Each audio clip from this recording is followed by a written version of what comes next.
we have the victory. No, you're absolutely right. You're absolutely right. But it's like Terminator. Skynet's beaten, so they sent a Terminator back, you know, to the past to try to stop us. I agree.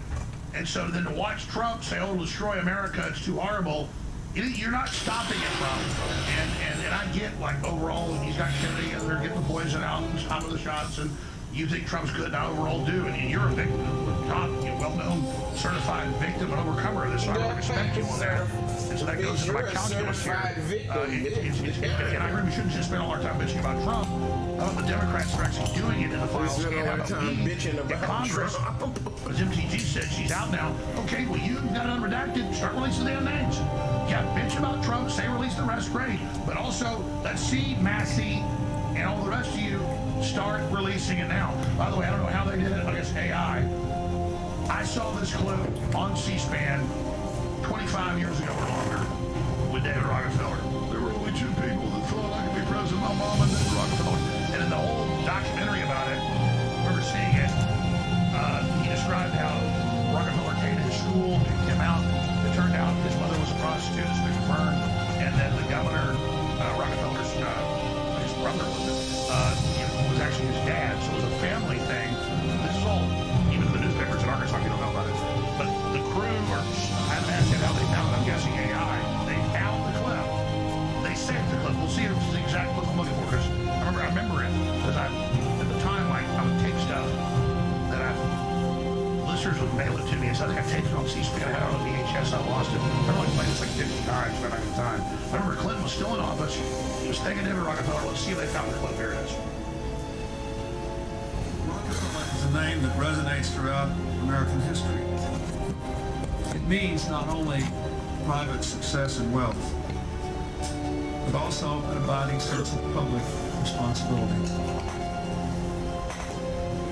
David Rockefeller is the standard bearer of this family and this tradition, from making unprecedented commitments to biomedical research, to sending tens of thousands of retired executives, all volunteers, to developing nations in need of advice and skills. In every region of the world, heads of state seek his counsel.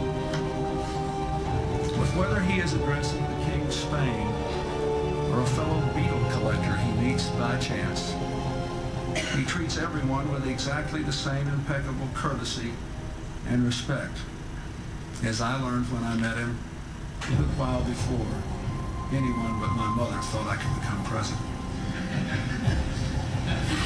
David Rockefeller is a gentleman, a statesman, a scholar, and most important, a genuine humanitarian of a like our nation has rarely seen. Commander, read the citation. The President of the United States of America awards this Presidential Medal of Freedom to David Rockefeller. Through his extensive humanitarian efforts to promote world peace, David Rockefeller has worked to improve lives, both at home and abroad. Building on his family's tradition of charitable giving, he has generously supported a wide range of educational, cultural, health, and urban renewal programs.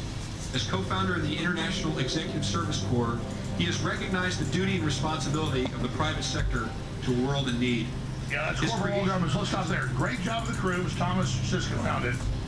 I guess he said it before. No, it's like a documentary about Rockefeller comes to school, picks him out, and then puts him on the fast track of the CIA, which they meant Clinton CIA, and he says, there were only two people thought I could be president. Then in high school, my mama and David Rockefeller. So thank you, David Rockefeller. But it's okay. You guys kind of saying the same thing, just not the exact clip. So see, I don't make stuff up, folks. And so Kathy O'Brien, please continue.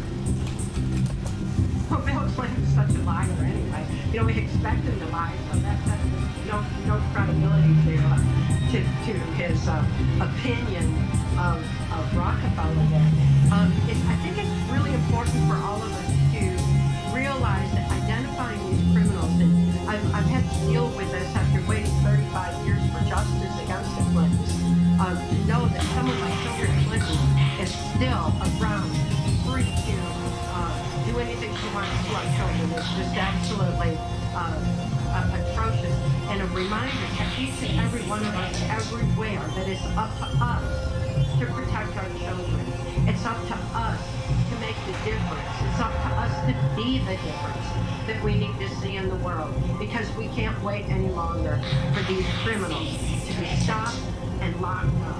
And as soon as one of them is locked up, someone else will take over unless we understand the agenda, unless we realize that it's our need to protect our children, that the sexual abuse of children is not a perversion.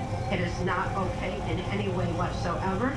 When we research our own mind-brain function and understand what that sexual abuse does to the human brain, it shuts down our immune system. It shuts down our birthright. We really live a life without being able to think free for ourselves. That's all that will outthink a free society. That's why they want it out down college system. We're going to break, come back. I've got this big solar ranch that is, it's massive, underground bases, you name it. So you want to get your take on this. Kathy O'Brien, former satanic ritual. Itu hari aku terbangkan ke selepas saja je lah aku singgah mari je jalan motor. Lepas tu aku jumpa satu barang mouse yang sangat alien dari brand Gravestar Mercury M2.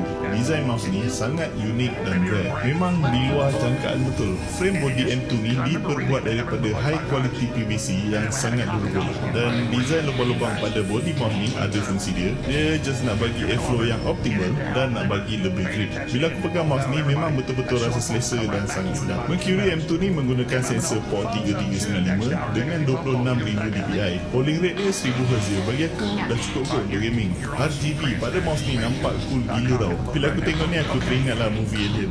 Gravestar ni ada sediakan app untuk mouse ni, dan dekat dalam ni aku boleh adjust RGB. Ada 5 modes boleh try, dan juga button kalau nak mapping pun ada kat sini juga. Gravestar Mercury M2 ni design dia sangatlah pelik dan unik. Maybe akan jadi mouse utama aku kot bila aku main game. Dan aku suka feel pegang M2 ni, dan mouse ni tak adalah ringan sangat, 79 gram je, which is berat yang aku prefer. Battery life mouse ni boleh tahan sehingga 80 jam, depend pada setting kita macam mana nak on ke nak off RGB. Dan ini apa yang dia bagi dalam kotak. Ada 3 mode connectivity. Kalau korang berminat dengan mouse ni, baca description di bawah.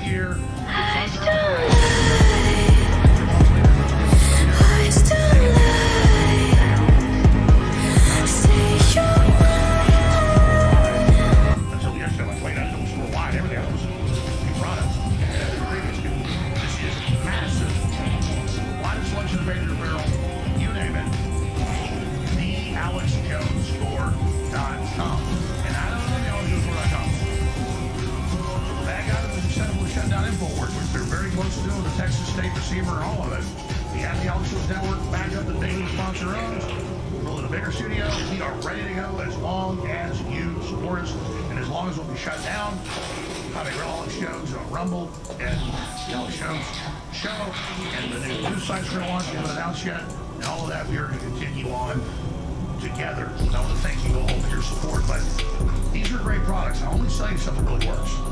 And methylene blue cleans out your mitochondria, gives you instant energy, no letdown, clarity, focus. You're going to talk about it.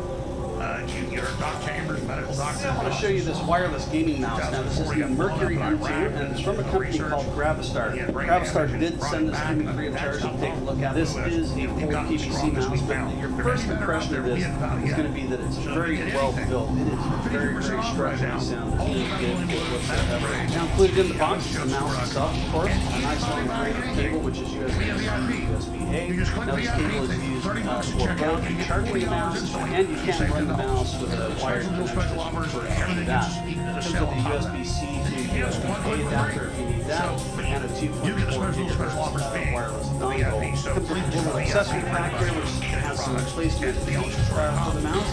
Also comes with some solid stickers and mouse on the side. Put these on here just a little bit to check those out.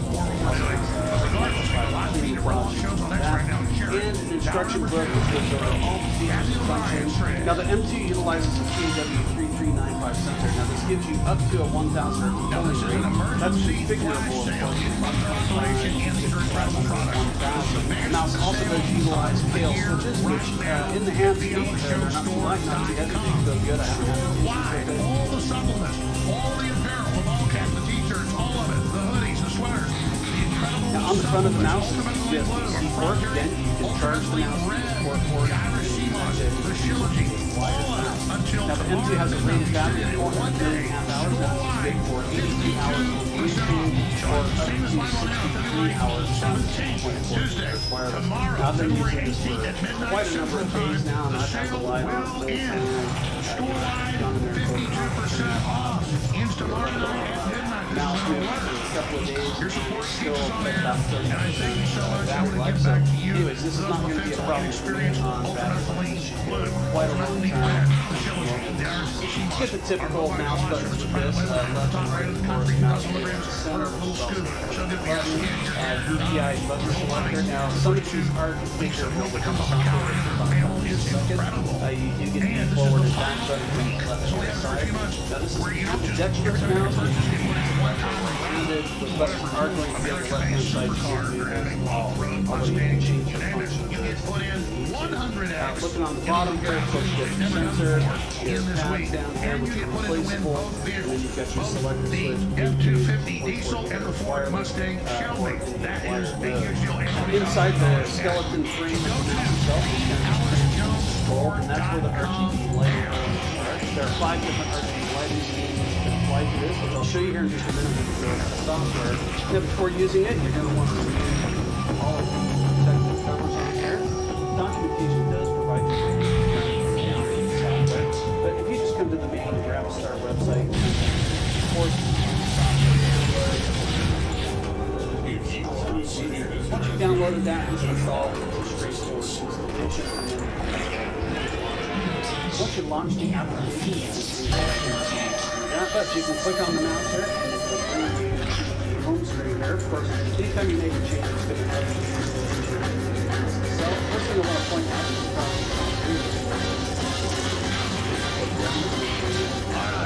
Some states I know here is first 5 minutes of the internet does, so I don't want to not be here. now, from here, you I want to give the number out coming up next time. I'm bringing this huge Zorro Ranch as soon as I get Kathy O'Brien's take on it. button here, But Kathy, the most prominent document is the MK Ultra use. next shoot over to the lighting here. Where do you want to go? Other angles you think you know about what's happening right now? I think it's extremely important for people to know about the fibers that I was able to get a good 20 feet away from the wire. so many for fibers. Now look at the accessory pack. As the information started to come out, and there's just a lot here from fast And down here on the side, that's where I think that's what Mark Phillips out of MK Ultra. I'm going to go ahead and put these on. It's very rare.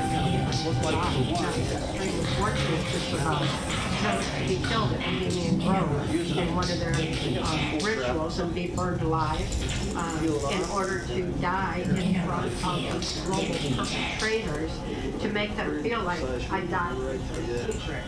Instead, Mark Phillips, brilliant intelligence insider, worked in the highest levels of mind science to preserve this activity of free thought, had reached in and lifted me out of that victimization in order that we could start exposing what was going on. He saved my life from certain demise. Overall, I've been using this mouse a couple of weeks now in right various in scenarios, even between. for And I'm so fortunate he did, and that I was able to. Overall, I'm quite within pleased a with it. It works good. It's a little bit different things that you get used to. Kind of this ribcage skeleton type feature feels different. Yeah, whether you'll love it or not, I can't say with certainty. After looking for a new gaming mouse, kind of like performance and function. I'd recommend checking it out. Hey there tech enthusiasts, Andy here from Mr. Yoo-Hoo. Today I'm beyond excited to share with you something special, the Mercury M2 gaming mouse, as you can see just here. Now this isn't just another piece of gaming gear, it's a revelation in the gaming world. From its innovative design to its impeccable performance, the M2 has completely won me over. So is it the best gaming mouse for its price? So after putting it through its paces, I can confidently say it offers unbeatable value. So guys, let's just dive in today to what makes this mouse not just good, but extraordinary. So first thing that struck me about the Mercury M2 was its stunning, hollowed out design. It's not just about aesthetics. This design brings a breath of fresh air, literally, to your gaming sessions, keeping your grip cool and comfortable. There's something profoundly satisfying about holding a piece of tech that is functional as it is visually striking. So we're doing an unboxing of the Gravistar M2 mouse, and as you can see it comes in very, very nice packaging, like all Gravistar products. Just take a look now, there's the mouse there, as you can see it does look very, very nice. Now, there's the touch here, you can touch it at the side there, and there's a back where you turn that on to connect with Bluetooth, and as you can see it pairs straight away with that lovely blue light, and there's what you press the button, there's what change colours on the mouse. We'll go to customization shortly through the app. There it is with that lovely hollowed out gaming style mouse, which looks beautiful. Look at those lovely colours as well. It also comes with the USB port there. It comes with some stickers you can put on there. It comes with a cable you can plug in, and also a book. And at a mere 79 grams, it's a featherweight champion, proving that true power can come in lightweight packages. Much like Mr. Yoo-Hoo, actually. So precision is where the Mercury M2 truly shines. And it's here that I felt a genuine connection with the game. With a 1 kilohertz polling rate and an impressive 26,000 DPI, every moment, every decision felt impactful. The POR 3395 sensor is a marvel, translating my slightest movements into game actions with an accuracy that felt almost telepathic. Now let's take a quick look at the mouse program on the computer. As you can see, you customize completely through different configurations. You can also go on there and change the sensitivity of the mouse, so it is much more sensitive. You go in there as well and change different pages like recording, and you can change the lighting modes as well. So you go on there, as it changes the lighting modes, it lights up different areas as well. So rainbow moving, you've got single code breathing, you've got the neon light as well, which is there. Just bearing in mind, this doesn't actually work on Macs at the moment, but it'll be updated in the future. There's rainbow fix as well, so beautiful colours on the mouse. It really is as if the M2 was an extension of my own will, responding with precision and agility to every command. And that's a great thing with mice guys as well. You want mice that actually do work very, very well, that do respond excellently. The other thing is connectivity with this is very good as well. Talk about turbo speed. This is a wireless technology offering a buffer rate of options. So you can use the 2.4G connection, Bluetooth, or a traditional wired setup. You can use either of these. The M2 was always ready and always reliable. And what about the battery life? Simply fantastic. It assured that the M2 wouldn't let me down when I needed it most. And that's a great thing. I've been using wired mouses for quite a while, and also Bluetooth ones. And they don't really have the connection speed that these guys do as well, which is really good. But now I want to talk about the heart and soul of the M2. It's customizable, glow sync RGB lighting. You see, this feature adds an emotional depth to my gaming setup. But it's also when I use it for work as well. So with the lighting as well, you can use it while you're in the computer, and it looks really good. The vibrant colours and vibrant light modes look so good. Now I can only download it on my laptop at the moment. I can't do it on the Mac. So that was a bit disappointing. I'd like to be able to do it on both. That being said though, the lighting is still fantastic. And also the personalisation here is great as well. As you can see here, you can jump on, change the colours, change how it looks, and it works very, very well. So the Mercury M2 is also very good at scrolling. So when I was using it to scroll, it scrolled effortlessly, responded to every flick and twist with ease, and it looked fantastic doing it as well. Its responsiveness and ease of movement across the screen was very, very good as well. It's right up there with mouses that can cost you a few $100s. So they work well. The extra software I used too was easily downloadable. It was very, very good.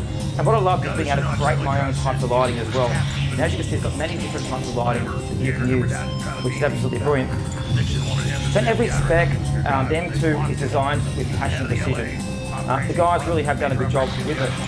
It's got a great ergonomic design, so it doesn't hurt when you're using it on the computer for long periods of time. The programmable buttons, the RGB lighting, all that is good not only for gamers, but also if you want to use it in the office or use it for work like I do. So as we wrap up, I can't help but feel a sense of gratitude for the Mercury M2 mouse.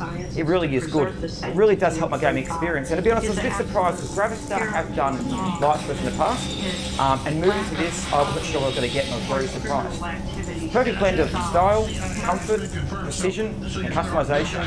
The M2 is a testament to what gaming gear can be. It's available now, and guys, I've got a very special offer for you. If you use a code in the description below, you get 20% off the Mercury mouse. That is 20%, which I think is really, really good. Yeah, perfect for gaming. And yeah, so guys, thank you for joining this review. If it's helped you, please like the button, subscribe to the channel, and hit that notification button for more heartfelt reviews. And remember, we don't shoot text reviews, we keep a soul behind it. We actually use the products, get out there and use them. So anyway, thanks for joining us here. And make sure you check out the other Gravistar products we've done as well, with links below. Thanks for joining us here. I'm Mr. Alright, we just lost our kid. Yeah, and I had dinner with these guys, well interviewed many times. All the big insiders, they said, no, this is real, this is dead on. And I mean, you read the book now, I don't know, they don't even get money from the book, and after all that, I'm just like, I gotta read it again, because it's just like, my God, this is real.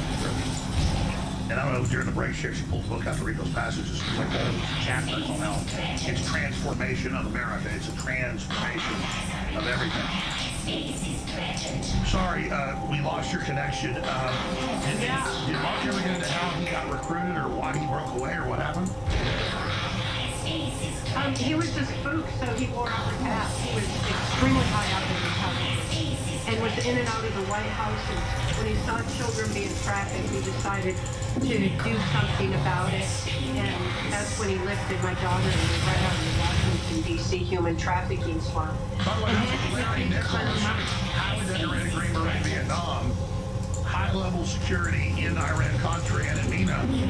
He finally had a come-to-Jesus moment and literally fell down on his knees when he found out they were hurting children. He's dead now, and he was on record in the Clintons painting picture, really their handler. And really, it shows there's good people in the system. We're not the system. Larry Nichols said the same stuff. He said, I can't get into it, Alex, but when I learned they were trafficking kids, my uncle was an Iran-Contra, highly decorated helicopter pilot in Vietnam, and then he got recruited. He was building airfield, running airfield operations and communications, but he was the guy that was world champion at one point in Morse code, and even back then they used Morse code back to the White House. According to Bill Barr, we now know he was the head of the operation, liaison with Bush, and hiding from Reagan, but just side issue. He told me a little bit about it from my mom's stuff, but when he was dying of pneumonia before they put him on a ventilator, now 12 years ago, really far as hand of this today, he said, listen, I did things in Vietnam, I told her, he said, I did the things for just like me. And he said, there came a time when it was so bad that I had to get out of it, and a bunch of stuff happened. But the point was, I said, what was it? He said, they were running orphanages with little kids in Central and South America and flying kids out. He goes, we don't know where, but it was bad. And then a bunch of guys in our special operations side of the CIA went public. They killed the guy under him, shot them both up. He got shot up. I remember picking him up at the Air Force Base in Dallas. I'm a little kid, like in a stretcher, we shot up. But the point is that this is the point of that there's a soul out there, and there's good people that we stand on their shoulders. Sorry, get back into Mark Phillips. I apologize. Absolutely. Oh, there's good people everywhere, and I certainly was the last to believe it. When Mark rescued my daughter and me, I didn't know good people even existed in the world anymore. It was I didn't even know how to trust that there could be anything good. But my brain knew I was safe, and neuron pathways started opening up, and I began remembering. And as quickly as I began remembering the things I've been tortured to forget, Mark told me to write it up. He said the pen is mightier than the sword. The pen activates when you move a pen, it activates the logic, the critical analysis part of the brain. It's where we process information. Explain. That's what studies, but it now come out, but he was right then. It bypasses the emotions. It goes right to the actual memory. It shifts the emotionally incomprehensible that's been repressed, opens neuron pathways to move it over to to conscious, where it's written out on paper, consciously seen, and all of a sudden healing happens, psychiatrically, psychologically, emotionally, spiritually. It's such an important aspect of our brain function that we have taken writing by hand out of the school system in order to indoctrinate the children. If we get writing by hand back to the school system, that alone will stop the indoctrination. But as I wrote out this memo, he was handing it to his friends in intelligence and in law enforcement. He was handing it over to people in the CIA, the NSA, the FBI, and above all, we had William Bob Ross back in the day. I don't know if you remember Bob Ross. He was heading customers. Yeah, he was in the same position that Tom Holman is now. The media went after him with everything they had because he was exposing the drug and human trafficking across open borders. He was exposing the Clintons. He was exposing all of the horrors that were going on. I mean, what an amazing person he was. But there were so many good people that genuinely cared all the way back then. And Mark Phillips was one of them, and he is the one that let my daughter and me Well, we saw the Democrats that had million kids, even though we're talking about many sex slavery, slave labor, and now same path. That's a good thing for Trump and Tom Holman. The Democrats fought to stop that coming out, so they know who real pedos are. It's so sad the DOJ's trying to cover up. It's just going to fall like it is. But I don't need to read it. I don't even need to believe you. My uncle, a guy, Mr. America, Boy Scout, told me this stuff, and I knew what he did. I was involved in that. I know the details, and he said, no, it's all true. And I remember him actually talking about you. You listen to the show, and he said, no, all that stuff is all real. And he wasn't like directly, they just ran airfields, so these guys were reporting back, and can't tell. We're tracking it, it ain't good.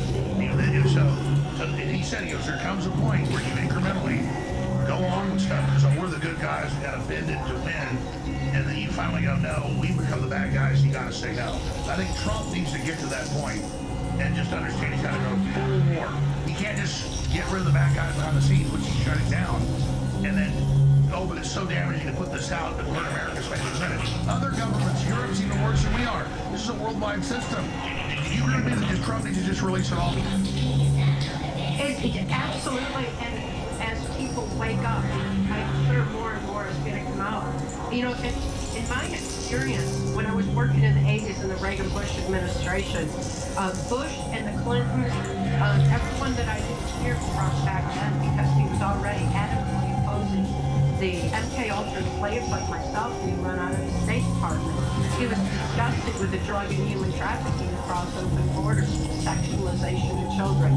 They were scared of him because they couldn't blackmail him, mind control him, because he had the knowledge of defense against mind control. They couldn't coerce him. They couldn't buy him off. He had his own money. They couldn't blackmail him. He wasn't giving Even the heads of the mafia have gone public and said that he was the only guy they couldn't buy off. Right, exactly. Well, that's Trump's MO to let no one run him. Like, that's why it came out it was fake, that he flew to Russia to be peed on by hookers, as if he would do that and be compromised. And Trump is all about he's in control. Yeah, absolutely. And that was all these people back then that they feared him. So that was my experience in knowing about President Trump then. And then after Did you ever hear about Trump when you were in the project? In the program or after? Yeah, they feared him. Absolutely, they feared him. And not only that. Elaborate on that. Well, let's know more. Well, there was one particular operation where I was dropped off at one of Trump's casinos in Atlantic City, New Jersey, to meet with Phil Key that was about a drug operation thing. And I was told by my handler when he dropped me at the door that Trump, that I was not to speak to him because if I had anything to do with Trump, they would kill him. That was just, it was do or die. They said he's not one of them. If I was told they're not one of us, that meant if I had any association at all, I would be killed. So it was do or die. That's how much they feared him, and that was my experience at that time. It was also my experience with Mark Phillips over those many, many years that he and I were together speaking speaking out on mind control and healing from it, that it was understood that politics can't fix this problem for us. Government can't fix it for us. It's going to take each and every one of us waking up. The Great Awakening had to happen. And by the way, I'm getting chills. We got to final interviews with you. I haven't been used for 30 years. You said this 30 years ago, and Mark said it. You said it won't be the system, it's too corrupt, it got to be us, and now it's happening. It's like, I'm so blown away right now, because wow. Yeah, and I mean, now we hear Pam Bondi collapse in the system, and I'm like, collapse is so corrupt. The only people it's serving are the Clintons, the criminals, the perpetrators. It's not serving we the people. It's locking up people like Peter Peters. It's locking up the innocent, and it's thrusting children back into corrupted so-called child protective services. Maybe we can pull this up. Hillary said yesterday, guys, I wanted to Hillary put out a thing saying, Bill and I were never involved with Epstein when they set up their foundation with them on record, publicly to the emails too, and it's all Trump. And what do you make of her statement? What do you say to her? It's diversionary. The media is follows money, is owned by these perpetrators, and that's their media voice. It's like we pull back the wizard's curtain and we find out there's only a handful of them pulling levers. To be more of them than they are. And that is the media voice created Trump derangement system syndrome. That is mass mind control. And it's deliberately done to keep people wondering and looking over there. They don't want anybody looking at them. They don't want anybody seeing their corruption, even though it's right there in black and white. Yeah, by the way, you've talked about victimology for 30 years. How do you get them to change? Don't be a victim, don't be a victim. Right. When you get the victim, you can't overcome, you can't analyze, you get in a catatonic fetal position psychologically. Instead of, no, I'm fighting back, your body's geared up to get the info, overcome it, and defeat it. We're not wimps, folks. God built us powerful, but if we just lay down, we'll never learn. And we're going to get our ass kicked in some of these fights too, but we get stronger. That which doesn't kill you only makes you stronger, to quote Nietzsche. Can you speak to that? Yeah, our brain is made perfect. We have so much resiliency. We've been using like 10% of our brain. We've been conditioned to that for generations. We've been conditioned to look outside ourselves to big government, big pharma, big tech, big cult religions tell us how to live our lives. When we've got so much capacity within us that is unharnessed. We haven't even explored these abilities that we have, the intuitions, the telepathy, the heightened senses, the vibrational frequencies, the clairvoyance, the psychic. We have so much more brain capacity than what we're using, and instead we're being dumbed down further by mind control to try to align us with artificial intelligence. When we use our full brain, we have the wisdom that outfits criminal minds.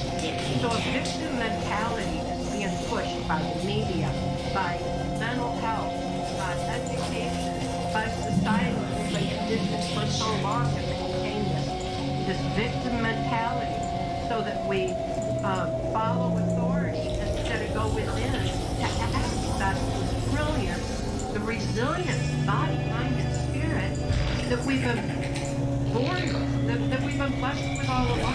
So beautiful, I get so excited about that. I am too, because I feel like the worst things in my life, they go, how did I ever do the best thing later? It wasn't fun at the time, but it made me so much stronger, and because I overcame it, or even I didn't overcome it at the time, I survived it. It's a victory. It made me who I am.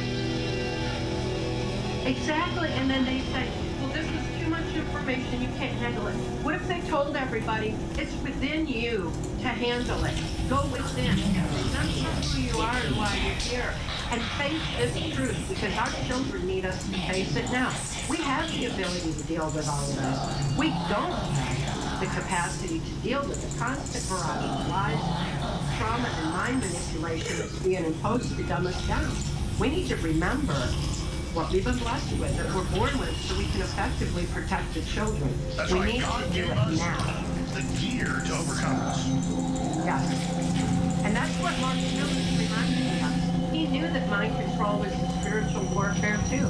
And he reminded me that it's within me to heal. Mark did not deprogram. Mark reminded me how to heal from within myself. And I share that information with everybody through PTSD Time to Heal. That information is our birthright information. It's what these perpetrators don't want us to remember. They don't want us to remember. We have it all.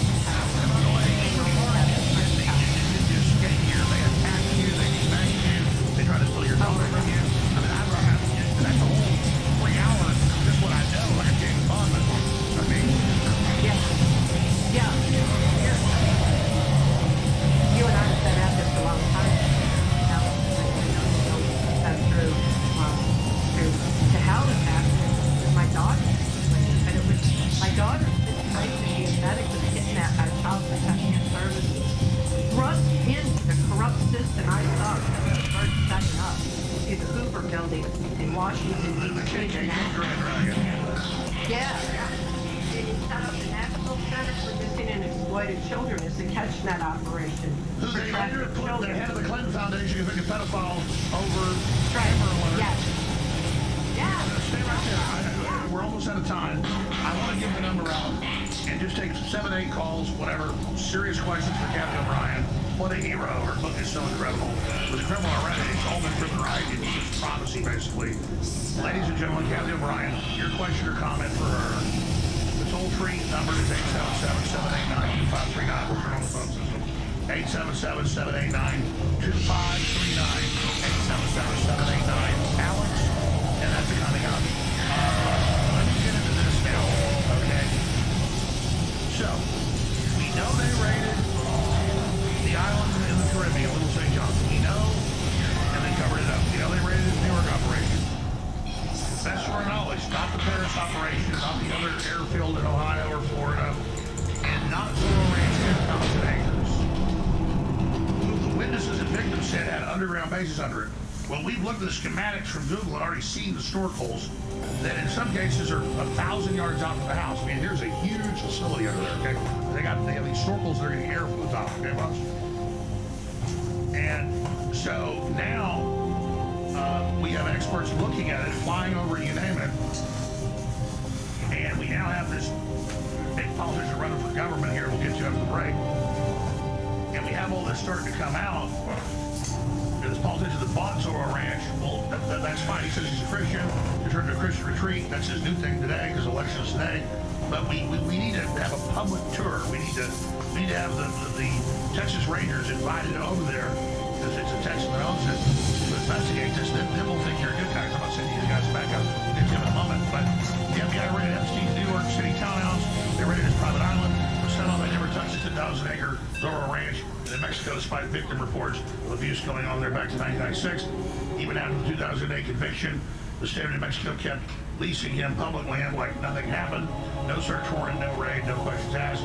New Mexico just approved a full investigation with subpoena power. 30 years of looking the other way is finally over.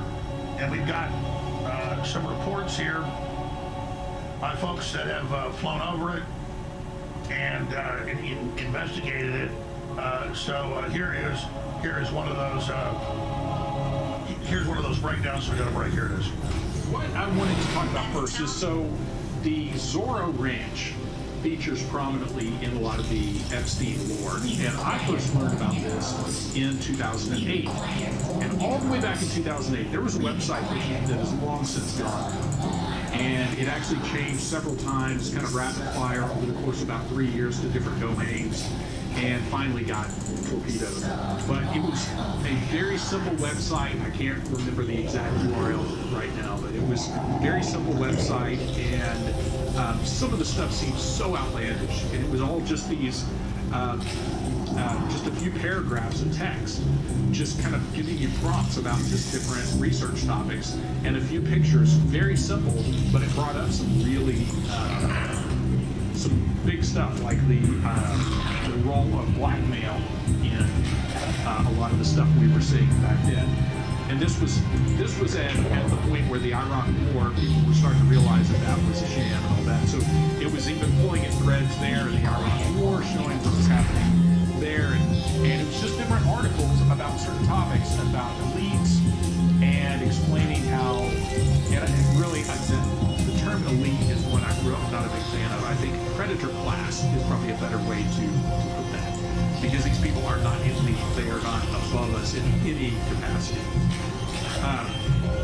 But anyway, this website was the first place that I saw Jeffrey Epstein mentioned, and all about his stuff he's involved in, or rumored to be involved in. And that this financier, or guy, whatever, got arrested down in Florida and got this weird slap over his prison sentence. This is all kind of unfolding in real time. They're posting articles about this. That's all true. This is really the most review. Then we got the flight on that were just done. That's the big news. Straight ahead, we'll come back with Captain O'Brien on that. Lindsay, Master Stephen, Jeremy, and others. 877-789-2539. Cassie O'Brien with Lexus. She can answer them. Straight ahead, we appreciate everybody. Please stay with us. Be sure to get her book, Transformation America, transformation.com. And her book, $17. How much is the subway? You'll find it all at transformation.com. Stay with us forever.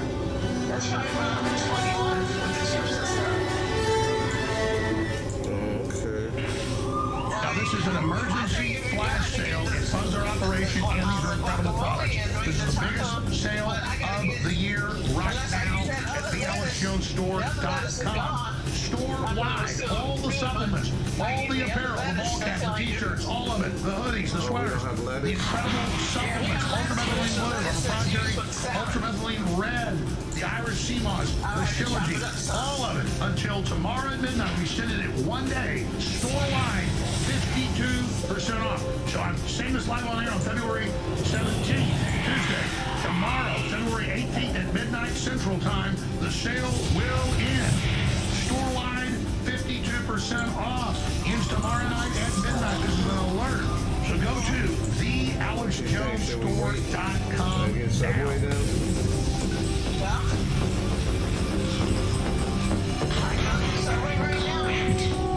What you think? I'm asking you. But you said there's no some lettuce. Well, way out west, southwest, down in Texas, there's this fella I won't tell you, fella by the name of Alex Jones. At least that was the handle the freedom loving parents gave him. He made pretty good use of it himself. This Alex Jones, but he's a straight shooter. He calls himself in the Cold War a globalist killer, even a godless. He's a truth bomber, dropping news and knowledge across radio waves, television sets, and all over the World Wide Web. Many have tried to stop him, shut him up, silence him, but it never quite worked out. Not for anybody. 1776 will commence again if you try to take our firearms. He is a real Paul Revere of the 21st century. A truth teller. Hell, even more honest than old honest Abe Lincoln. That's Alex Jones. This is reality.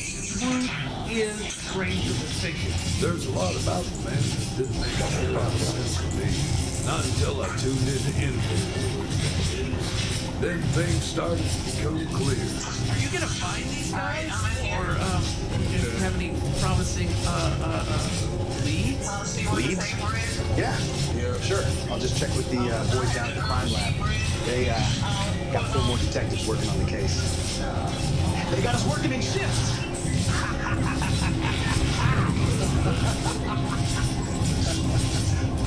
Leads. Now this story is about to unfold. Well, it started back just about the time the Twin Towers of Building 7 collapsed. It was almost as if it were a planned implosion. It's just pancake. I only mention it. Sometimes there's a man. I won't say hero. What's a hero? But sometimes there's a man. And I'm talking about Alex Jones. Sometimes there's a man. Well, he's the man for his time and place. He fits right in. I've done it. What did you say? Something about nacho? Nacho, spicy nacho chicken. Whatever the future may hold, Infowars will always live forever. The fight will continue. Be sure to follow us on X at Real Alex Jones and at AJN Live. And now you can download the #1 Mixax in the world. Go to AlexJonesHack.com and let the Democrat deep state party know that we will never be silent. Leading a frontal assault on the lines of a new world order, it's Alex Jones.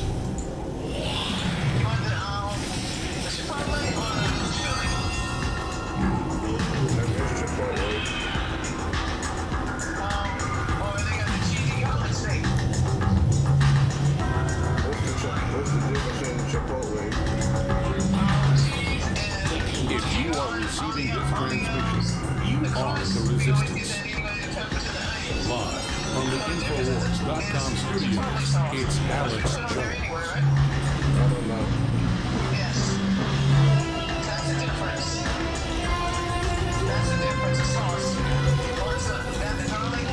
So after that happened, checked that place out, got some good pictures and all, got some footage, and no sooner did I put that out for the public, then I saw some major hits to my personal business. Web traffic, sales, everything took a massive dive. And the tough thing about this is it's very difficult to prove any connection. I know what I saw, I know what I see, graphs and sales figures and things like that, but outside of me and my wife and people that worked for me at the time that were looking at all that, it's very difficult to prove anything. So, is there any connection between that? Did that play a part in, because my shop never recovered from that. We fought hard to stay alive after that, but I didn't last more than that. Almost a year after that, but I had to fight tooth and nail. We had a lot of strange things happen with some of our bigger vendors, the bigger corporate vendors we were dealing with. We had some bigger customers. All right, so this guy's a well-known journalist and book reviewer. He goes into the investigation, gets harassed. Here's the footage he shot of the snorkels, which Air Force experts never looked at, and I've studied these kids where they are. Show there's underground bases there. Let's go to that clip. Because this friend of mine that was looking at the placement of that mansion, she said, that looks like it is built like something is underneath it. And I forget the way he worded it, but essentially the topography that he was looking at in his experience in the Air Force was such that looked like an underground facility right under the mesa that the mansion was sitting on. So this time around, I was a little bit more alert, and as I astral projected myself out to look over that and record that, this time I noticed a whole series of vents on the south side of the mansion that looked like industrial ratings for like air conditioning and heating vents and things like that on big industrial buildings. Except this is a mansion. Shouldn't have necessarily And you can see the giant vents that you only have for an underground base. 12 foot by 3 foot wide. I don't steel know grating why you always going into the doing ground acting with like a you don't concrete margin around it. special. So I got some good footage of that, Speak to and me. this time I was prepared just in case somebody came out to try to intercept this. But nobody did, and the signage and everything had been changed, so it was no longer, before it was like Zorro Ranch Drive right there, road going in, and now something else. All the signage had been changed, but I did find it interesting that the little ranch compound, all the support facilities for that ranch, the same red truck that we had seen before that came out to talk to us was there. So the support vehicles are the same, everything looks the same. The only main thing that I saw was, it looked like the weird, almost like /maze or whatever was on the ground on part of the basement. That has all been bulldozed or whatever. It's all gone. But my personal thought on that is, after seeing the way we were treated, the high security and everything else, lottery winning and all the weird stuff around that, I started coming to the conclusion that I thought the guy is very much alive. and probably at just a different location or something. I totally agree. We have a jail guard thing now. They're going to have to solve it. They just got to make dead bodies. They say this is make sure they're down. Dead. It's alive in a wheelchair. Brought out. Comes out and disappears. So now we have a GOP politician running for Comptroller. Don Hubbins. What about the crunch stuff? That just came out last few days. That, you know, Laura ran. Well, he says they're making a Christian retreat. So this is getting weirder and weirder. He ran, of course, against the governor and others previously. So there you have it. You got information. Got this. Got it. Texas GOP politician. Early voting starts today in Texas. So watching that. So what kind of tips do they have? So long, but I wanted to get that out there. What do you make of that? Let us out there. We've got to be investigating what's exposing what really is up to You get one big blaze and one cloud. I mean, I'm not saying this guy's guilty by association, but he's powerful. He's more of a liberal Republican, and if I was to buy Zora Ranch, I would up front say to make it a church or whatever. Now that it's out that he owns it, it's very suspicious. Now he said it's going to be a Christian facility. This needs to be investigated. What do you think? I definitely think it should be investigated. We need to be looking into things like that, especially if there's evidence of underground aspects that we gotta all be researching and found out. We need to be paying attention to everything these days and thinking clearly for ourselves, not relying on someone else to do it for us. Absolutely. This becomes a blur for me. But I remember like 6 months ago, I could pull it up. Other people use Google Earth to show Google Maps to show snorkels like 1,000 yards out. Like there are, you know, what you see up front of our bases for air ventilation all over the place. So, and a lot of underground bases out there. Were you ever taking an underground base? Did you ever hear about that? Absolutely, there's a lot of them that are underground. And then there's things like the underworld at Disney World where the DARPA level MK Ultra mind control programming is. There's the underworld, the underground at Bohemian Grove where these perpetrators met. They seem to like to be underground. You know, it's out of sight, I guess. Gunderson talked about public auctions in Vegas of children, and now it's coming out of documents that are indeed auctions. Did you ever hear about that or see that?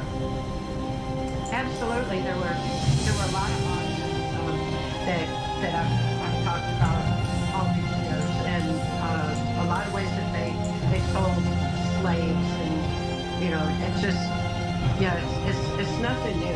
Again, you know, what we're seeing isn't new. What's new is we're seeing it. What's new is now we're finding out. Let me ask you about this. I mean, I know you work. What's your view of Ted Gunderson, man? It's not about we want to be vindicated, but wow, are we not vindicated? Yeah. Ted was, he was so grandfatherly. He was just so sweet to me. He was always good to me. And he did the best he could. He was working in an agency that was so corrupt that I don't think he was aware of how corrupt it was. And No, how he said much he didn't know until he got out how bad it was. Right. Well, even then, you know, he was relying on people. What was the school in California he got hired and investigated? They proved the tunnels. Remember all that? That's when he woke him up. Oh, yeah. Yeah. Ted Gunderson's an absolute hero. He's in my book, Access Denied for Reasons of National Security. What he did with the Franklin case, that paralleled my case. My handler was at Boys Town, as a matter of fact, in Nebraska, when Mark Phillips rescued my daughter. So, you know, there's a lot of orders from your research of pedophilia back then. Pardon me? Where are the main epicenters back then of the pedophile networks? The main epicenters were, I think that the worst of them all was Haiti, and I think information on Haiti is still needing to come out. But what I saw there was beyond atrocious. Madeline Albright was running the operations out of there through her OAS building in St. Thomas. Of course, the Virgin Islands were heavily involved, and they were opening up the King Island at that time, and everything else. Hillary Clinton right there involved in it all. Still was involved, especially in the Haitian operations, which are documented in my testimony for Congress, Transformation of America. That's right, you testified to that. Wow, I want to take some calls here for folks. I have massive knowledge of this, just it's even public, and I'm telling you, this is all going on. And you read these emails, knowing that it is hell on earth.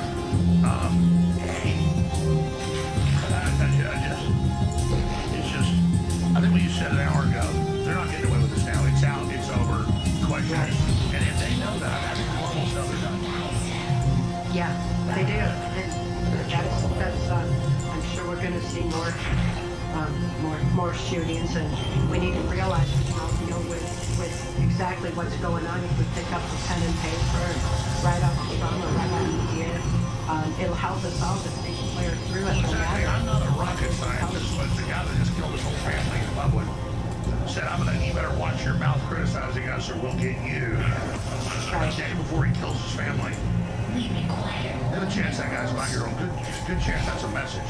Even Fox picked it up. Which normally doesn't pick up when being persecuted. He filed a countersuit against the Democrats.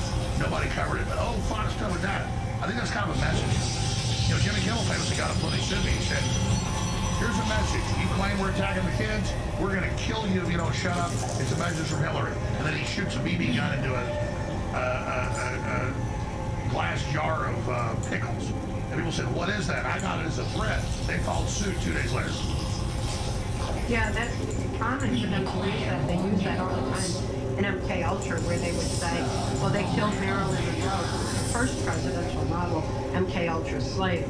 They killed Marilyn Monroe in the public eye. Imagine what we do to the likes of you. Burton told me that all the time. It's the phrase they use. It's what they use constantly. Which do these people then imagine what we do to the likes of you?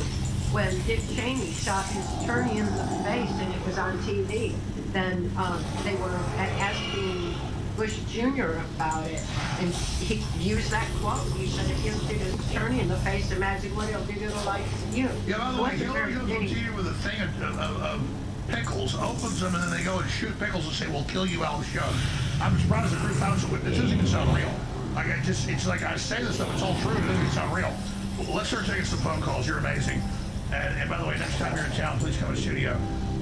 Let's take calls in order they're received. Let's call her here. That'd be Owl Killer in Virginia. Owl Killer, you're on the air. Go ahead. Well, like you, I was shocked by that interview with Steve Bannon. And it wasn't just the Trilateral Commission explanation. It was also him explaining fractional reserve banking, and it brings us full circle. Epstein said in that interview, the world leaders had no idea about finance. He emailed telling the phone what to do. Nobody's even talking about it. No, the world leaders are retarded. And you got this David Rockefeller guy literally running everything. We now know he wasn't just a gopher, he was in charge. Yeah. And people are calling Let me just say it. Jeffrey Epstein, after Rockefeller's death, was the president of the United States. The world. He heard Barack in recorded conversation what to do, how to get in touch with Peter Thiel, and what to do with Palantir. No, but I agree with you, but this is questions for our guests, so ask the question, we gotta go. Okay, my question is, did we make a catastrophic error in thinking that Trump could do this on his own? I know the man's heart is right, but we put so much faith into a man that only acting as a tyrant could bring the system to heel. Yeah, sure, let's move on from that. It doesn't matter. We can spend, the left will spend all our time on Trump not being perfect. They're the ones openly doing it. I say, hey, Trump's not perfect. Like Kathy said, we gotta do it ourselves. I even have that debate. Absolutely. I keep saying that government can't fix it for us. Government is doing it to us. This is our time. Power is going to return to the people. President Trump told us he was returning to the power of the people.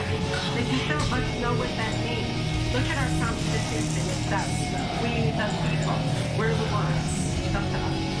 Absolutely. We're going to take more calls here. Let's go to Andrew in Orlando, Florida. Andrew in Orlando, Florida, you're on here. stop covering for Israel. You know what we're talking about now. Throw your little tantrum. Don't get mad. Cut me off. Go ahead. Stop yelling. It's really old. What's really old is we expose Israel all day long. That's completely retarded. Makes you feel powerful to claim that we're covering for Israel. We're here with Captain O'Brien, a real victim of this, exposing it. I mean, Epstein obviously did a lot of stuff for Israel. He took over for Maxwell's dad, that was Mossad agent. We've covered all this. I appreciate your call. It's just retarded. I mean, it's weird. It's like you think like, oh, I thought about Israel, but this is I'm better than you. You know, I mean, I've been doing this 30 plus years. I don't know what you're even talking about. Totally retarded. What do you want to say to that caller?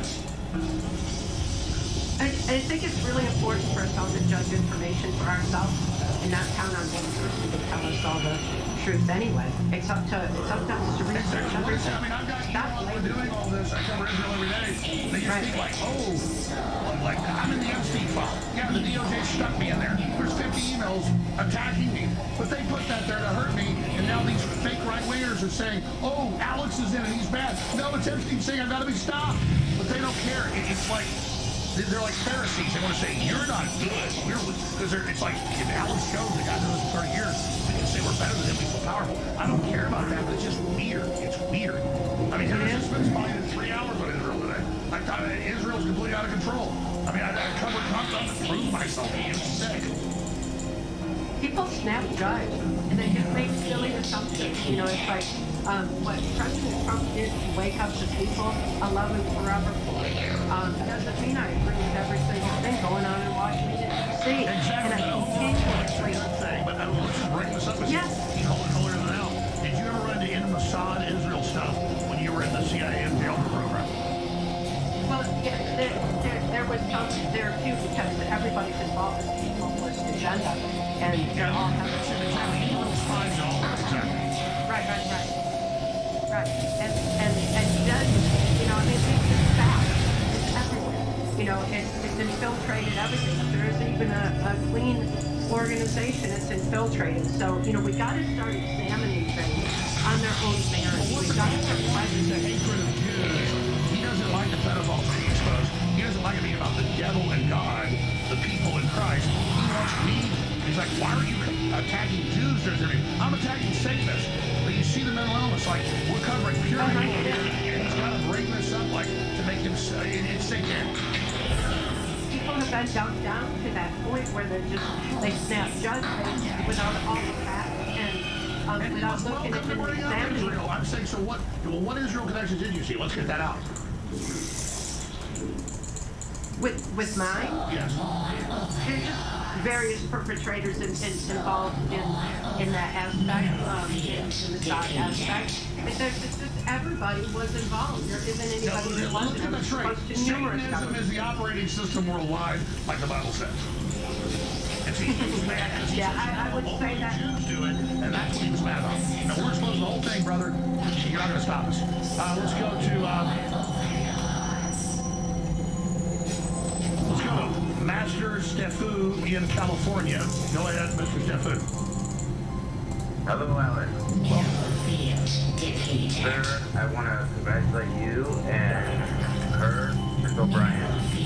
You were both way out in front of everybody else, including with what just happened here on the phone with this other guy. Right there. Yeah, brother, you're on air worldwide right now. All right, buddy. My goodness. One thing I want to say is first, and I hope you give me like a minute at least. Sir, I don't do this screen calls on air. You're doing this thing. Can I say this? How long? You're on now, air. Please, sir. Hold on. Please, sir. You got 1 minute. You got 1 minute. You're on air right now. So much respect. All right. He is 100% authentic. I read people for a living. That's what I normally do. And I read you almost every day. And you're both so authentic. And everybody else is such a liar. Let me just start there. Right? And all this other stuff that's going on, all the connections that have been put together over the past couple weeks, we all leave it at that. No, I don't see how the globals get out of this. I'm not trying to be mean. I'm just saying, callers calling. I'm like, can I say this? Because you called in, brother. You're on the air. Anything else you want to say? Language. Oh, here he is. you have the legends of vampires. Obviously, they don't live forever, but it's the same spirit. How would you describe these things? Vampires, Captain Brown? Well, they literally drink blood. I guess we can call it that. They drink like blood, so we can call it anything we want. We can call it food. That's all I say. Like them, and they do not like them. And you've seen blood drinks? Absolutely. Normally, let's go ahead and go through Will in New Hampshire. Will in New Hampshire. We have your line. Go ahead. Talk to you. How are you? I'm on, brother. Go ahead. I'm just so grateful to get to talk to you. I went to this school in New Jersey, survived it back in 1998, and this lady had the tape and said it's all this government, like what you're going through. And she said, you have to watch this, and I watched it. And I've been telling everybody everything. Like, it made so much sense to me. It helped me wake up, and I just to be able to talk to you is a dream come true for me. And well, you're on air, brother. Thank you. Go ahead and ask your questions. She's a real hero. I appreciate that. I saw you on a podcast with Michael Jaco, and I was at the school, Tracker School, and he was teaching there, and I remember telling him about you. I don't think you'd ever heard about it, and he was like, that sounds really interesting. And then I was watching his podcast about 3 or 4 months ago, and I saw you on there, and I was like, oh my, I couldn't believe it. It was just, it's like it had come full circle. So, I've been doing my best to try to spread the word, and I called members of Congress today talking about our problems that we're facing, and just what can we do? Is there anything politically or any sort of committee or anybody we can try to get some traction in Washington or government? I would just go to school boards and talk about Drag Week story time. I'm running for office. Exactly. What? Local action.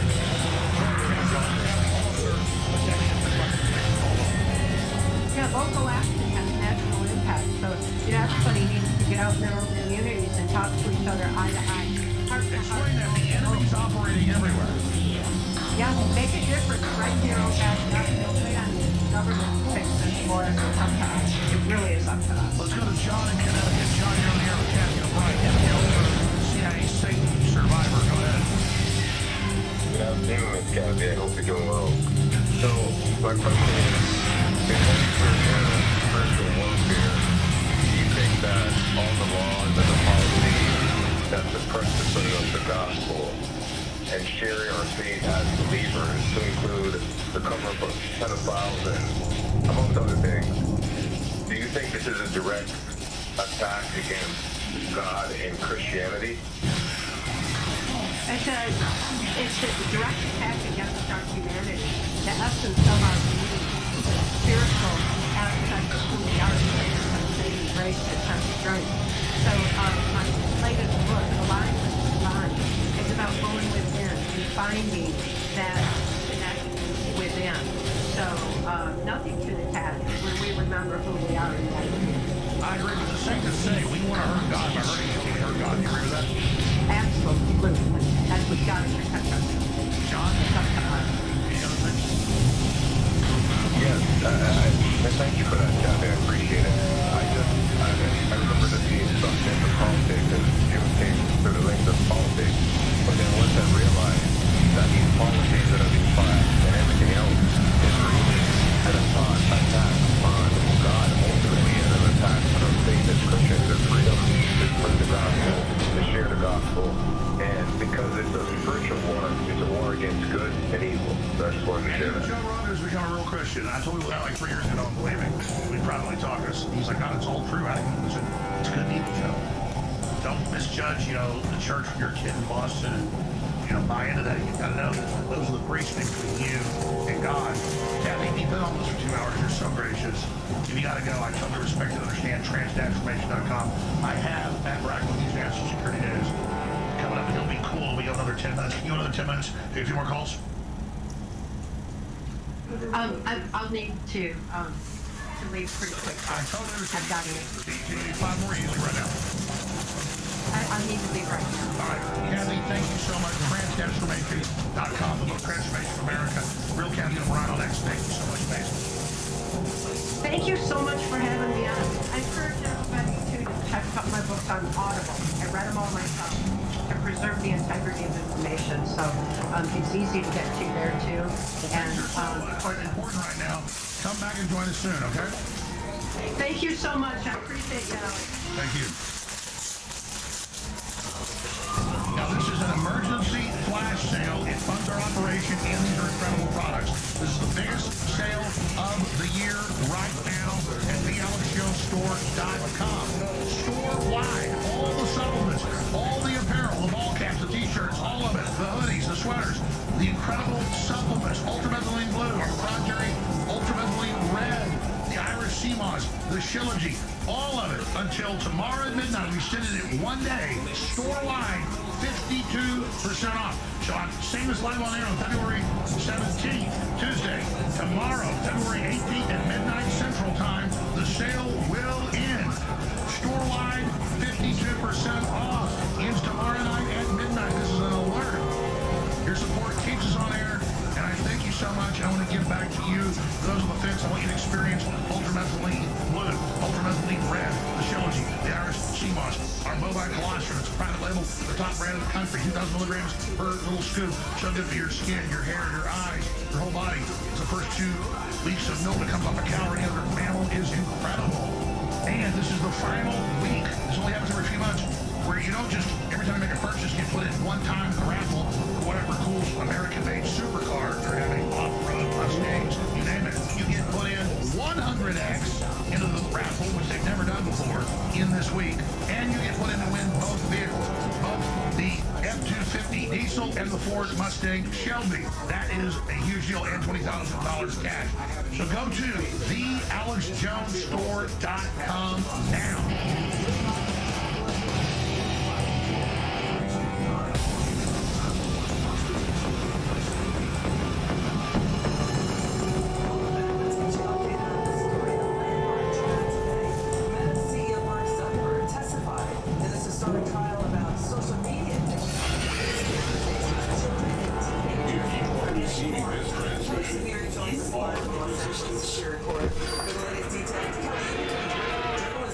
You've been all over it. This is quite a trial. What more can you tell us?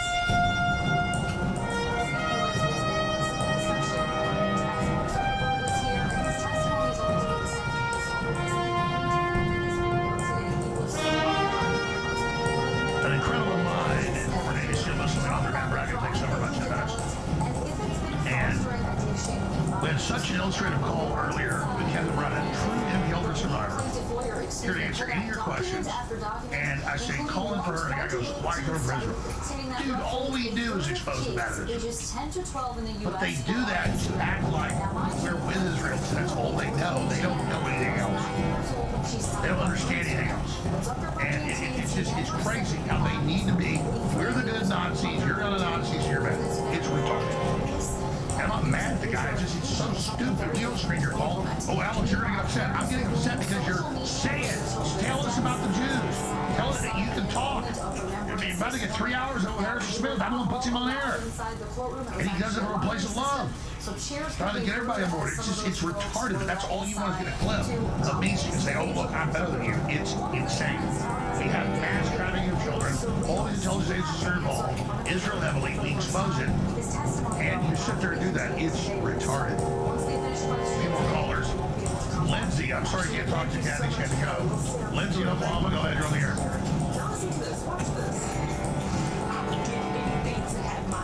Lindsay, go ahead. And if they have to Yeah, learn, if can they you hear have me? to see James' face, if they have to see Alex, my thank you tears, so much I'm for what you're doing, keeping this front and center, this spiritual warfare that we're in, this panic takeover in the world. You are the only one that's doing it, and I'm a guy that's on the other side of this. I have been a deliverance minister in Texas. for the last 27 years. And what I've been doing is working with people like Kathy and others who have been run through satanic ritual abuse and other. I mean, it's something to have you on as a guest. I'm going to get your name and number, send us your bona fides, because absolutely exorcisms are, the demons are coming out. Tell us what you witnessed. I want to get you on as a guest. I'm going to have you on regardless. Go ahead. Get his name and number. Go ahead. That'd be great. Okay, a couple of things. If you'll give me just a second, I've got a couple of things to impart on you. You know, you talked about on the shot, how they were using aborted fetal tissue that was going into the poison shot. My pastor and I, who have been working at this for years, we get, occasionally we will get a demon who can speak for a person that comes for deliverance. The Holy Spirit, a couple of years ago, got us to kind of put us on point that, wait a minute, they're doing satanic ritual abuse and satanic rituals over the aborted fetal tissues and then putting that into the shot. That has to be a doorway. It's a sacrament. That's like the golden child in Hollywood. They need to corrupt the body. They call that unconscious witchcraft. Exactly.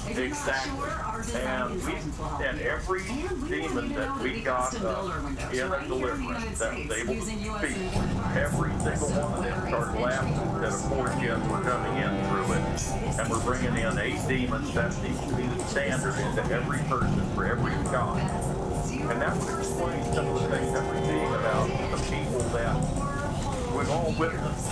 People that have taken the shots that have had personality changes and they don't have anything to do with us anymore. They just completely lost their minds. This would explain some of that. Also, that guy that did the shooting with the Nazi tattoos and the SS on the side of the death end, they say that they cut in through those when you're putting those death images on you. Well, that's right. The Germans did satanic rituals to empower the twin lightning bolt as a symbol of Lucifer falling as a satanic order. Right. Exactly. And there is so much more for me to convey to you. I don't want to monopolize too much of your time. I know this. Have you on as a guest. That'd be great. I'd love it. Send us your full name to get you on. Because we're simpatico. This is what this is. We call it magic. It's interdimensional, folks. We say now with fast still is more real than third dimension. This is a dimensional, interdimensional assault. Our Bible tells us a fallen angel, an alien.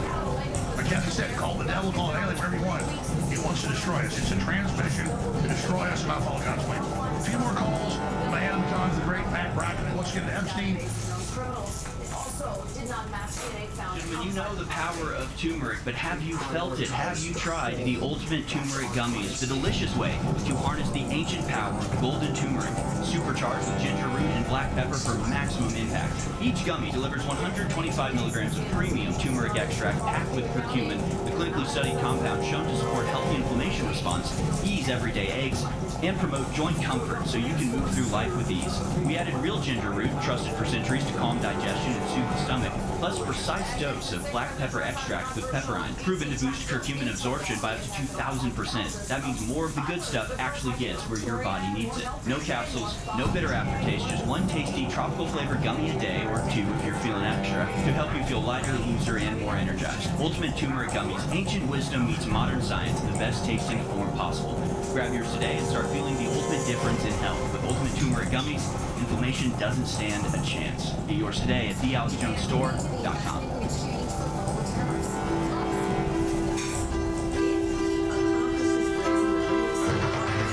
Aborted babies incinerated to heat UK hospitals. Silent Green, ladies and gentlemen, is made out of people.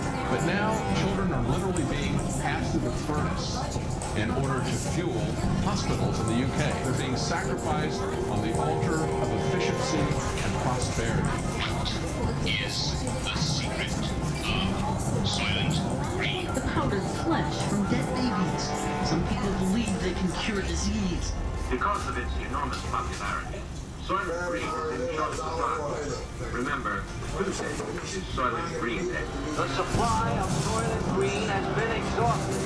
You must evacuate the area.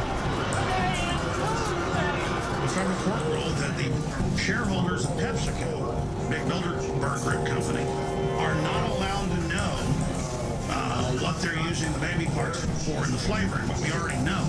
So enjoy the flavor. We're going to get the real solution, which is going to be a combination of death panels and sales taxes. I'm consistently pro-death.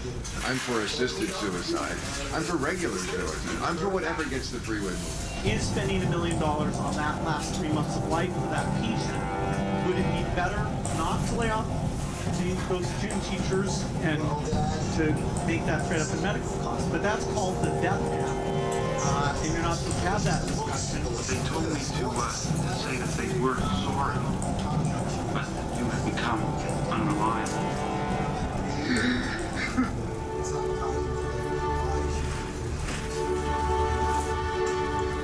Is this the kind of society that you want to live in? Any kind of society that would do this to its children, will do it to its senior citizens, and will do it to its dissidents.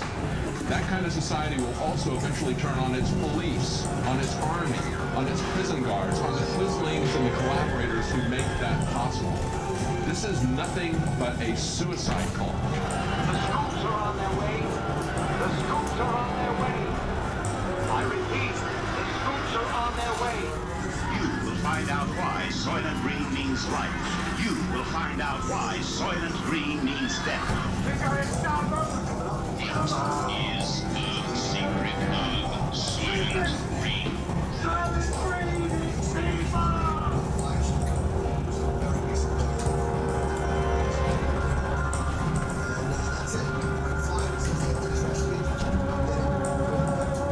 It's all an anti-human death cult.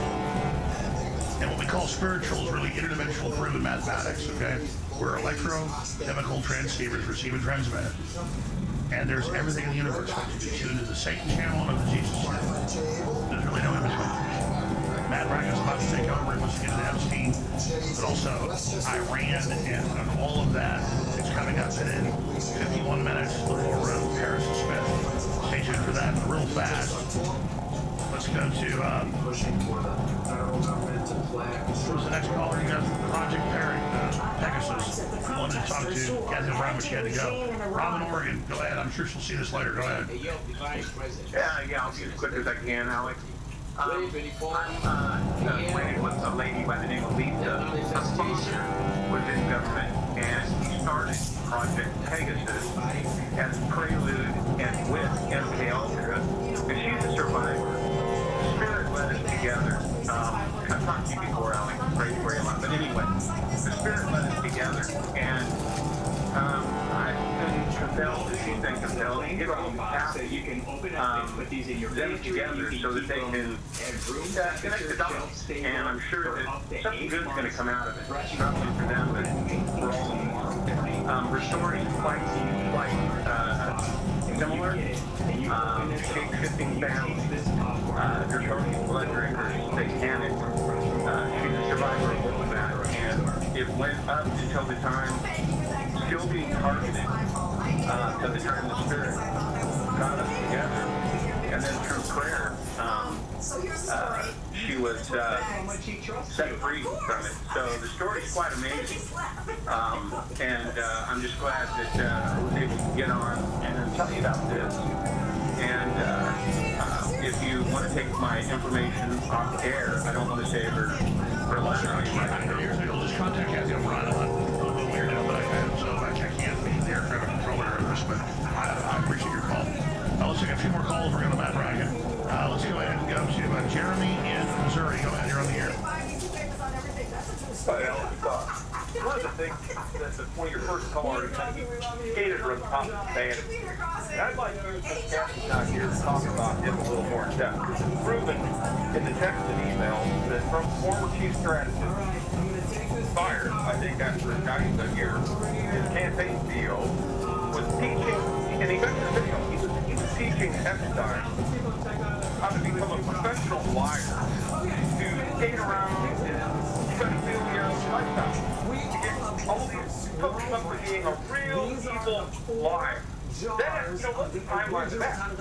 More so than that, Epstein was given, I know he worked for him, he signed some, I don't know, contract, you know, to do the documentary, but he's getting gifts like $1,000 watches, airfare, trips all over the place, first class and everything.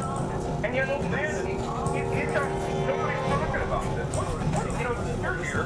How do you distinguish between a good person and then someone like that who's clearly doing the 7 deadly sins of greed, who was never MAGA, he's not a terrorist. Let me respond to the Bannon thing. I mean, I've met Bannon once in person on the show probably 50 times, on my show probably 10 times.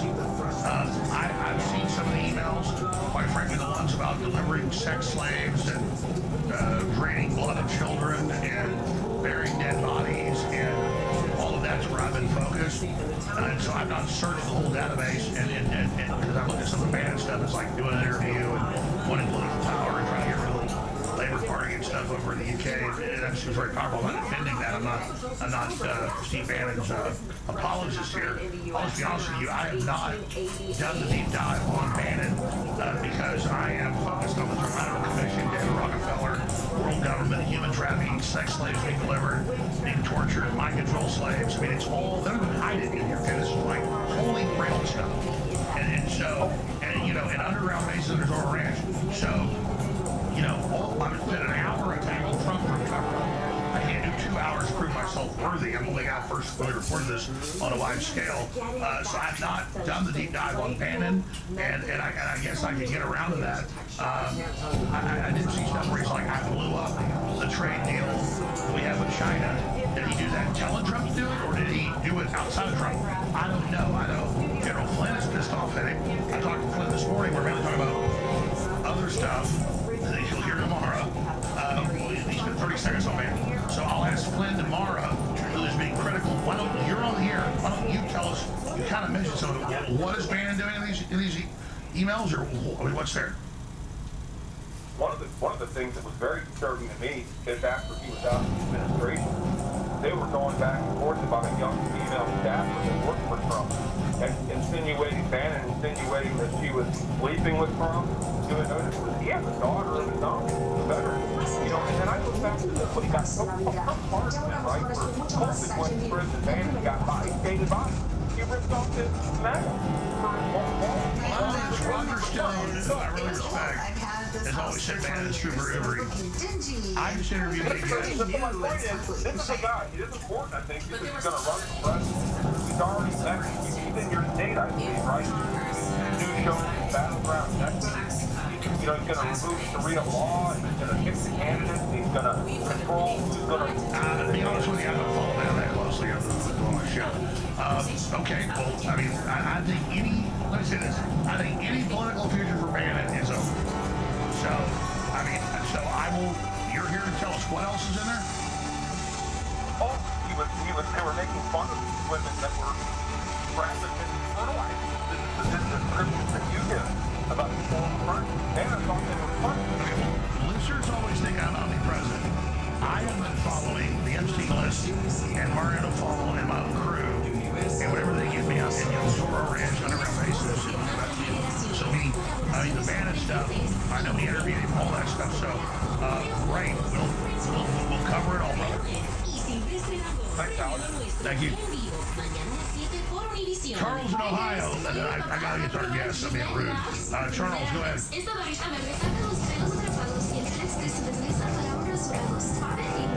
Charles in Ohio. Charles is up there. Gabriel in West Virginia. Last caller. Go ahead. Gabriel. Hello. I keep in par with the SRA conversation. We finally called it in the chill on it. It happens anytime I attempt to say what I felt like I needed to say. What I wanted to talk to Kathy O'Brien about had to do with the suicide program that gets kicked on when an individual talks about the experiences that they had. I had a conversation with someone that was brought to me by a friend that I had been working with in a counseling protocol. Most of the programming. When I wanted to talk about the abuse, no, she didn't want to do it. Yeah, well, that's because there's so many layers that are built in sequences that get triggered that bring things up into their domain, up into their spiritual body. And the stuff that this lady shared with me was unbelievable. She had scars all over her arms, like the victim that I'm on to. And as she started to talk about the pouring that's been around and praying for her, and just to hear the story was profound. And I wanted just to mention bits and pieces of it because it's rooted to the FRA conversation. She came from a Kabbalah satanic family. She was raised to harbor and transfer and hold multiple demons at the same time and transfer children while they were doing the ritualized, sexualized abuse. And she talked to me about some of the things that they made them do to get them ready for that. And They would get them energetic aliens invading through the space-time continuum. Everybody makes jokes, all the math proves it now. Wow, that's incredible. Thanks for calling. All right, we're out of time. I apologize, Matt Rackman. 17 minutes. I really wanted to get him on for his expertise on Iran. He's dead on about that. Former Navy SEAL, listening author. He wants to talk about Epstein right now. So I'm going to hand the baton to him. Remember, we're funded by you. Got a sale ends tomorrow night at midnight. 53% off of all the supplements, all the Patriot Apparel, all the knives. Biggest sell of the year. It's tomorrow night. TheAlleyShowStore.com. Can't do it without you. Thank you so much. Matt Bracken, I hand the baton to you. Thank you so much, my friend. Thank you, Alex. It's been quite a week. You know, I don't want to sound like we're just beating this dead horse like it's like we're watching mainstream news and it's all about the Guthrie story. But the Epstein story, I think, is not going away. It's going to be permanent with us for a while. You agree? I said I was leaving, but if Trump doesn't do the right thing now, he is the MC presidency. He has been tricked into this. He's not involved in all our evidence. I mean, this is the white pillars say, oh, don't help the Democrats. Shut up. No, he's not going away. Can Trump even get out of this now? It's the ultimate target. He only if he took your advice, Barnes, others. You've got to release everything because he may not be tarred, but the worry is that who said that Trump told her, I guess it was MTG, that it would be too embarrassing. He told me 2 months ago, I'm probably going to leave Congress before she even did it. He said he told me, he goes, this will embarrass my friends. Right, and like Howard Lutnick, who shared 5 stories of a common wall, okay? I mean, in Intel world, it's like East 71st Street, a couple blocks from Central Park. And then he lied, so that was the only time they met, and we're always at the island. He's done. He's done. But in terms of, if this is an Intel operation, you have to study where did these people come from? Where did they get their wealth? How did they go from wonderkin to billionaire? Well, let's say they're Israeli operatives. I mean, as far as I'm concerned, there might as well have been revolving doors between 9 and 11. And God has a sense of humor, putting them in number 9 and 11 on sharing a wall. When Lutnick got out of the building and everybody else died on 9/11. Lutnick was at work every day, except that day he decided to take his daughter to school instead of a driver taking her to school. I mean, and he's got a very compelling story, and I'm very sympathetic. He was on an operating table for like 10 hours with a blood machine, doing invasive heart surgery with no expectation of surviving. So you have to think, when you go through that experience, what's left? What cards are you going to hold? But I think that there are still a lot of cards that people are holding. I had high hopes for Cash Patel and Dan Bongino when they went to the FBI, and then a month later, they've got that deer in the headlight look like I've seen things that would shake the palace foundation like an earthquake, and I can't even talk about it. That's the only way I can interpret that look on their face, that shocked look. And Bongino's trying to rehab his podcast. That's not going to work. Bannon now, he's tarred with this tar baby. I think he's done. Trump, just by appearing, continuing a cover-up, continuing to employ Pam Bondi, total mistake. But this is such a pervasive stink, and it's not just an American political story. This is a world story. In Iran and Russia, they're holding this up as, look at who the leaders of the West are, satanic pedophiles. If you're on Team NATO, Team America, you're on team pedophile. How does this even happen? You know, where can this come from? And I compare this to how do people self-select for this? It's well known for a long time that psychopaths have a chameleon ability. It's like the evil side of, I think it was Buckminster Fuller, he wrote a book many decades ago, How to Win Friends and Influence People. It's basically listen to them and then feedback what they want to hear. You know, that's, you know, in a sincere, honest way, but it's like a salesman. What is the person want to talk about? Become a chameleon, mirror that back to them. So, psychopaths have what I would call psychopath gaydar. Everybody's probably heard of gaydar and how, you know, men at a party can, without, you know, handing over a card or winking or sticking their tongue out, which might get them punched in the face, they have to, like, you know, like insects with pheromones or their antennas, they've got to kind of just a little bit of eye contact, a little bit of suggestion. That's called gaydar. I think that the psychopaths that do so well in politics also have like a psychopath gaydar. And they absolutely excel at being a chameleon. This is why so many politicians can change, you know, 180 degrees over their career. They can go into office with one, you know, steering one way, and 20 years later you forget, and now they're steering another way. Because they're just psychopaths that use that chameleon ability to project back what people want to see. And in the mob world, I compare three things: gangs, the mafia, and this psychopath class. In gangs, it's very common. How do you met a gang member, right? I mean, you know, he's from your neighborhood, he speaks your language. But how do you vet him? Well, you have him commit a murder. You'll tell him, walk up and shoot that cop who's sitting in that parked car. And if you do that, you know, number one, you'll pull the trigger when you're told. But also, we've now got criminal culpability we can hold over you. You can go to prison for the rest of your life. So you're now in our gang because, you know, you're going to know our secrets, but we've got a secret on you. We told you to kill that guy, and you did. Walk into that bodega, just shoot the guy, and you do. So they've got a hold of you.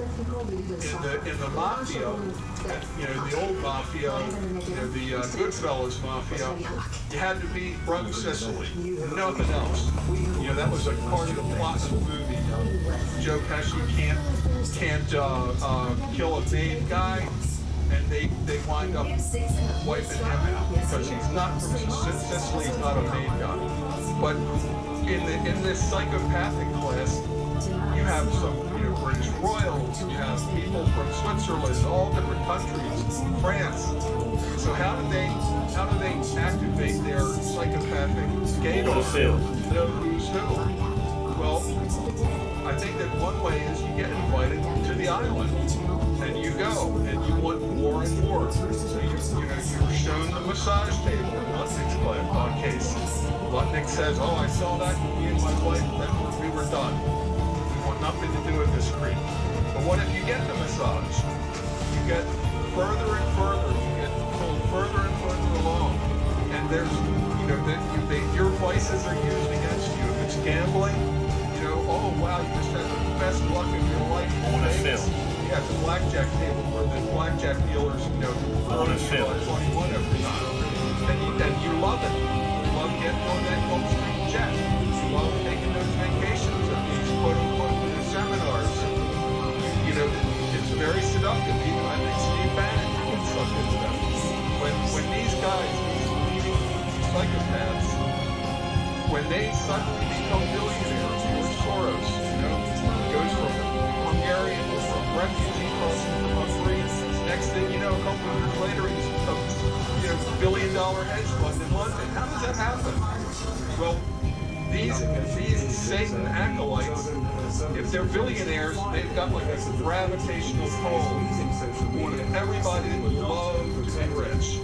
And if you're a billionaire, $1 million are like what you can drop for a tip. That's a weekend.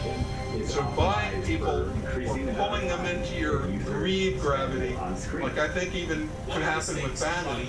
So a Bannon, strong personality, I think a good man, and he thinks, I'm going to use Epstein's money. Epstein's not going to influence me. I'm just going to take the money and give him a little coaching. But you're sucked into that gravitational field. And I think even Trump was sucked into that gravitational field. And you know, you see this torch being passed generation to generation. These creeps tend to cultivate a mentor relationship with young potential creeps. When you look at people like, for example, obviously Barack Obama, he starts his career in Bill Ayers' living room. You know, Bill Ayers, weather underground bomber. Then he becomes a leading professor, not only a professor, he's writing the textbooks that our kids are using. And he's leading Obama to, all these doors open. You win this race, you win that race. You know, all of your opposition gets nuked the last minute, and you slide into the Senate, you slide into the presidency. You can say the same thing happened with Bill Clinton. Rhodes Scholar, Fulbright Scholarship, straight to London, straight to Moscow. He's on his way. Our relationship with Hillary. You know, these disciples of Satan, I think that they're cultivated, they're deemed selected, and they're always moving forward. And like Alex has said about like the vampires, it's not necessarily, it doesn't mean that Dracula himself never dies. When Dracula, the vampire, finds a new vampire to pass the torch to, because this is a long-running satanic force that we're battling. This is not something that's just new in this century. And we'll talk about more about this on the other side of this break. Be right back. Now this is an emergency flash sale. It funds our operation, and these are incredible products. This is the biggest sale of the year right now at thealexjonesstore.com. Store-wide, all the supplements, all the apparel, the wall caps, the t-shirts, all of it, the hoodies, the sweaters, the incredible supplements, ultramethylene blue, proprietary ultramethylene red, the Irish sea moss, the shilajit, all of it until tomorrow at midnight. We send it in one day, store-wide, 52% off. So I'm saying this live on air on February 17th, Tuesday. Tomorrow, February 18th at midnight Central Time, the sale will end. Store-wide, 52% off. Ends tomorrow night at midnight. This is an alert. So go to thealexjonesstore.com now.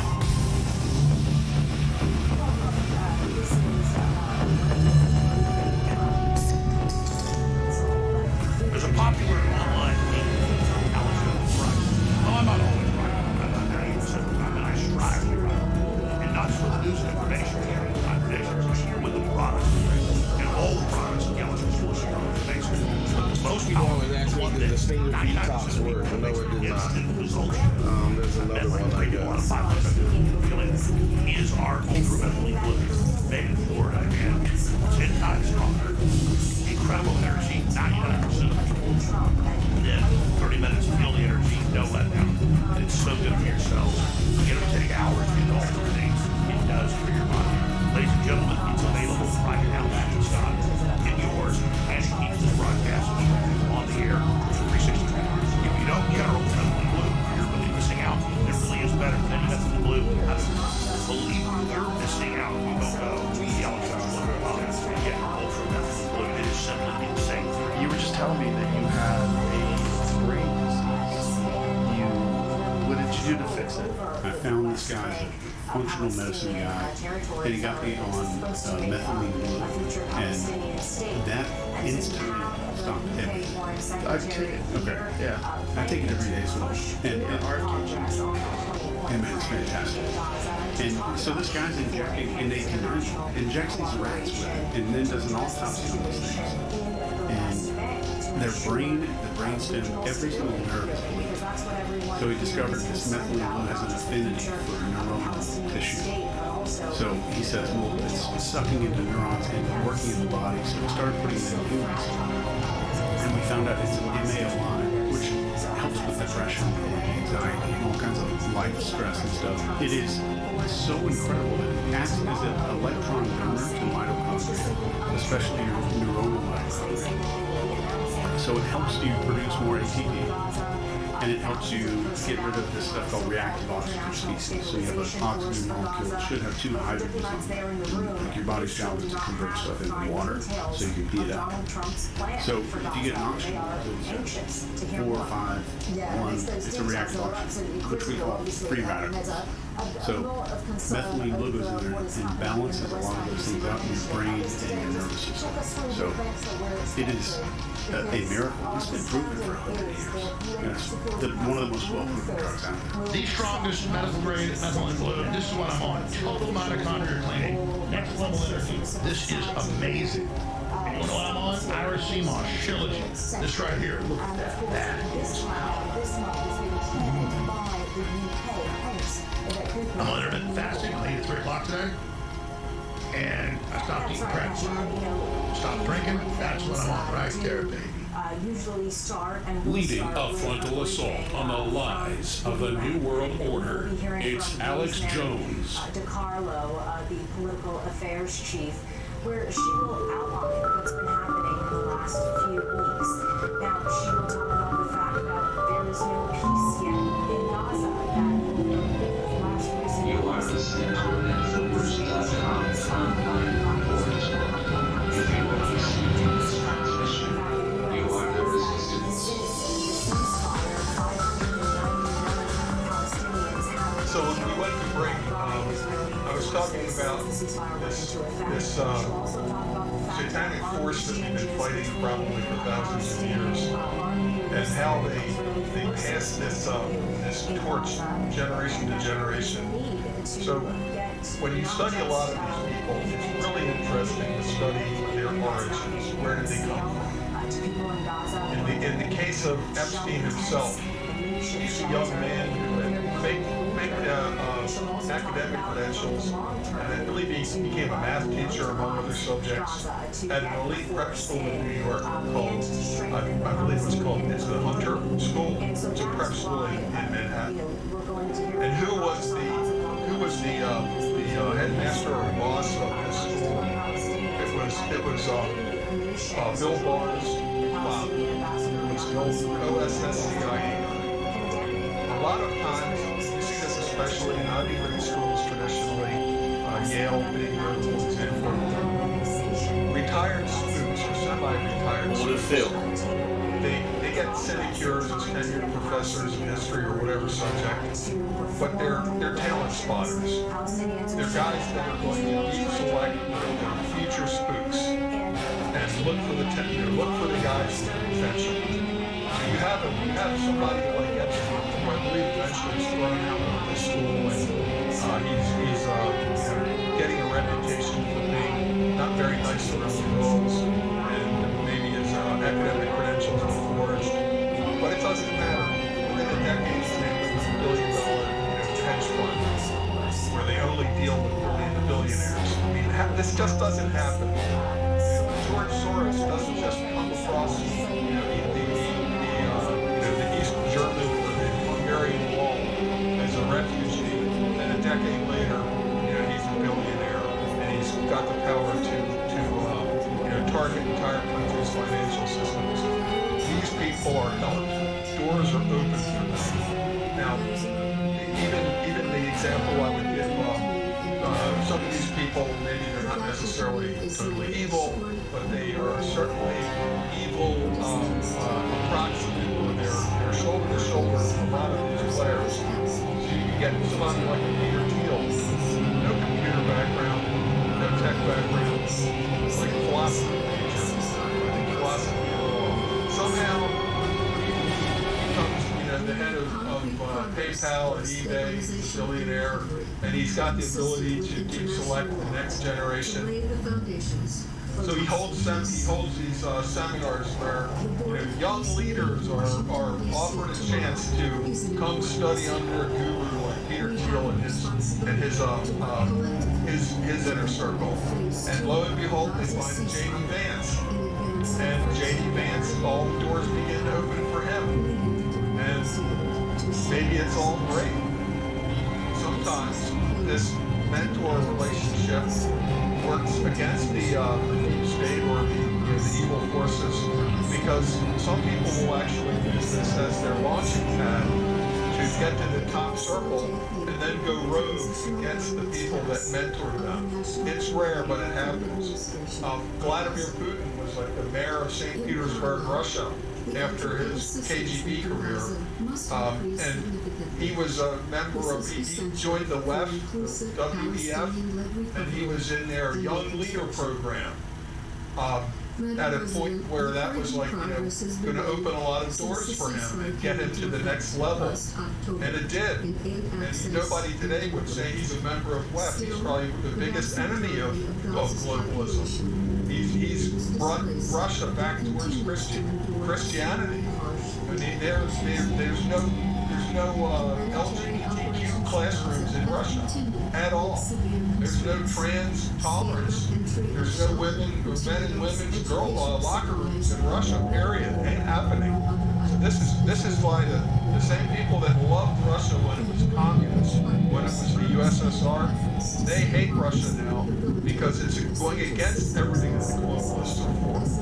So sometimes people use these globalist institutions or these mentor relationships and then go rogue against their old master. So I'm hoping that that's the case with J.D. Vance. I worry about his origins, but maybe it's an example of a white knight, apprenticing under a black knight, but then he actually is a good guy. That's what I'm hoping. So always look at the origins, and of course, it'll be noted that way more than the proportionate share will be members of a certain religious ethnic group. That is certainly true. There's no getting around that. I mean, Epstein himself, as a young man, Lex Wexner, billionaire, Ohio, signs over his entire fortune to Epstein, power of attorney, complete control. In what universe is this happening? I mean, it's the nexus of intel and corporate power. And sometimes it's hard to separate them. The founders of Google, that began as a military project, a DARPA project. And you can say, well, which is more powerful now? Is it all intel? Is it all corporate? It's an eternal battle between private power and government power. I watched a video today. Michael Jan is over in the Netherlands, or he was. I think he's in Norway, Denmark. Anyway, he was with Catherine Austin Fitz for a couple weeks, and they put out a video. It was very interesting. She's a former government insider, and now she's warning about the globalists closing the trap on us, and I can certainly see that happening. But that I would recommend watching that video. It's on Michael Jan's YouTube channel and Substack.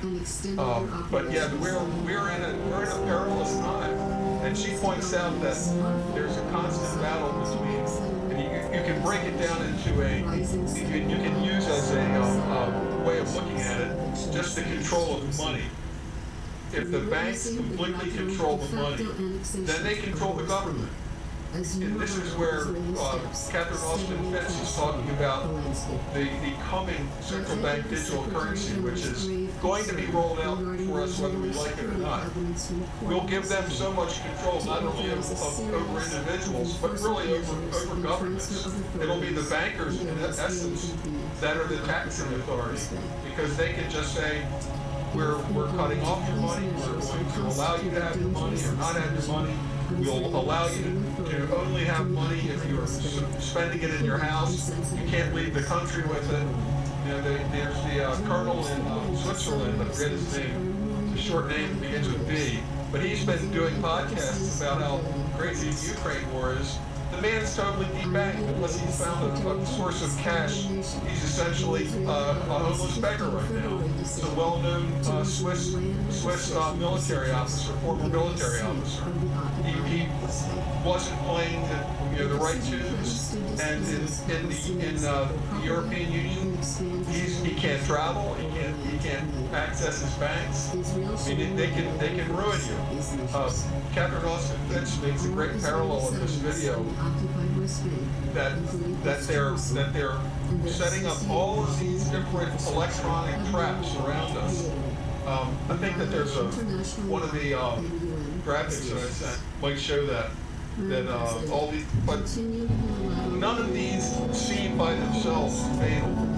But and you might find them useful. Like, oh, I like QR codes. I like tapping my credit card. I like facial recognition. It makes things so much easier. That's it. The Solari report. That's Catherine Austin Fitch. So when I saw this, I immediately thought of a short story that I wrote a couple years ago called "Trapping Feral Pigs." The way that they trap feral pigs is they set up a big cage out in the forest, but it's got gates all over it. You know, it's a fenced cage, but with open gates. And they start dumping the corn in the middle. And the pigs are very careful. They look suspicious, but they go in and out. They go in and out. It's like free corn every night. Go in there and get your free corn. And they don't notice that one by one, these gates are being closed. Until finally, the pigs are so used to going into this cage, there's only one gate left open, and when they're all inside, they close the cage. And that's where we almost are in our technology, that we won't be able to buy or sell. Sounds like the mark of the beast. We're all going to have an ID that you can't travel without. That was part of the whole point of the COVID experiment. You know, can we just prevent people from traveling without some document that we just ginned up completely unconstitutionally, extra legally? We're just going to say if you don't have a vaccine card, you can't travel. Will people buy it? Well, pretty much they did. I know a lot of people that the only reason that they got jabbed and boosted was so that they could go on vacation in Europe. And I, this has personal consequences, even in my own family. This turbo cancer thing is a real deal. These people will stop at nothing. We've seen with Epstein, just as an example, how evil, there's no bottom to this evil. When I was talking earlier about how gangs will have somebody, a new member, a new prospective member, murder somebody. Well, the higher you go up in this satanic pedophile cult, the worse the crime you have to commit to get to the next level. You know, the massage is just an entry-level thing, but eventually you're requesting the jerky, which is cannibal meat from kidnapped children, missing children. There's no bottom to this. And the higher you go up, the closer towards that power, the worse things that you're going to see and participate in. And I think this is why many people have said the full disclosure of the Epstein files could bring down the governments of the West. It's certainly threatening to bring down the government in England right now. And there's one thing in particular about this that I hadn't seen anywhere. Somebody just mentioned this to me today, and I looked it up. You know that Epstein's 727 jet, this is not like a Gulfstream, this is like 737 size, right? But it's older. It was called a TriStar. It's got two engines on the rear, like a DC-9, but one up in the tail also, like a small DC-10. But something unique about the 727 and the DC-9 and a few other jets, it had a rear door, a ramp, so that if you were in some airport where they didn't have, a jetway or stairs, you could use that to get on and off the airplane at any unimproved third world or private island runway. Well, something unique about that is that you can actually open that in flight. You can't open a side door of a jet in flight and close it. It's a big problem. Wind blowing through. You can open that in flight. People parachute out of that. D.B. Cooper in the 70s extorted an airplane, had cash delivered, and parachuted out. There's movies that were made about it. Well, Jeffrey Epstein, what would he want to do with a door like that? Obviously, it'd be nice for your private island. You don't need a jetway. You've got your own stairs. But you can also toss somebody out of the back, and they're just gone. At 10,000 feet, you don't need to pressurize an airplane. You can just open that and put somebody out of the back, hit the water. If it's deep water, they're never going to surface. They're as gone as gone can be. So it's the same group of people that are laughing about it, requesting jerky made from people, cannibal jerky. You think that they wouldn't throw little Lolitas that are unwanted, that are like threatening to become a problem? What's the easiest way to get rid of them? Pitch them out of an airplane like that.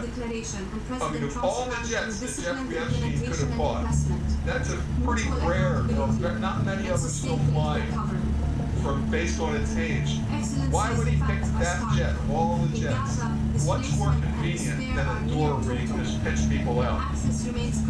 A year or two ago when I was watching Dan Bongino's show at the time, no QC time is over. He was going to really shake up the FBI, that Dan Bongino. He said that a Secret Service agent who was in Bill Clinton's detail, this is post-presidency Bill Clinton, flew on the Lolita Express several times, and that Bill Clinton was seen to go into the rear private bedroom quarters on the Lolita Express, presumably with the young ladies. This is according to Dan Bongino, so it's a little hearsay, and Dan Bongino quoting an unidentified Secret Service agent.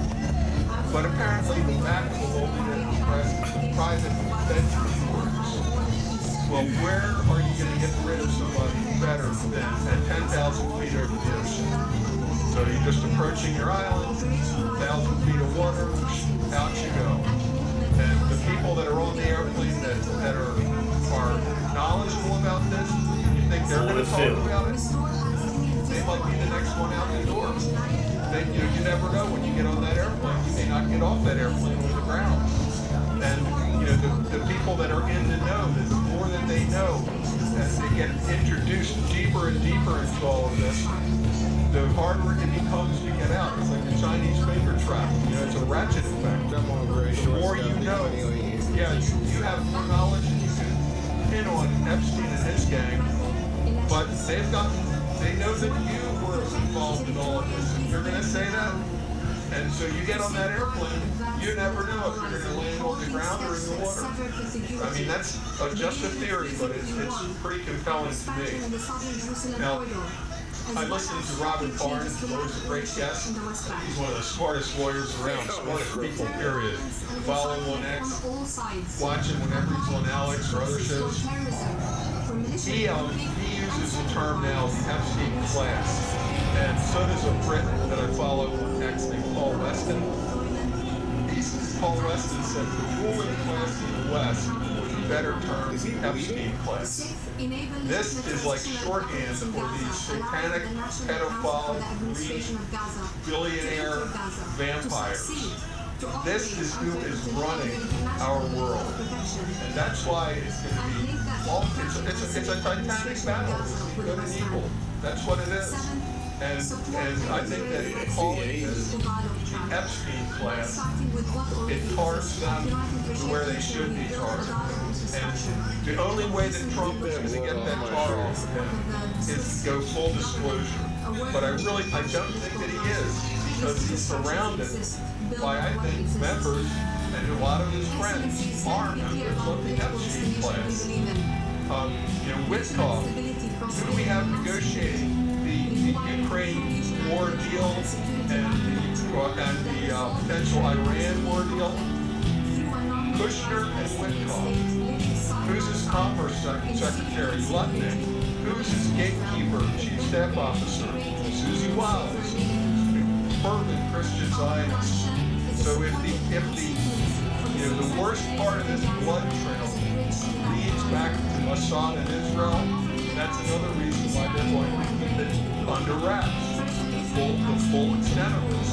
Because if the American people and people in the world begin to think that at its root Epstein is an Israel operation, then that breaks the link between America and Israel forever. That would break it. Americans would say, we're done. We're just done. And now we're actually on the verge of potentially entering a completely catastrophic war on behalf of Israel. 100% on behalf of Israel. It would have already happened if Trump hadn't been getting other counsel from the military telling him how risky and dangerous this is. For Netanyahu to go downside, they can't take on Iran without the full force of American power. And if it works, the victory for Israel would be defined as wrecking Iran. They're not looking for Thomas Jefferson to be elected. If Iran is broken into 5 or 6 warlord states, if it's a complete catastrophe like Syria, that's what Israel wants. Israel's definition of success in Syria is going from a stable regime, you might not like Assad, but a stable regime where people aren't just burned to death on the street for being the wrong religion, to being a disaster, a catastrophe. And that's what I think they want for Iran. Iran is the last big threat posed to Israel because of its ballistic missiles. And they have extremely good ballistic missiles. On the other hand, we may be exposing our weaknesses if we join in this war with Israel against Iran. It may be exposed that our military is somewhat of a decrepit paper tiger, in the sense that aircraft carriers are not that useful anymore. The aircraft carriers have to stay practically, at maximum range away from Iran. Their aircraft only have like an 800-kilometer combat radius. That's well within Iranian missile range. We have bases all over the Middle East that Iran can target. Iran in the 12-day war had individual point targets, which is a really critical distinction. If you have to fire 10 missiles at a target to have a chance of one of them doing damage, the math is against you. But if your accuracy improves to where you can aim one missile at one building and hit it, and the defense has to fire 2 defensive missiles at every incoming missile, we run out of plans and patriots long before Iran comes out of ballistic missiles. And there's something that happened at the end of the 12-day war. That's Iran's newest, biggest truck-mounted missile. So when you look at that, that has a solid rocket, a solid propellant, as opposed to the old Scuds you remember from Desert Storm. The Scuds had to be lifted vertical and then fueled with liquid fuel, which took a long time. These solid fuel missiles can just roll out of the cave or a hiding place, direct and fire at them, and we're not going to be able to stop them. We couldn't even stop the Houthis from blocking the Red Sea. The only reason the Red Sea is open now is the Gaza war is over. While Israel was bombing the crap out of Gaza with American bombs, that was when the Houthis were blocking the Red Sea. We never stopped them from blocking the Red Sea. They lifted their missile barrage when the Gaza conflict wound in. But we couldn't even keep ships going through the Red Sea. If Iran goes to war with us, they can absolutely close the Strait of Hormuz. There is nothing we can do to stop them. They can close the Strait of Hormuz for weeks or months. Even if we turn Tehran into a glass parking lot, it would not open the Strait of Hormuz because the Revolutionary Guard missile crews that are all over the Iranian side of that, like the dog-leg turn of the Strait of Hormuz, hiding in cliffs and caves.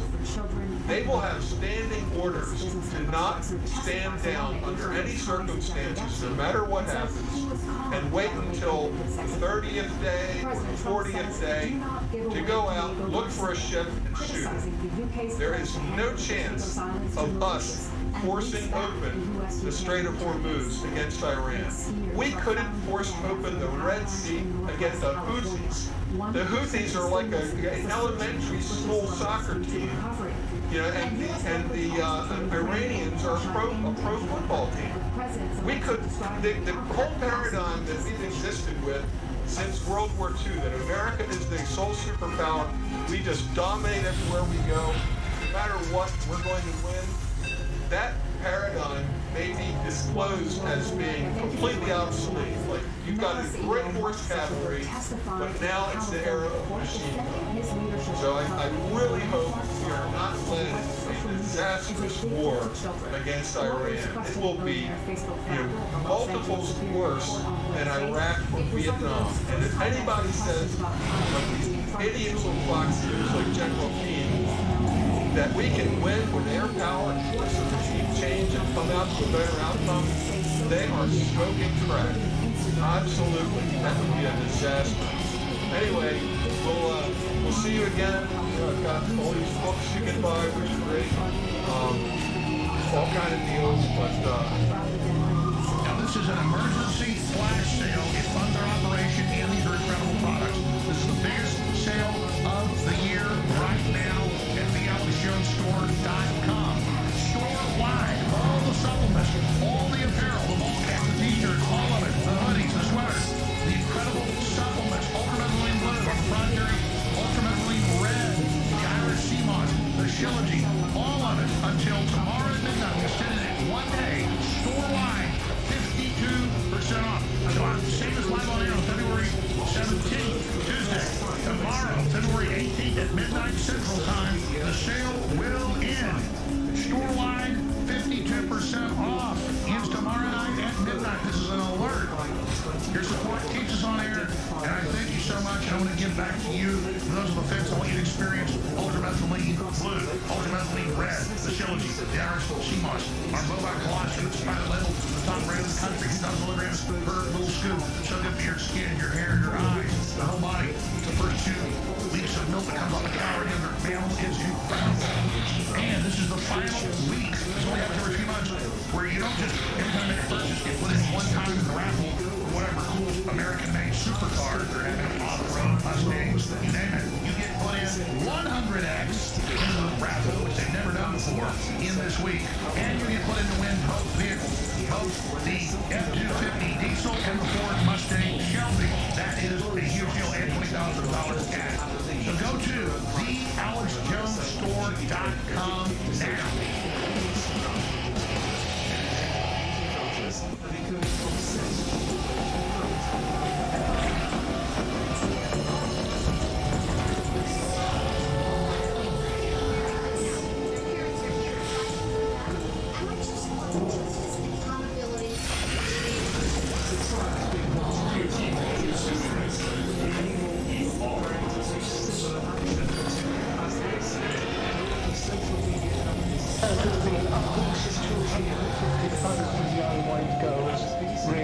Century, very largely by Muslim men.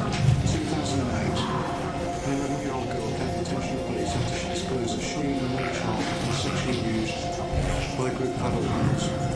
Just a few weeks later, she was found in a derelict house with another child and a number of adult males. Yet she was arrested, 11 years of age, she was arrested for being drunk and disorderly, and none of the males were arrested. Has your force identified the police officers involved in what went on? I don't know. The veil is lifting on the UK's festering underbelly of nauseating cover-ups, where Labour MPs under Keir Starmer's iron grip just slam the door on justice for victims of Muslim grooming gangs. The eyes to the right were 111, the nose to the left 364. So the nose have it, the nose have it. Unlock. Labor crushed it, 364 to 111. Back in January 2025, the Tories pushed an amendment to the Children's Well-Being Bill, demanding a national inquiry into the predatory networks that have ravaged thousands of young, mostly white and working-class British girls, while whispers of Islamophobia fears and political correctness shielded the perpetrators. But I want to give a special thanks to the APPG of British Muslims for the brilliant work you do to highlight issues affecting British Muslims and celebrate their achievements. As leader of the Labour Party, I am utterly committed to eradicating Islamophobia from my party and from society. And let's not forget Starmer's own skeletons as Director of Public Prosecutions in 2009.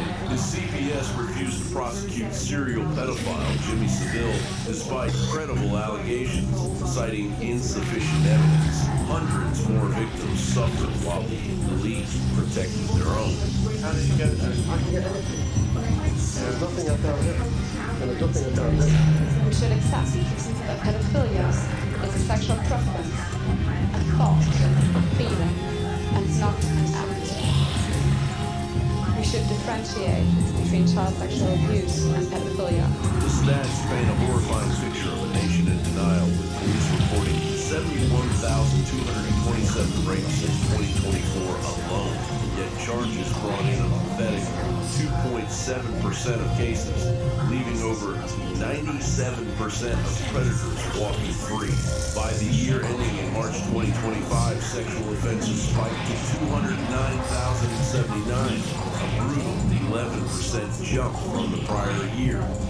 And nothing has shaped my thinking more than our crowd-funded independent inquiry into the Pakistani Muslim rape gangs. An inquiry that should never have had to exist. An inquiry that I created only because the political system itself would not act. That inquiry has been the most sobering experience of my public life. Not just because of the awful crimes, not just because of the horrific suffering, but because of what it exposed about the way this country is governed. Now zoom out to Scandinavia, where the same multicultural madness has turned safe havens into rape hotspots. Sweden tops the charts at 84.4 reported rapes per 100,000 people, followed by Norway at 4249.9, with studies showing 92% of severe rapes in Sweden linked to foreign-born offenders. Yet convictions remain abysmally low. Just 6% in Sweden prosecute adult cases. Scandinavia's unchecked borders and police denial breed predators, turning progressive paradises into hellscapes for women and girls, while real men appear to be non-existent. John Bauer, reporters for Info. That, of course, is the latest from John Bound. You can find and share that video, band.videoinfowars.com. Follow John Bound at Newsbound on X. Of course, follow Real Alex Jones, InfoWars at AJ and Live, and I'm, of course, at Harrison Smith. We'll be back on the other side of your daily dispatch. Giant show today. Huge guest, Patrick Wood, Joseph Philip Daniels. We're talking about Zorro Ranch and all the new discoveries of the Epstein files. It's terrific. Stay tuned. Now, this is an emergency flash sale. It funds our operation and these are incredible products. This is the biggest sale of the year right now at thealexjonestore.com. Store-wide, all the supplements, all the apparel, the ball caps, the t-shirts, all of it, the hoodies, the sweaters, the incredible supplements, ultramethylene blue, the proprietary ultramethylene red, the Irish sea moss, the shilajit, all of it. I'm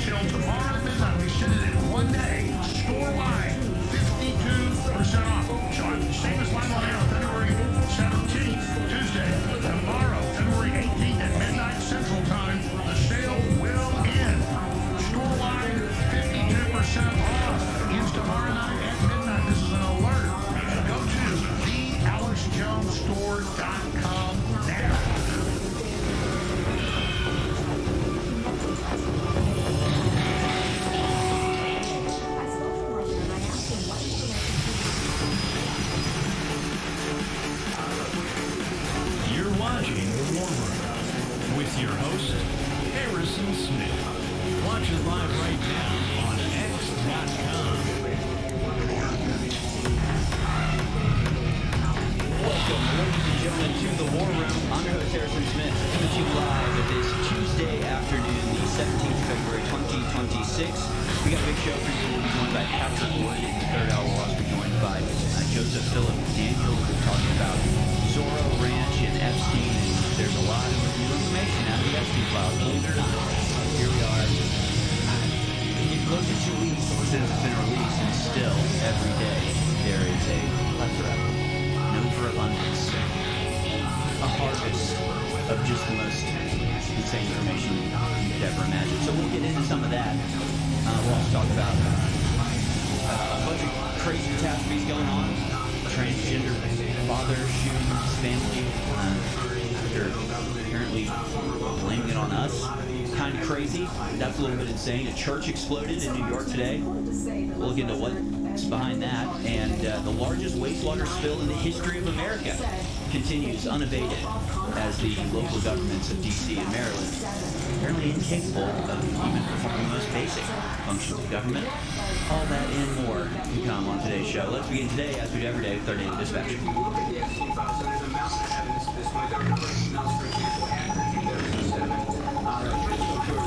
For Tuesday, the 17th of February, 2026. New Mexico to probe Jeffrey Epstein's Zorro Ranch activities. Lawmakers in New Mexico unanimously approved new legislation on Monday that authorizes a probe into the convicted sex offender Jeffrey Epstein's Zorro Ranch, located 30 miles from Santa Fe. The legislation creates a special committee of state representatives, including two from both the Democratic and Republican parties, who will investigate happenings at the ranch and the related allegations of criminal activity. The effort, which will cost $2.5 million according to Reuters, coincides with the federal push to release new information tied to Epstein and his associates led by the DOJ. So yes, it's come to light that the Zorro Ranch property, that is the part of a lot of Jeffrey Epstein's most obscene experiments and behaviors, was never searched by the FBI, never investigated, despite the fact that in some of his correspondence there seems to be hints that there are perhaps dead bodies located on the property. But there was never an investigation, it was never searched. So God only knows if there is anything there you can find, but better late than never, I think. Better late than never. So we'll get back into that very much so later in the show. Meanwhile, Eric Trump invests in a, quote, low-cost per-kill drone company. The president's son has joined a deal to take Israeli company Extend public. Eric Trump is pouring money into a sector that's a growing focus of the Pentagon. His father oversees drones. The president's son is investing in a Israeli drone maker called Extend as part of a $1.5 billion deal to take the company public through a merger with a small Florida construction company. Battle-tested during Israeli operations in Gaza in recent years, Extend markets some of its drones as, quote, low-cost per-kill munitions that align with U.S. defense directives to help wage modern warfare. So that's terrifying. I don't know, to me, that's sort of terrifying that that's the way things are going, but Mr. Trump should make money off it. Meanwhile, Biden official who created disinformation board has been appointed as FISA court advisor, sparking concerns from Russian senators. Jennifer Daskal helped select the board's controversial director, Nina Jankowicz, and will now advise judges on foreign surveillance legal issues. A Biden administration official who launched the Disinformation Governance Board and served as co-chair of the so-called Ministry of Truth has now been appointed to advise the powerful Foreign Intelligence Surveillance Board, prompting concerns from some Republican lawmakers. Yeah, well, what do you expect? What do you expect? I remember saying at the time of the Disinformation Board, there's got to be some sort of punishment for attempted tyranny, right? If you try to murder somebody, even if you fail, there's still a charge. It's like, this dude tried to kill somebody. You can't just let him walk around. It's not like, it's like I go shoot a gun at you and I miss, and it's like, you have to like let me walk away. No, there's an attempt to commit a crime. I remember at the time the Disinformation Governance Board, as it was, they kept saying, like, it's been defeated by disinformation, because talking truthfully about what's going on causes people to turn against it, which is the reason the Disinformation Board was being impaneled in the first place. But I remember at the time saying, these people have to be punished for this. No, it's not enough that they just don't succeed. It's not enough that they just try to create the truth ministry, that they try to create a censorship board in America, and they just don't succeed, and it's like, Good luck next time. Like, no, they should be punished. They should be punished for attempted tyranny. That's my take on that, because now these people have gone away, and now they're going to be charged with the FISA court. Isn't that wonderful? Meanwhile, House Oversight Panel opens up probe of 764 internet sextortion cult that preys on minors. Powerful House Oversight Committee is investigating the sadistic, nihilistic terror cult known as 764 that preys on minors and coerces them into sex acts, self-harm, animal torture, and other vile actions. House Oversight Committee James Comer and Subcommittee on Federal and Government Reform Land Law Enforcement Chair Clay Higgins demanded Tuesday that the FBI give lawmakers a briefing on its efforts to undermine 764. So very good to see that happening. We, of course, have been on that story since before anybody else was, so it's nice to see the independent reporting of some very brave people come to fruition. Meanwhile, House Senate Majority Leader Thune crosses a vote on the SAVE Act voter ID bill. John Thune is ready to put the Senate Democrats to a test on voter ID legislation. The Safeguarding American Voter Eligibility, aka the SAVE America Act, has earned the backing of 50 Senate Republicans, including Thune, which is enough to break through a key procedural hurdle. So, huzzah. Huzzahs all around for that. Won't that be fun? We'll get to hang a single star on the Republican board. It's something. But we'll wait. I'm not going to celebrate too early. We'll see how this all plays out. But wouldn't that be something? Single victory. Go down in history. And finally, Tehran says understanding on main principles reached. Iran wrapped the Iran talks with America finished in something like 2 hours today, which is not exactly a sign that anything positive happened. However, they are saying that there's an understanding on main principles and that things are moving forward in a positive direction. That's very unexpected and positive news for you there. To close out our daily dispatch, brought to you, of course, by thealexjonesstore.com. Go to thealexjonesstore.com today. And it's got to be today, because tonight at midnight ends the biggest sale of all time, as I'm calling it. We call it the 52% site-wide mega sale. You're getting 52% off every single item on the store. So if you've ever wanted to try something, now's the time to try it. If you're a fan of the product and want to stock up, now's the time to stock up. If you just want to add for a shirt, tomorrow night, it is tomorrow night. Well, okay, it's been extended. Sorry, I'm just hearing this.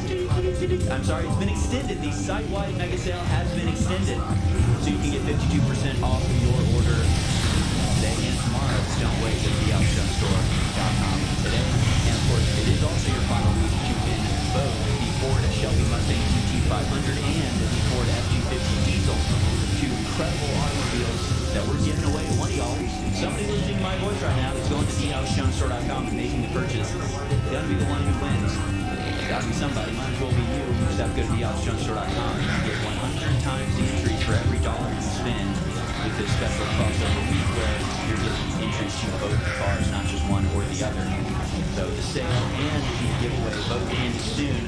Plus you get $10,000 in cash if you win the car. And you get to feel really good about it. I wish we could win the cars. We get to take the supplements. We don't get to win the cars. That's something that's exclusive to you guys. So enjoy that. I'm kind of jealous. Go to thealexjonesstore.com/Harrison if you want to let them know who sent you. And let's get into Jeffrey Epstein, the continuing fallout of Jeffrey Epstein. The files that were released last week ago, Friday.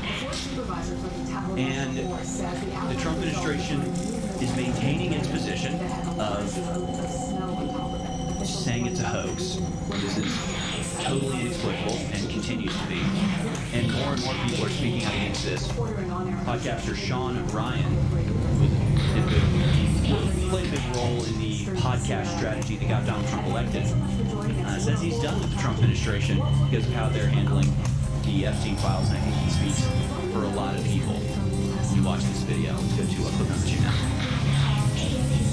I've been pretty quiet about tampons in front of Congress the other day, talking about how the Dow's up to 50,000.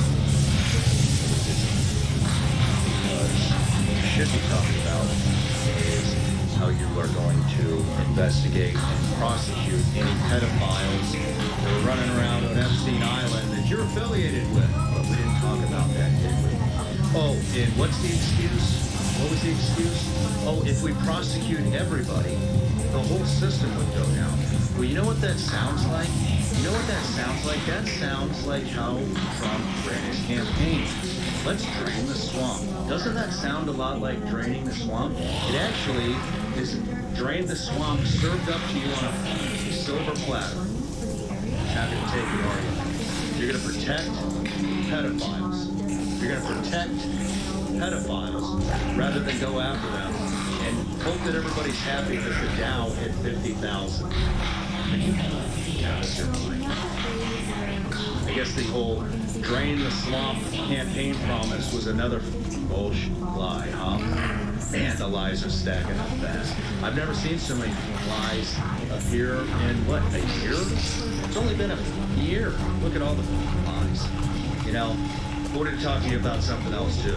Then you got Pam Bondi, and what's that other guy's name? Todd Blanche? Yeah, running around giving Ro Khanna and Massey all this because they accidentally put two names that are apparently innocent, you know, out that were in the Epstein files. Well, I got news for you.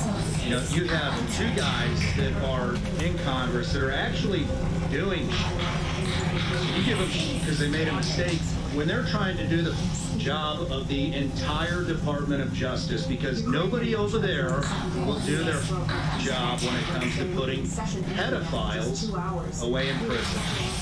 So you give them because two people are trying to do the job of the entire Department of Justice. And here's another thing I'm getting tired of, is seeing all these politicians, congressmen, senators, talking about all the shit that they saw in the unredacted files. And then you know what they do? They go right to X and they post about it and tell us all how shocked we would be of what's in those files. Guess what, congressmen? Guess what, senators? There's the speech and debate clause that says you cannot be sued for anything you say on the House floor. So here's a tip. Get the permission granted. Oh, and one last thing. One last thing. I saw this shit today. Obama goes on some random podcast that nobody's ever heard of. It just happens to drop, oh, aliens are real. Yeah, tell me that shit's not orchestrated. Right in the middle of the biggest pedophile ring exposed in the world. All of a sudden, we're gonna drop an alien theory. You.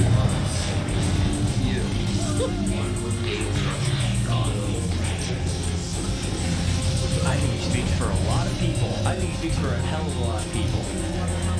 I know he certainly speaks for me. I'll tell you the biggest downside to this job, to this show right here, is we're on the radio and I can't curse. It deserves the situation, it deserves my full four-letter vocabulary of rap. It's very hard not to curse like a sailor talking about this stuff. So in that way, he definitely speaks for me. Marjorie Taylor Greene has also come out about this, gave a interview yesterday. Really pulling no punches, holding nothing back. Here's Marjorie Taylor Greene on why the Epstein files are causing such a ruckus.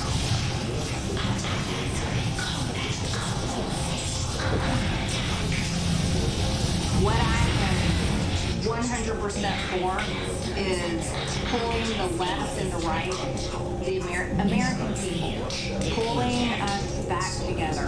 That's the America I love. This was before I got involved in politics. I was friends with everybody. We all were. Politics did not reign over our family get-togethers, our social events, the freaking Super Bowl, concerts, my God, everything. We had life, and it was so fun. Oh my gosh, we had so much fun. I want to go back to the days of the government can be seen, but not heard. Like, I want that. Now, what does it look like policy-wise? I'm one that's going to get the granular details and read the actual legislation or the policy description and analyze, how does that affect us? If we actually afford that, we're $40 trillion in debt.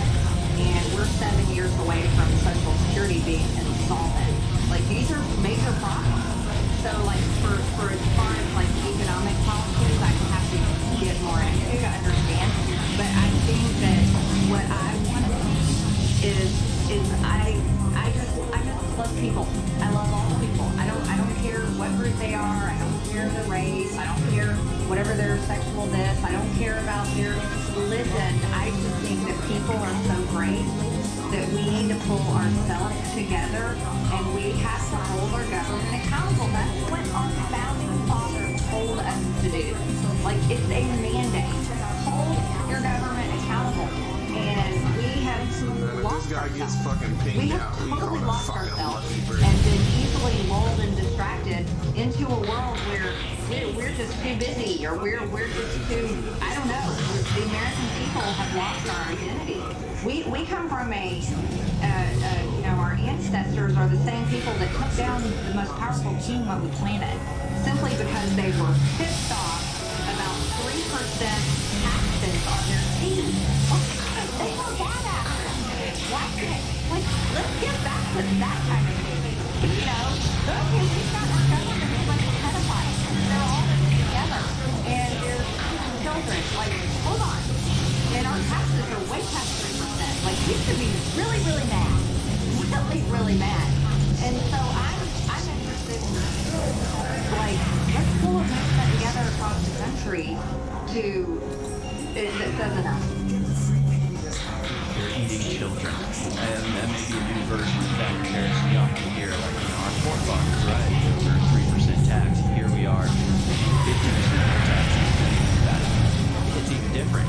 You're like, they were over 3% tax. Here we are paying 60% of our money to pedophiles who eat people, who eat babies, who get off on it. That's the worst. I can't believe we're in this situation, but here we are. Luckily, these Epstein files are not flashing the pan. They're not going anywhere anytime soon. And I'm happy to say I was a little worried at first. So overwhelming, everything in the Epstein files. And again, I just kept looking at the UK, being like, that's what should be happening here, and it wasn't happening here, but it's building. This is a slow burn kind of thing, I think, because maybe people in power, people in the Epstein list, think that they can just sort of shelter down and bear this one out, and that it's not going to happen. That's not going to happen. It's not going away. People are only finding out more and more about this, getting angrier and angrier, and demanding answers to at a louder and louder volume. So they need to handle this. Trump administration needs to get on the forefront of this, and sooner rather than later. Of course, Zorro Ranch is a location of extreme interest to anybody studying Jeffrey Epstein, as it was a place where he was performing a lot of his more disturbing science experiments. Parts of Epstein's emails hint that there are perhaps bodies buried at Zorro Ranch. And the New Mexico Board of Government has now launched a $2.5 million investigation into the property. We go to clip number 5 here. New Mexico lawmakers launched this investigation into Epstein's Zorro Ranch following allegations that severe crimes were committed there. Let's watch.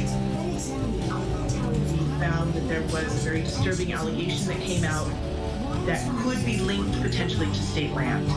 Because I am the manager of that land, I'm the elected steward of that land, what occurs there and what the land is used for is of utmost interest and importance to us at the state land office. To our knowledge, there has not been any investigation of the state land or the Zorro Ranch. Do you have any way of knowing what this land was used for? From our reading of the historic documents, what it seems like is like the state land was used almost as a buffer, a shield, to hide what activity was occurring on the ranch. To insulate the land, the ranch. Absolutely, insulate visibility to what was occurring there.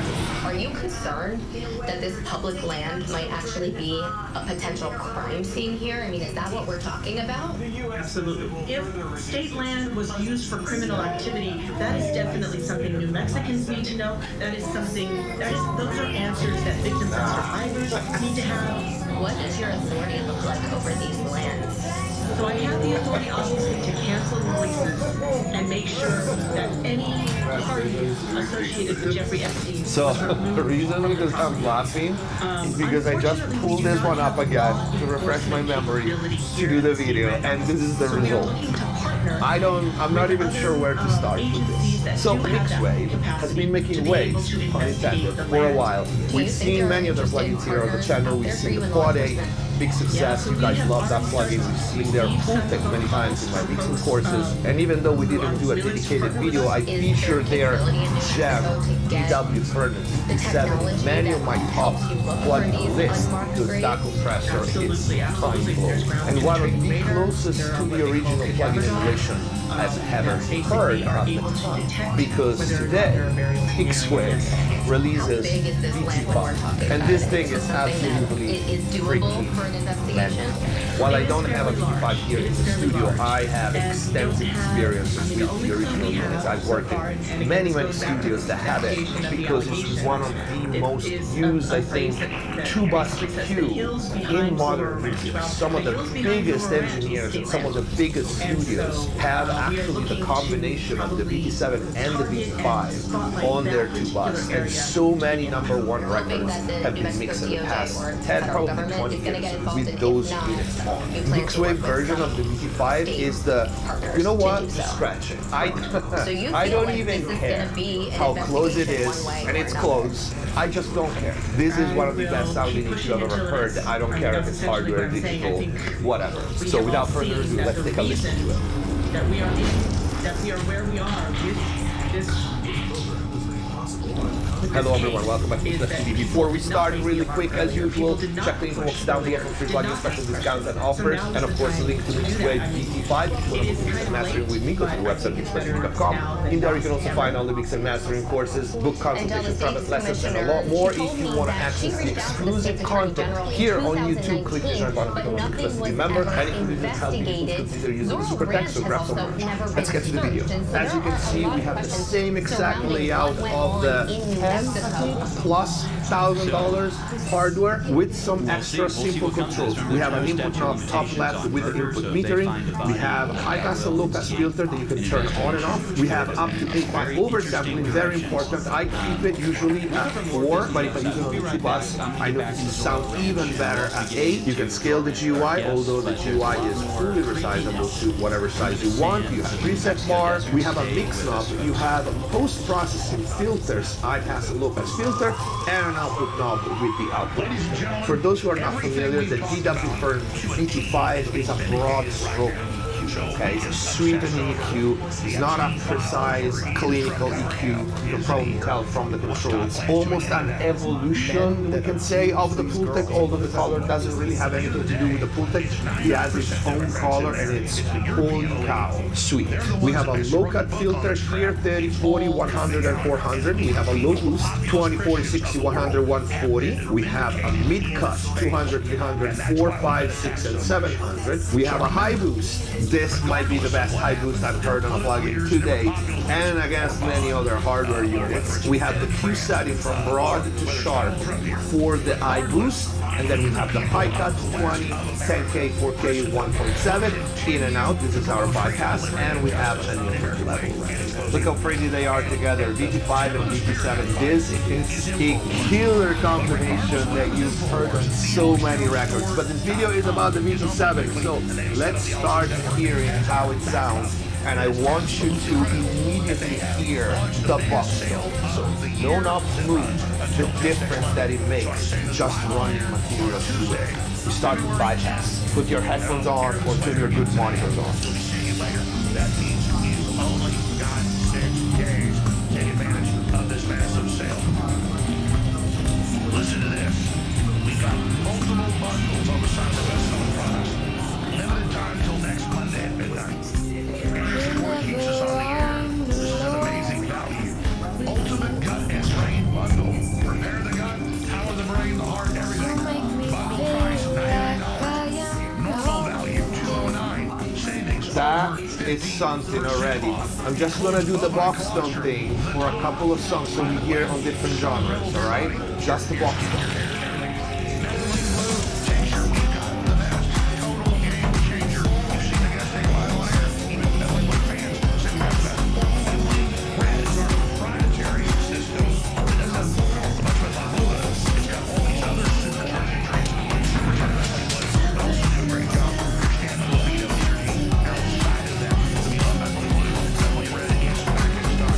thought it was important to start the audio example with just the box though, because it's pretty impressive. Now let's start turning up.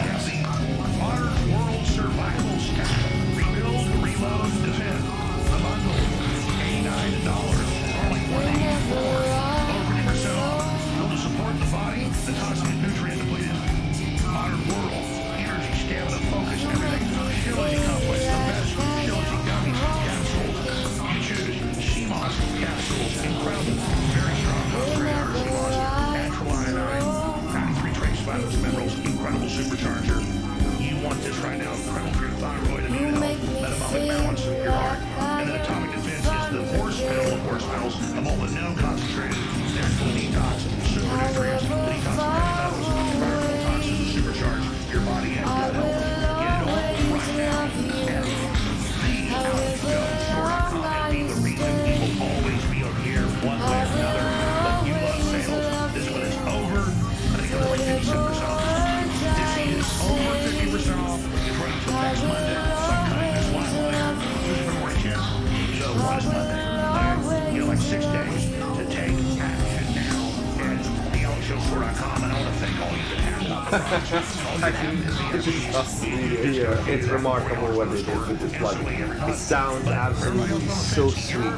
Now, one thing about the top end, this is actually not a shelf, it's a white bell, and this is the Q factor for it. So because of that, especially on Q-Bus, I feel, this is a weapon to give the vocals, if you're mastering, if you're just using this as a Q-Bus, to give the vocals that polish, sound like a record feel, by finding the right corner frequency, because this is not a shelf, you're not boosting everything from 3, 4, 5K and up.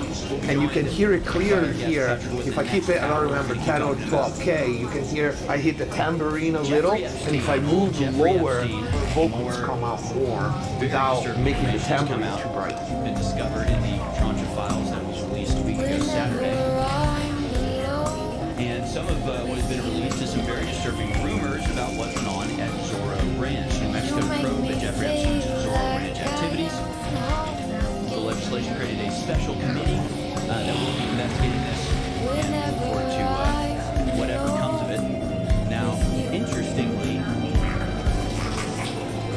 suspiciously, we don't know, Texas comptroller candidate Don Huffines Slow end is ridiculous, and the low mid cut is really, really useful because the curve of the low boost is really wide. You can hear even with the quarter frequency at 40 grab is so much higher, right?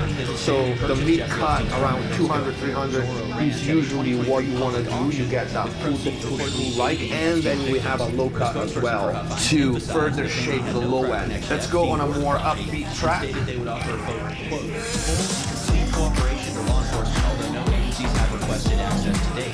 The purchase comes at the same time as New Mexico House resolution alleging the ranch was a quote instrumentality of serious criminal activity that went uninvestigated for years, raised concern about public safety and government accountability. So I like Don Huffines. I've met him in person a few times at Ron Hall's birthday party. I like his politics. I'm not actually that suspicious guy, but Ranch is not the best look, I have to admit. And I'd say, really, the only thing to do for anybody, even tangentially connected to Jeffrey Epstein. Okay, you hear if you drive this input here, you can hear the tubes start actually crunching to the point of like being even too much. Two things, use the input level, that's key for how much color overall you want. Two, use the freaking high cut, because the push-pull on the bottom end, everybody knows about it, but that goes for the high end as well. That's why they put it here. A lot of people is so afraid to cut top end on Q-Bus or Mastery. That's why it's there. It's key to find the right balance, find the right combination of boost on the high end and cut on the high end, just as much as the low end. Where they're just scared of like being associated with the scandal at all. But this is an opportunity for anybody like this, anybody like Don Huffines. People are going to be suspicious of you. People are going to think you're in on it. There's no way to like weather this storm. Just go first, this will blow over. No, this is going to be like stuck to your name forever unless you come out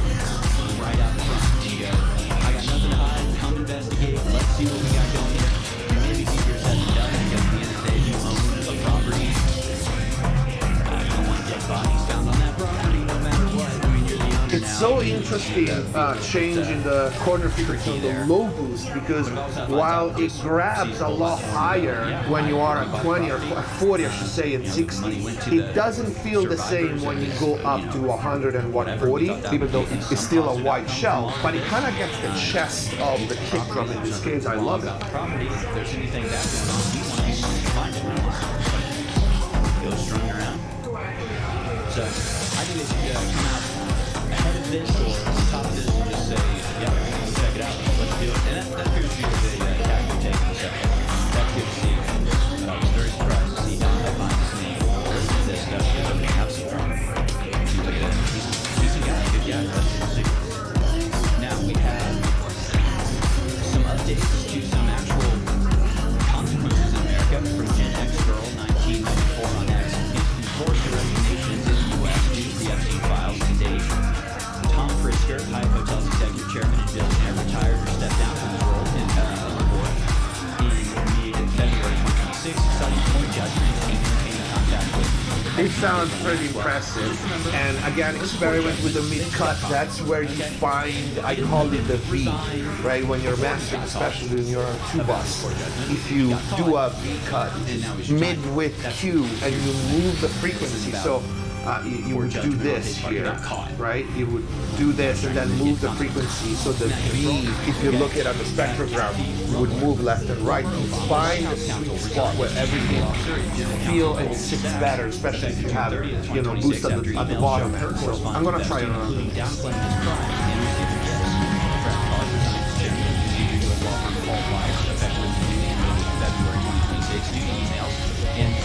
News coverage of his exchange with Epstein. He also stepped down from his alma mater board. David Ross, former Whitney museum director, resigned as chair of the MFA Art Practice Program at the School of Visual Arts in New York after emails field-friendly post-conviction correspondence.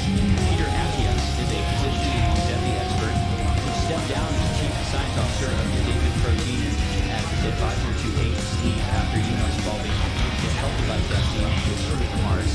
However, it's still somehow being paid as like a contributor to CBS News for some reason. And then you have Larry Summers, former U.S. Treasury Secretary, resigned from the OpenAI board in 2025, but from Harvard teaching and mid-investigations. Man, this thing sounds good. After 2026 in coverage. So, very minor resignations here. People are sort of being allowed to withdraw from the spotlight. I think they should be investigated and possibly sent to prison, but resignation's a good place to start. Now here's a very disturbing thing that's been discovered. Okay, goes the same here, low cut and low boost. You have two different curves, okay? So even if you're at the same corner frequency, it's just basic. But here, how much more deep and still focused the low end gets here. Listen to the kick drum. Between Jeffrey Epstein and it says, I like the idea of stepping down in favor of Pompeo. So when it happens, he becomes president. I'd rather have Pompeo as vice president, so when it happens, Pompeo becomes president. We're seeing context clues. I'm going to assume what they mean is the assassination of Donald Trump. I assume what they're saying is we better have Pompeo as vice president, so when it happens, when the assassination of Donald Trump takes place, Pompeo would be vice president. And CNN Response has that idea been shocked, and replied, we had much discussion. So were they planning an assassination of Donald Trump? That's certainly the time. And let's just remember that last year, And I could play with this all day. I could play with this all day. I just want to do a couple of other mixes before going to single tracks. A couple of the ones that we often use, so you can have a reference if you go and watch other videos with similar plugins or hardware.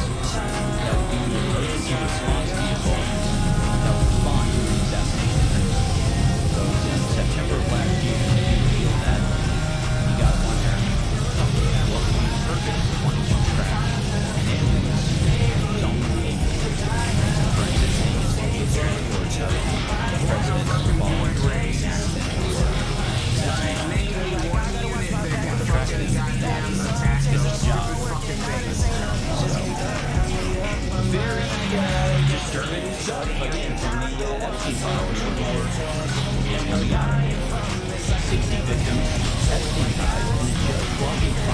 hold on a second. I gotta do this.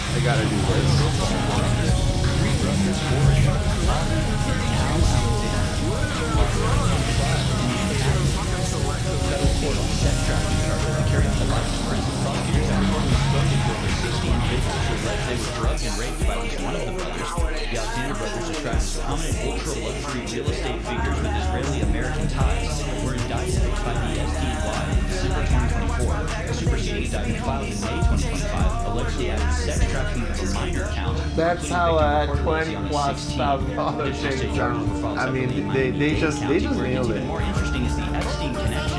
On February 2nd, 2026, Judge Valerie Cronin issued an order barring the DOJ from releasing any Epstein file material that references the defendants until after the verdict is reached. Court reporting indicates the brothers' names allegedly appeared in a six-page spreadsheet of Epstein-related tips, which the government reportedly described as inadvertently released. This is a federal sex trafficking trial involving allegations of abducting the victims of possible ties to the Epstein network, and the judge actively suppressing related file releases mid-trial. Despite all of that, coverage has been minimal compared to the scale of what's being alleged. They're expecting us to just quietly in the background. But he has nothing to say about it. And I wonder how many other trials go on. Judge is reaching out to the DOJ saying, "I believe this particular document could mess up this trial."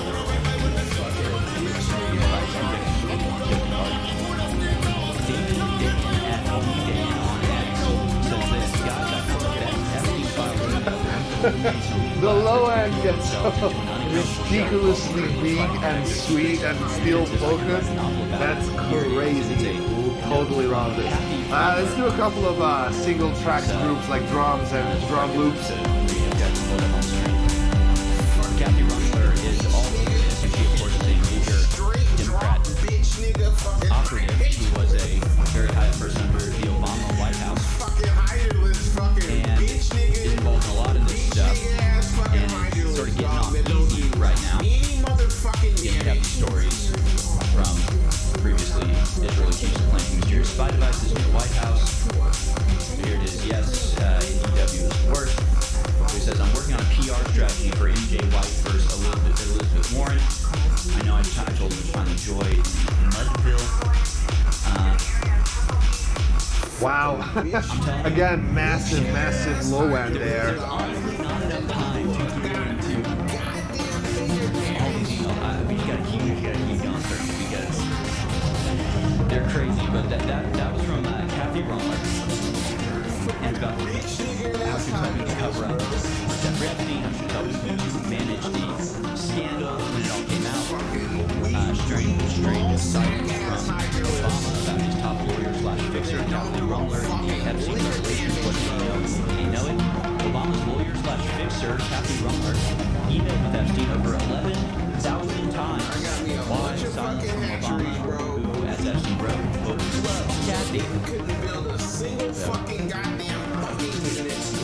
It is honestly the strangest thing. You can push it so freaking hard. They're all Democrats. Like I'm almost 13 dB, 18K, just pushing like casually 8 dB, like 60. This thing is a freaking tank. It sounds so good. I want to do a couple of acoustic instruments and go drums, classic, right? Lawyer and fixer of Barack Obama. They're absolutely throughout all of this. It goes on. What's this one? I mean, there's a vision of crimes that are really stuff I don't even want to talk about on air. And it's everything you're imagining. It's all the sex trafficking, human trafficking. Seems a lot like cannibalism, all that sort of stuff. Just more and more is coming out.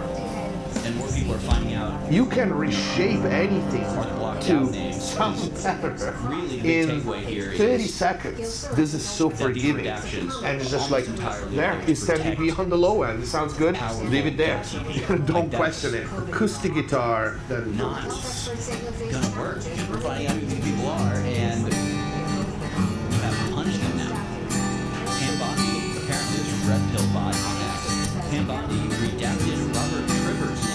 This disgusting email from the Epstein files. Quote, the key are from 14 to 15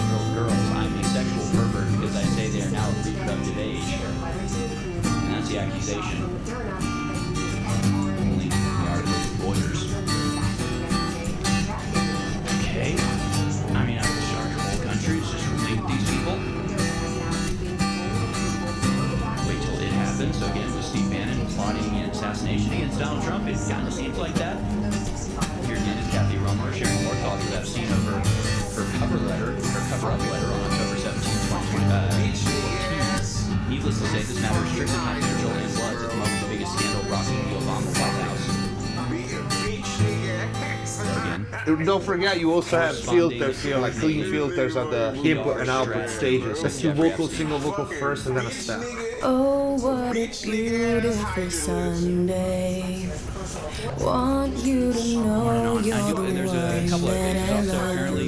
Heard that it sounds like a cliche, but you, you're my one and only. Oh, what a beautiful Sunday. Want you to know you're the one that I love. Heard that it sounds like a cliche, but This has been our stance the whole time too. Is that yes, he's working for the CIA, yes, he's working for Mossad, yes, he's probably working for MI6 and a number of other intelligence agencies. But he's not working for any of them at the same time. That there is a supranational organization structure that manages national governments and operates through the national Pay attention because this is not a clinical EQ, but you can still clean up things by combining the two low mids, I should say, and low cut, okay? Full stack. Oh, what a beautiful Sunday. Talking about the Want you to know you're the one that I love. Heard that it sounds like a cliche, but you're my one and only. Oh, what a beautiful Sunday. Want you to know you're the one that I love. Heard that it sounds like a cliche, but you're my one and only. This is it. I don't think I have to add anything to this. I think MIXTYPE did an absolutely amazing, impressive job with this plugin. DW55. This is literally an EQ that you can use on everything as long as you have CPU power. And we all know how expensive the hardware unit is, right? So it's an amazing build. But this plugin rivals with the best out there, hardware or digital, and I think it speaks for itself. The link is going to be in the info box down below. I hope you guys liked the video. If you did, please don't forget to leave a like. If the videos are helping you, please consider supporting the channel, grab some merch, use the super chat if you want to mix and mastering with me. Go to the website MIXTYPE.com, become a MIXTYPE member, access all the exclusive videos here on the channel by clicking the join button. Thank you for watching. Subscribe if you haven't already. Stay safe. See you next time. We've seen it with what happened when Ukraine tried to change the direction and take over Ukraine and Eastern Ukraine.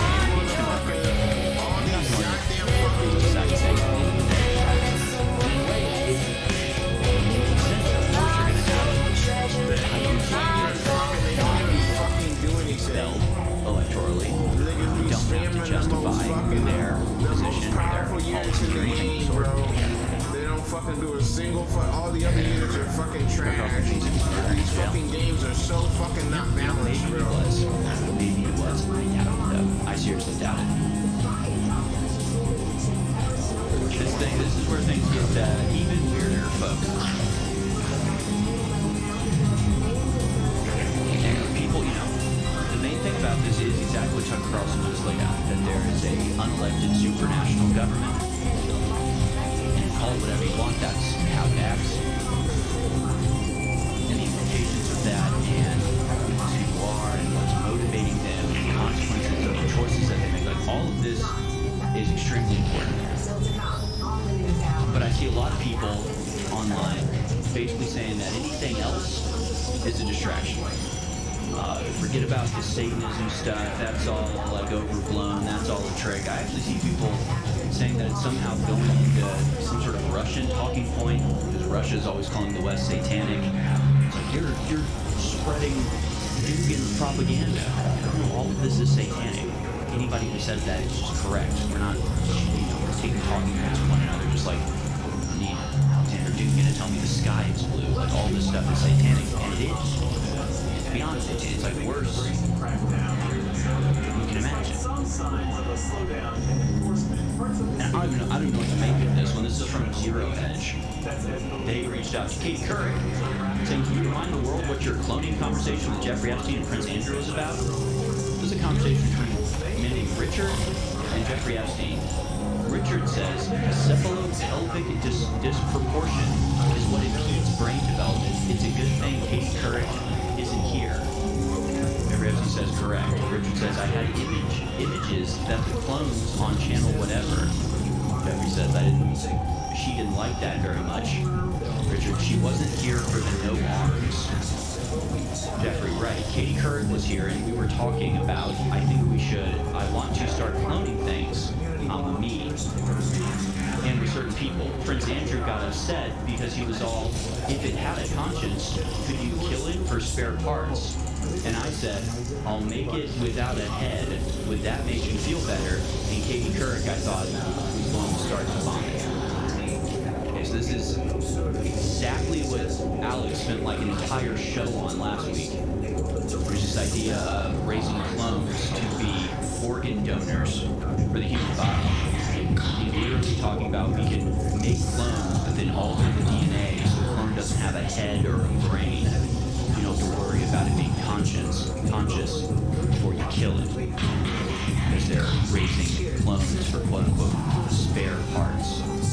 The other guy says she wasn't here for the no arms. She wasn't here for the no arms. I think what he's saying is she wasn't here the time we showed off the clone that didn't have arms. What it sounds like to me. So yes, the high-level spy stuff, very important.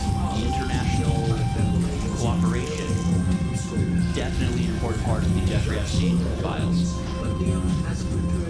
The inhuman cloning programs, the vampirism, the literal satanic worship, also a big part of this.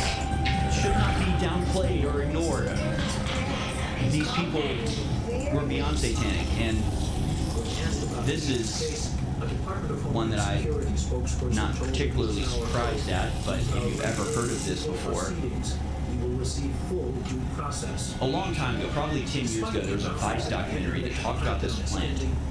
It's a drug that was being used in Colombia, and they called it something like devil's leaf or something like that. And it sounded magical, like a sci-fi thing. And that's sort of all I ever heard about it. I remember this like documentary, I think it was from Vice that talked about it, or at least talked about it in a Vice documentary. I remember looking it up and being like, holy crap, this is real. And I haven't really heard much about it since, until this article. Jeffrey Epstein's emails refer to toxic zombie drug plants that he kept. So there's this plant that if you ingest it, and I believe it's like a nasal thing, if you snort this powder, you lose your free will and you do whatever anybody tells you to do. It's this crazy plant. Yeah, there you can't react. You just do whatever you're told. You just, if somebody says throw yourself off a cliff, you just do it, and you don't think about it. You lose all self-preservation, you lose all consciousness, but you're awake and able to act. But they can get you to do whatever they want. And apparently Jeffrey Epstein is growing this stuff. In one of the uncovered messages, Epstein sends an email asking about his, quote, trumpet plants at nursery. Angel's trumpet plants are extremely toxic and produce a drug called scopolamine,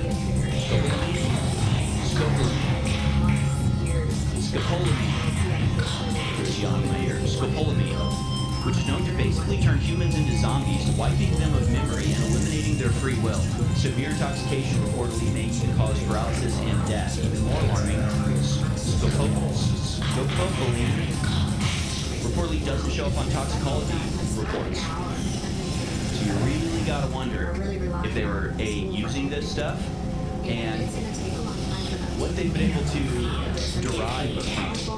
I mean, if you have some sort of like ancient, Native American peyote-like drug that's like, yeah, it makes people into zombies. Okay, what happens when you take that into a lab and you extract the molecule that causes that, and you can tweak it or manipulate it into, particulars? Is there a way that you can make them only like half free will, where they're mostly free will, but they always obey certain orders? Like, imagine what you could do with that substance as a base and what you could derive from it.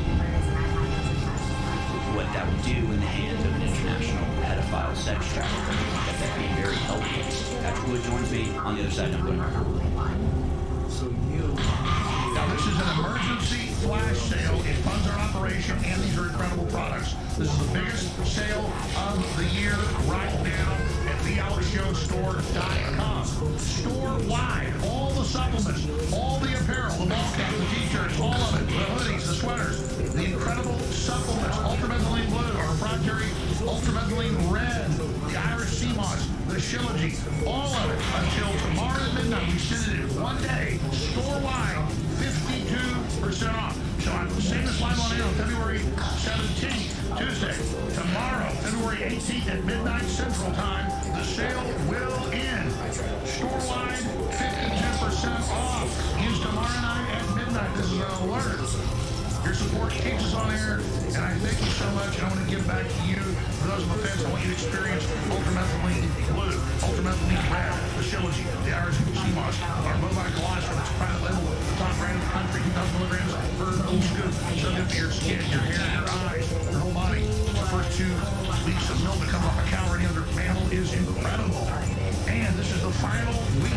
This only happens every few months, where you don't just, every time you make a purchase, get put in one time in the raffle for whatever cool American-made supercar they're having, off-road, Mustangs, name it. You get put in 100X into the raffle, which they've never done before, in this week.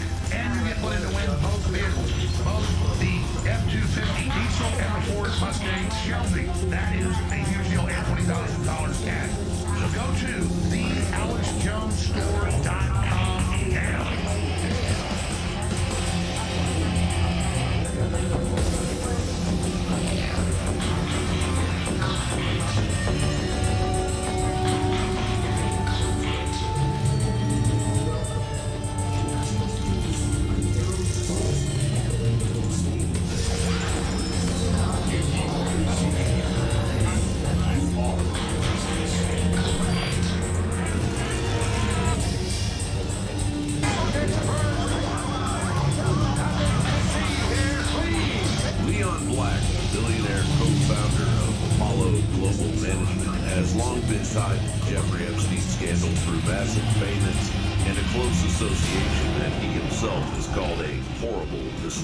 Yet he shelled out $62.5 million in 2023 to the U.S. Virgin Islands to settle and avoid any potential claims tied to Epstein's operations there, where some of those funds indirectly supported Epstein's island empire.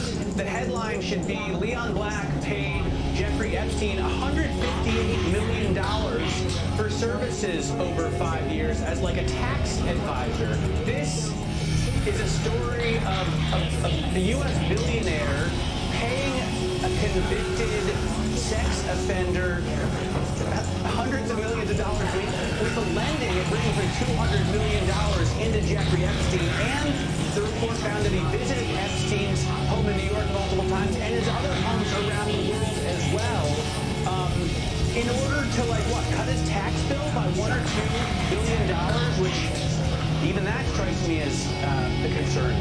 The leaked document from the Epstein files from 2026 DOJ releases consists of heavily redacted attorney notes from a May 2023 call. Multiple women accused Black of violent rape, often under the guise of massages. One described 7 to 8 years of sadistic abuse, including vaginal biting causing excruciating pain and bleeding. Another claimed a brutal assault with head slamming. A third, a developmentally disabled 16-year-old girl with autism and mosaic Down syndrome, alleged trafficking by Epstein and Ghislaine Maxwell, forced to massage Black naked, then violently raped, causing severe rectal and vaginal injuries. course, Black has vehemently denied all involvement, calling the accusations baseless, uncorroborated, insisting he's never met certain accusers. And now the outrage is exploding nationwide because LifeTouch, the company behind school pictures for countless American kids across the country, is owned by Shutterfly, which Apollo Global Management controls through its funds. Rumors have caused concern among parents around the country. No one really thought anything of it until we started thinking about, okay, wait, who actually is seeing these pictures instead of just the parents? LifeTouch 2 has responded, releasing a statement which reads as follows. LifeTouch is not named in the Epstein files. The documents contain no allegations that LifeTouch itself was involved in or that student photos were used in any illicit activities. You want to know who owns those photos, and that's typically done by contract, and what can be done with the photos later between you and the photographer.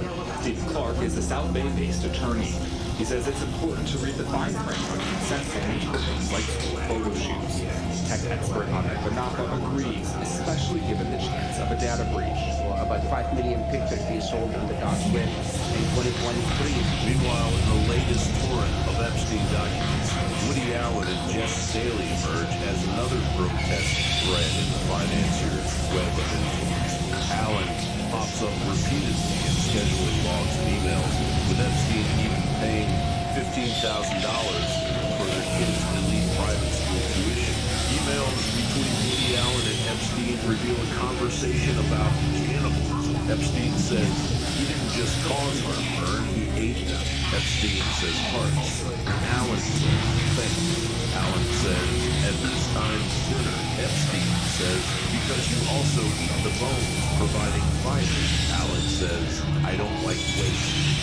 Staley, the former J.P. Morgan Rainmakers turned Barclays CEO, exchanged over 1,000 emails, some laced with creepy Disney princess references and young women's photos. And so, the New World Order is in deep trouble. They're basically done. And we should focus on the files we're suppressing. We should focus on the cover-up, but also focus on what we got. A financial kingpin, a predator banker, and a legendary filmmaker, all orbiting the same twisted world of Jeffrey Epstein. John Bound, reporting for Influence. Independent investigation looking at root causes. So the agency's got to change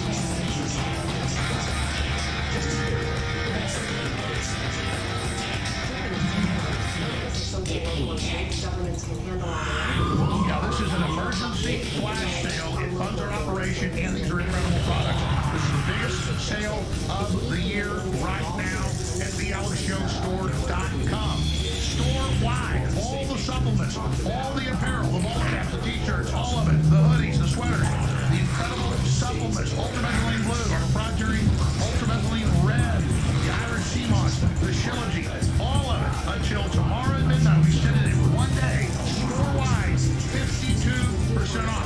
So I can sing this live on air on February 17th, Tuesday. Tomorrow, February 18th at midnight Central Time, the sale will end. Store-wide, 52% off. Ends tomorrow night at midnight. This is an alert. So go to thealexjonesstore.com now.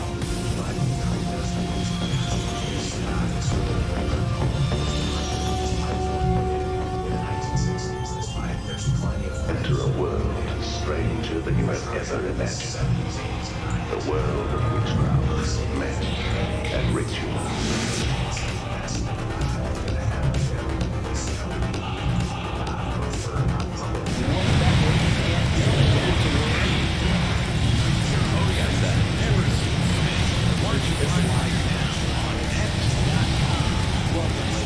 There we go. I got so excited. Been joined by my guests, Patrick Wood and Courtney Turner. Their new book, The Final Betrayal, a cautionary tale how technocracy destroyed America. Patrick Wood is an author and lecturer who studied elite globalization since 1970s. Courtney Turner is, of course, an investigative journalist and researcher who cracked the code of technocracy and its total betrayal of the citizens of our nation. Technocracy is the name of the book. Welcome to the show, y'all. Thank you so much.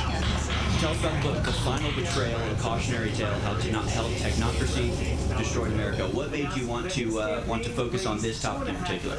We focused on this in particular because we saw the lack of broken promises after the last election. What happened in January, February, and so on last year was a total betrayal of the American people. They never saw it coming at all. And there was no expectation that a large technocrat would take over Washington, D.C. in the first place. But this is exactly what happened. So here we are, more than a year away from that now, and it's just getting stronger and stronger and stronger. This technocratic takeover. And how do you define technocracy? Because there's sort of two ways it's used, right?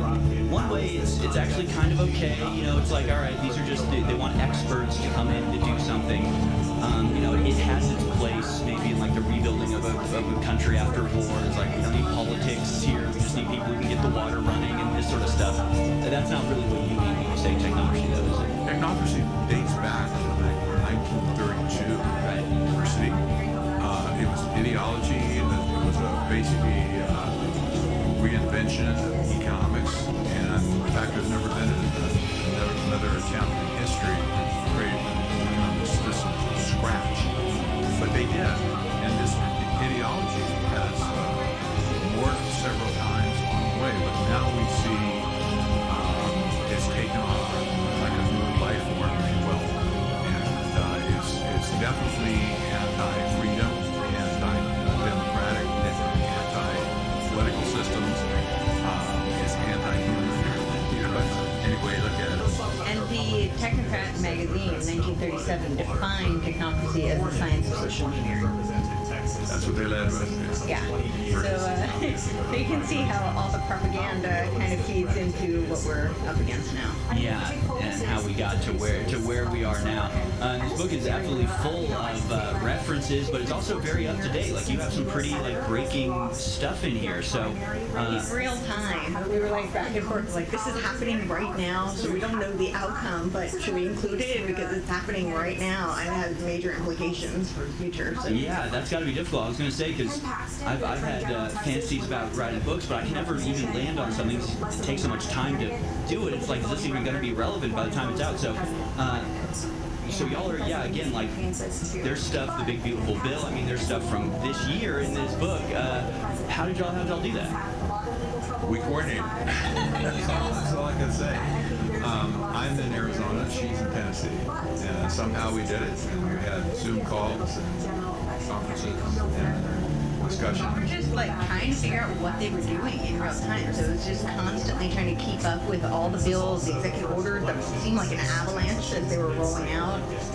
You know, and all of the various policies that they were trying to implement, and see what was actually being passed and where we were at and where it might go. What are the ramifications of these things that are being passed? So what is Trump's role in this? Because it's I can't quite figure out if he's being used, if he's using them, because you have a lot of these tech bros that were Democrats all their lives. They came over to Trump in 24.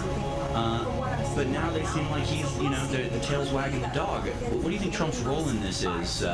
Conscious, unconscious? Like, everybody has that question. Yeah, we talk about it a lot. You know, the first question I want to say, it's not political. This is not about politics at all. It's always been about economics. All from day one, it's been an economic issue.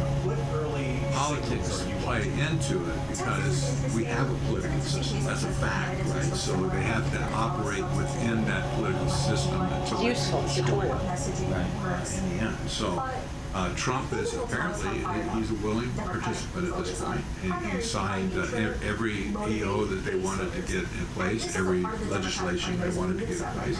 So, you know, he can't say, well, he just was ignorant or he had bad people around. Right. Well, he chose all these people in the first place. With the assistance of people like Mark Andreessen, for instance, who was at the table when Trump was selecting all these arch technocrats in the first place. Unofficial advisor to the president, right? Before they did Another official advisor. Yeah. I think the thing that, we try to stress to people is that because people are always looking for somebody to pin all the blame, and certainly this is not to exonerate Trump because he signed these executive orders, he's passing big, beautiful bills, so he's very much involved and leading the ship. But I think this plan was long in place, long beforehand. And, as he was saying, they will align with whatever system is expedient for them. But they don't personally, technocrats don't have a political allegiance, so it's not about Trump himself or Trump or as a Republican. Right. It's more about how can they execute the plans that have been in the works for a century. Get that right. And it seems almost like politics is inconvenient to them. They've just decided to. It just sort of connects to a lot of other stuff that we talk about. How the government has restrictions on it about search and seizure, but when all of your information is stored on the server at Amazon, they don't have any qualms about handing your stuff away. So they found that by using these corporations, it's an easy workaround to restrictions of the government. And at this point, I mean, there are corporations that are bigger than government. So, there's even talk now of like, what if we give Amazon a seat at the UN and things like this? How's that all played into it, the corporatocracy element? You see the United Nations now is being sidelined, right? Well, yeah. All of our top officials, Secretary of State, Vice President Trump, Vance, and Trump have all dissed the United Nations in one way or another. Trump just executed an EO to take a lot of funding away from it. Right. What's going on with all this climate change, the sustainable development nonsense? He's just putting it aside, right? Well, at this point, it appears that whole thing is just not relevant to them. In other words, it can accomplish a purpose along the way to get us to the point we are right now. Now they say, we don't need us. We're gonna say out with the old and in with the new. And the new world order, the new world order is upon us. And what will that look like? Well, it's going to look like technocracy, right? Not what we had before, the constitutional republic with elected officials taking care of business and stuff. It'll be that. The people, arch technocrats, they're all doing this. All these people. And trillionaires guiding them. But, I would also say that, if you look at the UN and the infrastructure of the 17 Sustainable Development Goals, the narrative around it was all about climate change. Right. Obviously, that narrative is not really commensurate with all the massive data centers that they need to build for this AI. So, Elon's Colossus has already violated the Clean Air Act, and they're taking all the drinking water. It has to be fresh drinking water, because otherwise it's corrosive and breeds bacteria. There has to be fresh drinking water. So, nothing screams we care about the environment and the people who are going to be, breathing clean air and water than, polluting it. But if you look at the 17 Sustainable Development Goals, yes, the narrative that the Club of Rome in their, Global Revolution document in 1992 admitted was basically propaganda and limits to growth in 1972. They admitted that was what they needed as common enemy to rally behind, and of course that enemy is man himself, right. Humanity. But now, when you look at the 17 Sustainable Development Goals, the propaganda was the climate narrative. But what they're really doing is social impact finance. Right. That's really what it's all about, and that is technocracy. That feeds into the global technocracy, where when you can create this cybernetic organism, and you have all these incentives and demerits that are operating on a tokenized system, including the human capital, that's where that comes into play. So I think they shifted the narrative, and you could possibly say something like the board piece of the rebrand for the UN, but the end goal hasn't changed. It's still a scientific dictatorship in the end. Yes, indeed. One thing, one aspect of this is the element of resource accumulation. That was evident even back in 1973 when the Trilateral Commission was formed. They were all about resources, resource management, and they had documents on the use of land, for instance, and how they would strip property rights away from macro sense. This whole episode has been about resource graph, land, basically. Most of the land in the world already has been absconded one way or another. But even Howard Lutnick, our Secretary of Commerce, lusted over the 680 acres of the United States ponds. He said, oh, if we could just, if Elon, if we could just get our hands on that big asset, and we can make a lot of money. I'm sorry, it's not your assets in the first place, but this is in Don't tell them that. Exactly, I know. But this, if they pull this off, this will be the biggest heist in the history of the world. Yeah. Really will. And explain that a little bit and how that ties into the cybernetic organism that you're describing and the tokenization. I still don't understand tokenization, and I study this stuff, and people out there have never even heard of it. Maybe start with that about tokenization and how that plays into everything you're describing. Right. Sure.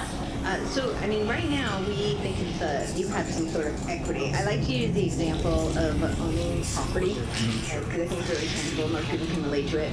So right now, you know, it's debatable how much we own it because we do pay property taxes. It's almost like release it from the government, right? You could say that, but most of this country is founded on small business. What do most people do in order to get their loan for small business? They take equity out of their home. So they actually do have some equity in that. And so people feel, you know, they have a sense of ownership. What happens now is we switch over to a tokenized society where you trade out that asset, right? So now the banks are going to have it, the BlackRocks, the Larry Finks, and the Harry Lutniks are going to have the asset, but we'll be given some sort of token. And they'll have, so it becomes like a gamified society, where you have tokens and you can play. You know, I use like for cultural references like Black Mirror. Yeah. Because I think people can relate to that. You know, where we're on the bikes and we're powering the grid. Yeah. But it is this idea that people will be incentivized for certain behaviors. They'll be, you know, penalized for other. Of course, we have people like Elon Musk who are talking about a universal higher income. What it really will be is conditionally based income, and people will be incentivized to give up their asset because they'll be given, you know, these copious tokens. And imagine if you're feeling strangled with your mortgage and you're in debt and you have this weight hanging over you. Oh, I can get all these tokens. They don't realize that's the vehicle to you will own nothing and be happy. And I always say the only way we're going to, you know, be happy is if we come to love our servitude and Huxley's Brave New World. Exactly. And it looks like with the Epstein file, what was going on there, it really does look like the whole end goal is this AI designer babies, which is literally creating the caste system for Brave New World. Yeah. Yeah, so it's market the beast, social credit score, all mixed into one. And I always, even going back, and I remember watching interviews with Bill Gates from the 90s when they were talking about, you know, Microsoft getting bigger and bigger. And even then he was being criticized about, like, that he was a control freak and he just wanted to control everything. And I just got this sense of, like, oh, I get it now. He wants humanity to just follow his orders, he wants the world to be like a big computer chip that he can reprogram, and okay, this population needs to go over there. And he doesn't want that population to get all uppity about it, right? He just wants to be able to control people like he would control machines. And that just made everything click for me. So is that an accurate, like, description of how people want the world to be? Just what if I told you don't need to spend $3,000 to feel bass that shakes your entire room?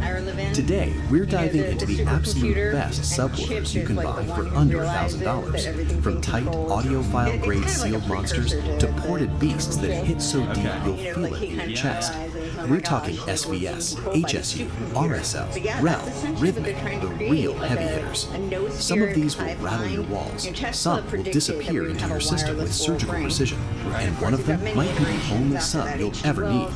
This is not a casual list. This is the under $1,000 base one. Let's drop the needle and drop the bass. If you want movies to feel like a theatrical without emptying your wallet, the Klipsch R120 SW is the undisputed king of slam for the price. Featuring that iconic spun hopper line. This Klipsch set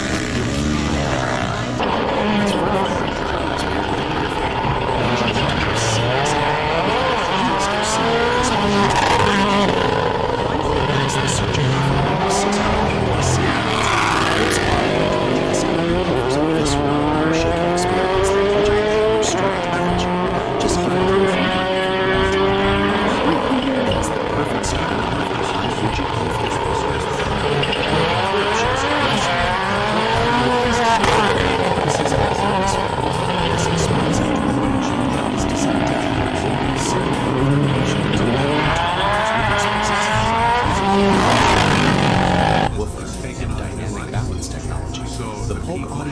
XT12 provides a smooth, low-end extension rated down to 24 Hz. It's a dedicated home theater workhorse that prioritizes ambient movie scores and room-filling scale over lightning-fast musical transients.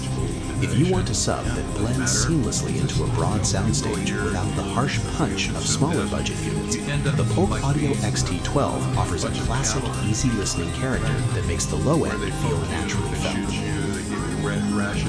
As always, you can find all the links to the products that are mentioned in this video right in the description and in the pinned comment down below. A darling of audiophile forums, the RSL Speedwoofer 10S Mark II is widely considered the best value at bass, period. Its secret is the patented compression guide tuner, which eliminates the chuffing or slop found in standard ports. The result is a 10-inch RSL Speedwoofer that sounds faster and more articulate than most 12-inch rivals. With a flat response down to 22 Hz, the RSL 10S Mark II provides a rhythmic snap that integrates seamlessly with high-end bookshelf speakers, while remaining powerful enough to rattle windows during an action film. The RSL Speedwoofer doesn't just make noise, it renders bass with a level of musicality that defies its price. Tailor-made for apartments or smaller dens, the Polk Audio ES8 trades raw, earth-shaking volume for a tiny footprint and clean output. It utilizes a high-excursion 8-inch mineral-filled woofer and PowerPort technology to ensure the Polk Audio low-end stays free of bloating. The Polk Audio ES8 excels at adding warmth and definition to music without the boomy resonance that often ruins small room acoustics. While it won't rattle your foundation, the Polk Audio's signature Elite ES8 provides a sophisticated, filled-out sound that makes it a fantastic companion for high-quality bookshelf speakers. It is the ideal choice for those who value neighbor-friendly performance. And there was no like natural procreation either. Right. It's all test tube kind of. And again, that was something that The definitive technology DNA is a masterclass in physics, offering the output of a 10-inch sub within a foot-wide cube. By swapping traditional ports for dual 8-inch passive radiators, 3XR architecture, the definitive technology sub delivers the deep rumble of a ported box with the distortion-free tightness of a sealed design.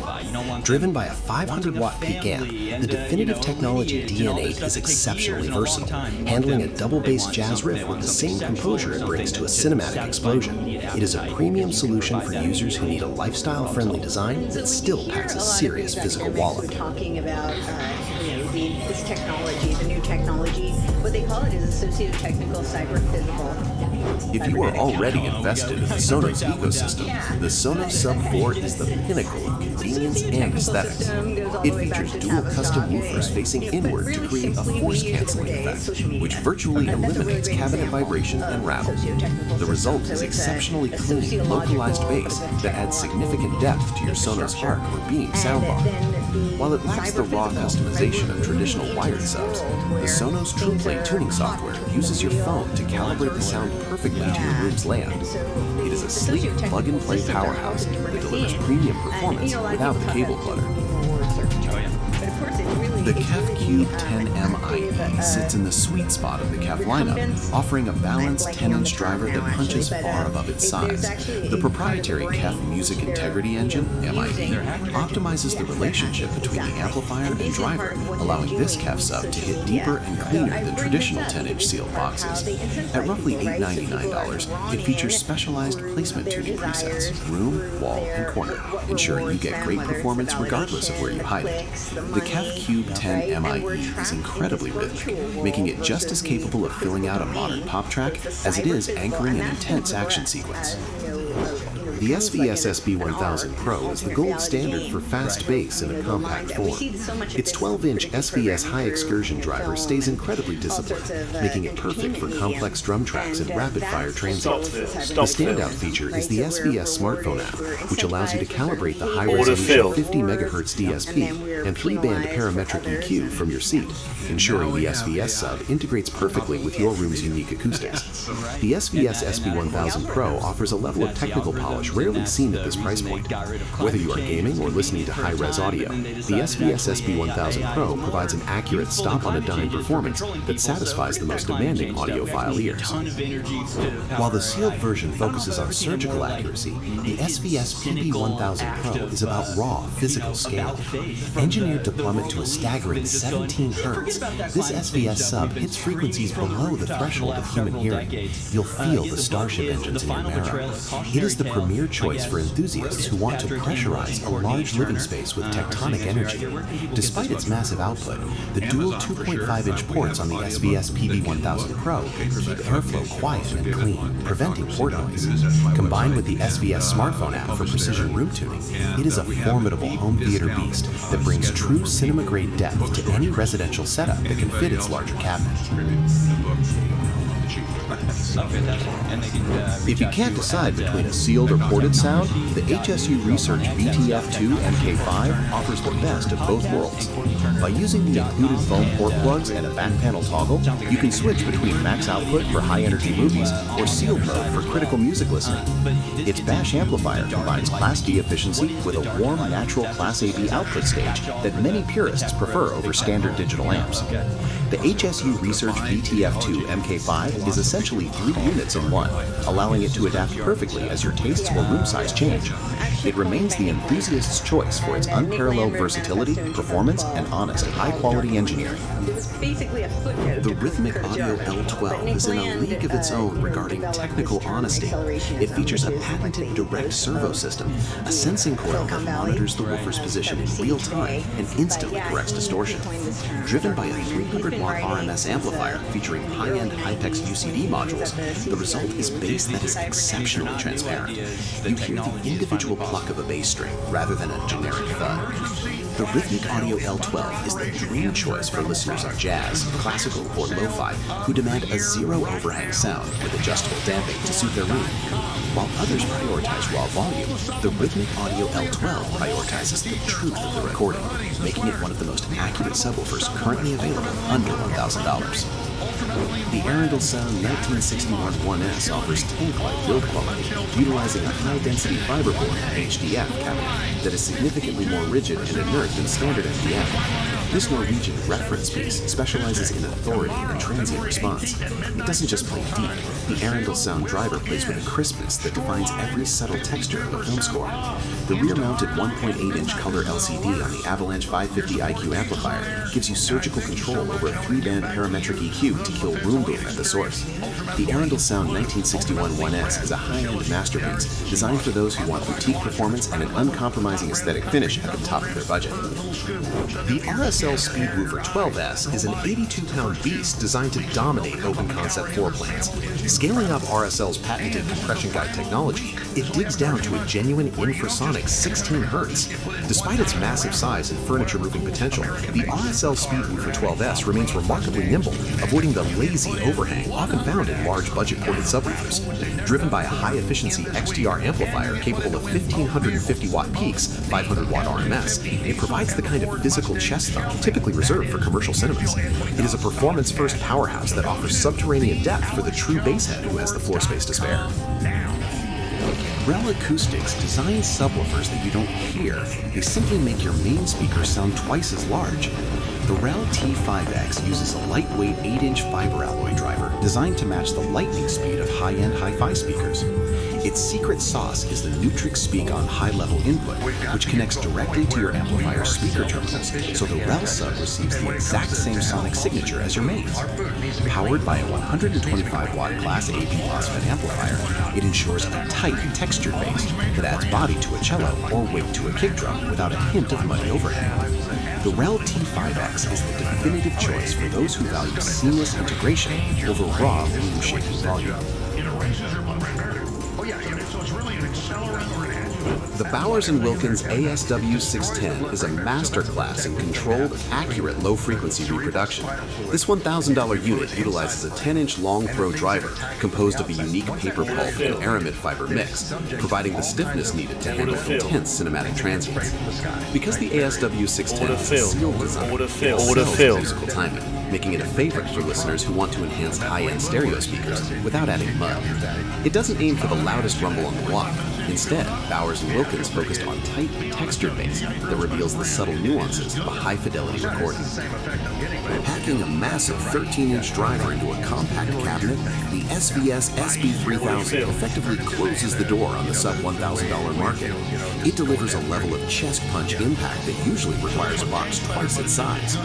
Driven by the Sledge STA800D2 amplifier, unleashing 800 watts RMS through fully discrete MOSFETs, it offers a level of polish and raw performance that is difficult to surpass.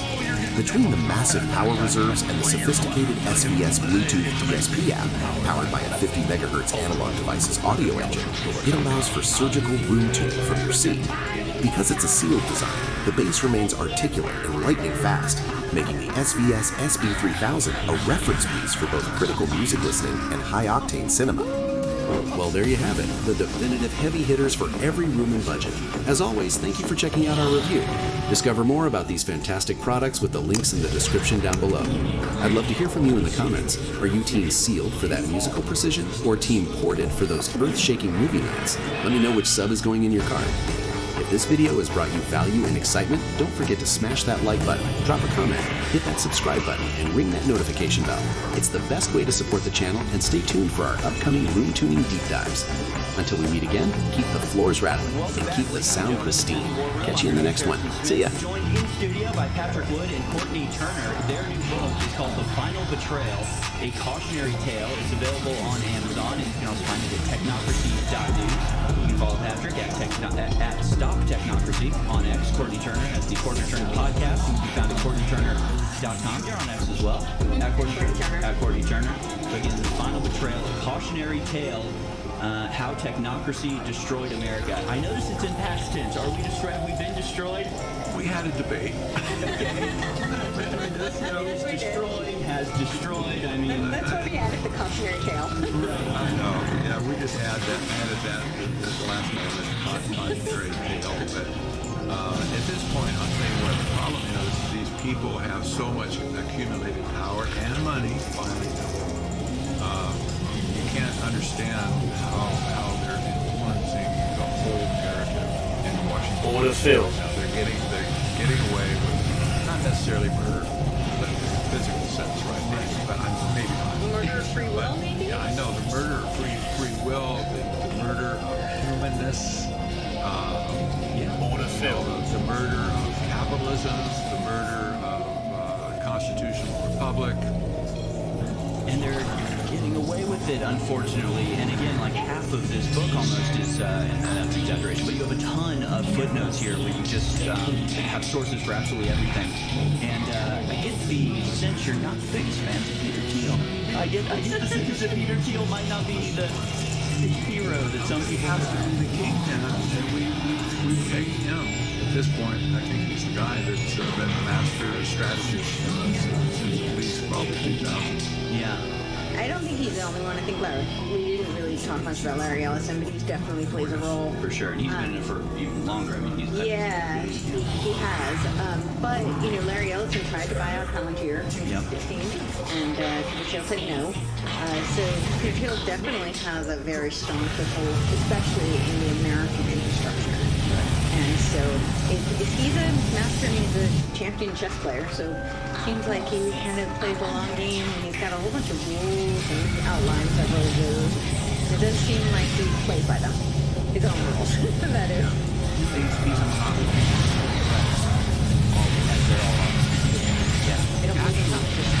He kind of takes the cake more than the others, but he's stated publicly that competition is for losers.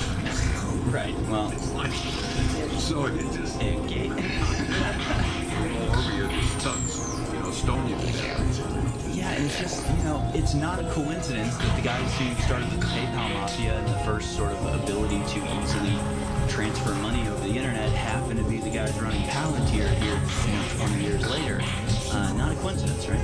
And their goal was to replace the dollar, right? It was to do a cashless payment system.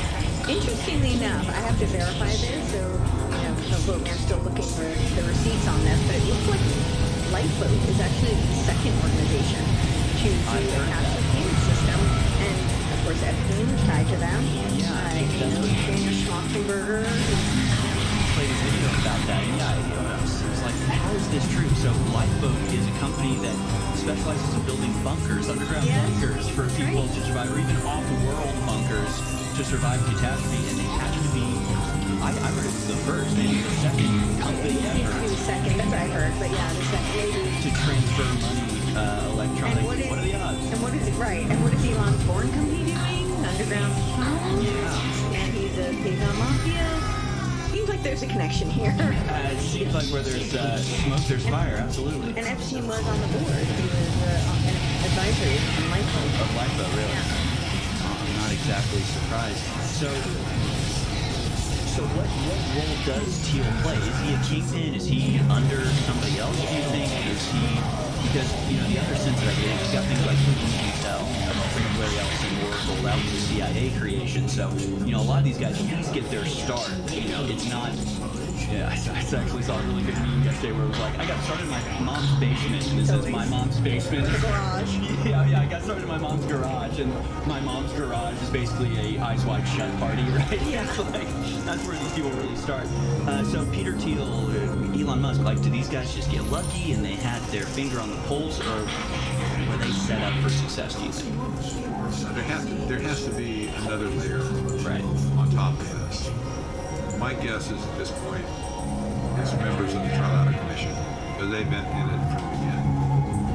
But you don't see much of them, above Peter Thiel.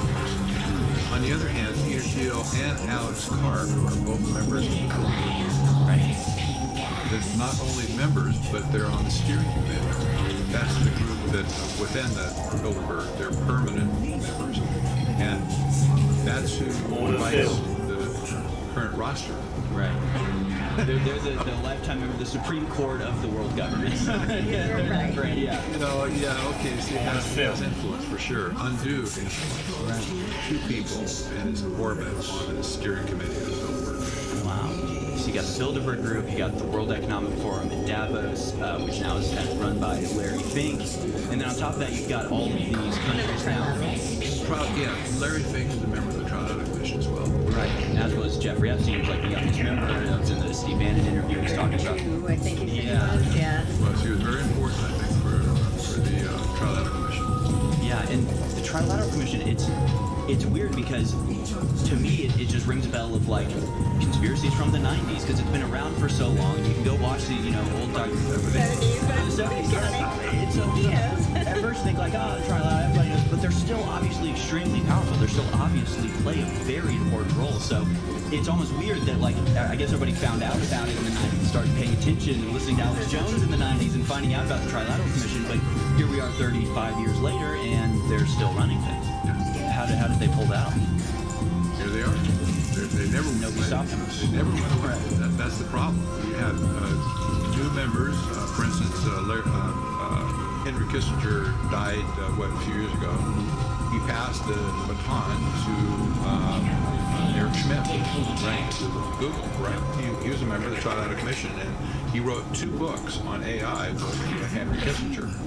The clear path to power, intellectual power. And at this point, Schmidt is in the government advising on all things military. Right. So, AI. Yeah, but you have Keir Starmer, UK Prime Minister. You have the Prime Minister of Canada as a member of Carney, member of the Trilateral. And of course, a lot of Europe now is ruled by bankers. It's almost like each bank got a country almost. The Bank of England now runs Canada. Mark Carney was the former governor. Macron was the Rothschilds, right? Or was he Goldman Sachs? And Frederick Merz was the Rothschilds. Well, we know one of those is each, but it's almost like they just went, you know what? Puppets are too complicated. We'll just put our guys on the throne. And it's the same thing they did with the World Economic Forum. First you have Klaus Schwab, that's the type, he sort of comes off as an intellectual, and now it's like, screw it, just put the president of BlackRock in there. Larry Fink's now in charge of the World Economic Forum. So, what is that? Does that represent just sort of a mask off moment where they're going, this really is run by the banks? It's interesting to me that the trilaterals were so prevalent, visible in 1975, 6, 7, 8, 9. They were so visible. They were all over the government. They swarmed the government. At this point, and then they went underground, basically doing stuff hidden away. Now they've come in force again, and we see them all over the place. And you also see now these large tech companies. You see the billionaire class taking their power, or they're taking the fruit of the harvest. Right. And they're tied together. Obviously, they're tied together. Because you have people like Larry Summers, for instance. He's been instrumental even with Epstein as well. Larry Summers, he's the old guy, right? He's one of the original, well, not completely original, but an old school kingpin. Started at AIDS or something like that. But Larry Summers showed up to be a director of OpenAI all of a sudden. After a very strange series of, very strange situation in OpenAI where the whole board like saw something and said, this is terrifying, we all quit. I mean, that was very odd, and then Larry Summers comes out on top. Exactly. So, they're still around. That's all I can say. They're in the mix. Yeah, they haven't gone anywhere. And their kids are in the mix now, right? You talk about Larry Ellison. And I did go viral yesterday. I'm sort of tongue-in-cheek, but just say, there's like 100 people that cause all the problems in the world. But like really, it's like, okay, you got Henry Kissinger, and he, was Klaus Schwab's guy, and he's writing books with us. I mean, really, there's like only a couple dozen people that are all super interconnected, and then their families are interconnected. Why are we under these people's thumbs? And I don't think they're that much smarter than any of us. I guess they just have, the secret mission they're on. And until that's identified, they're going to keep succeeding. And they have access. There's so much money. And it's not just money, it's networks. And I think that's one of the big things we can learn from the Epstein files, right? That it really is about this network. And I know people are always looking, I always make the joke, the only game people learn to play growing up is putting the tail on the donkey.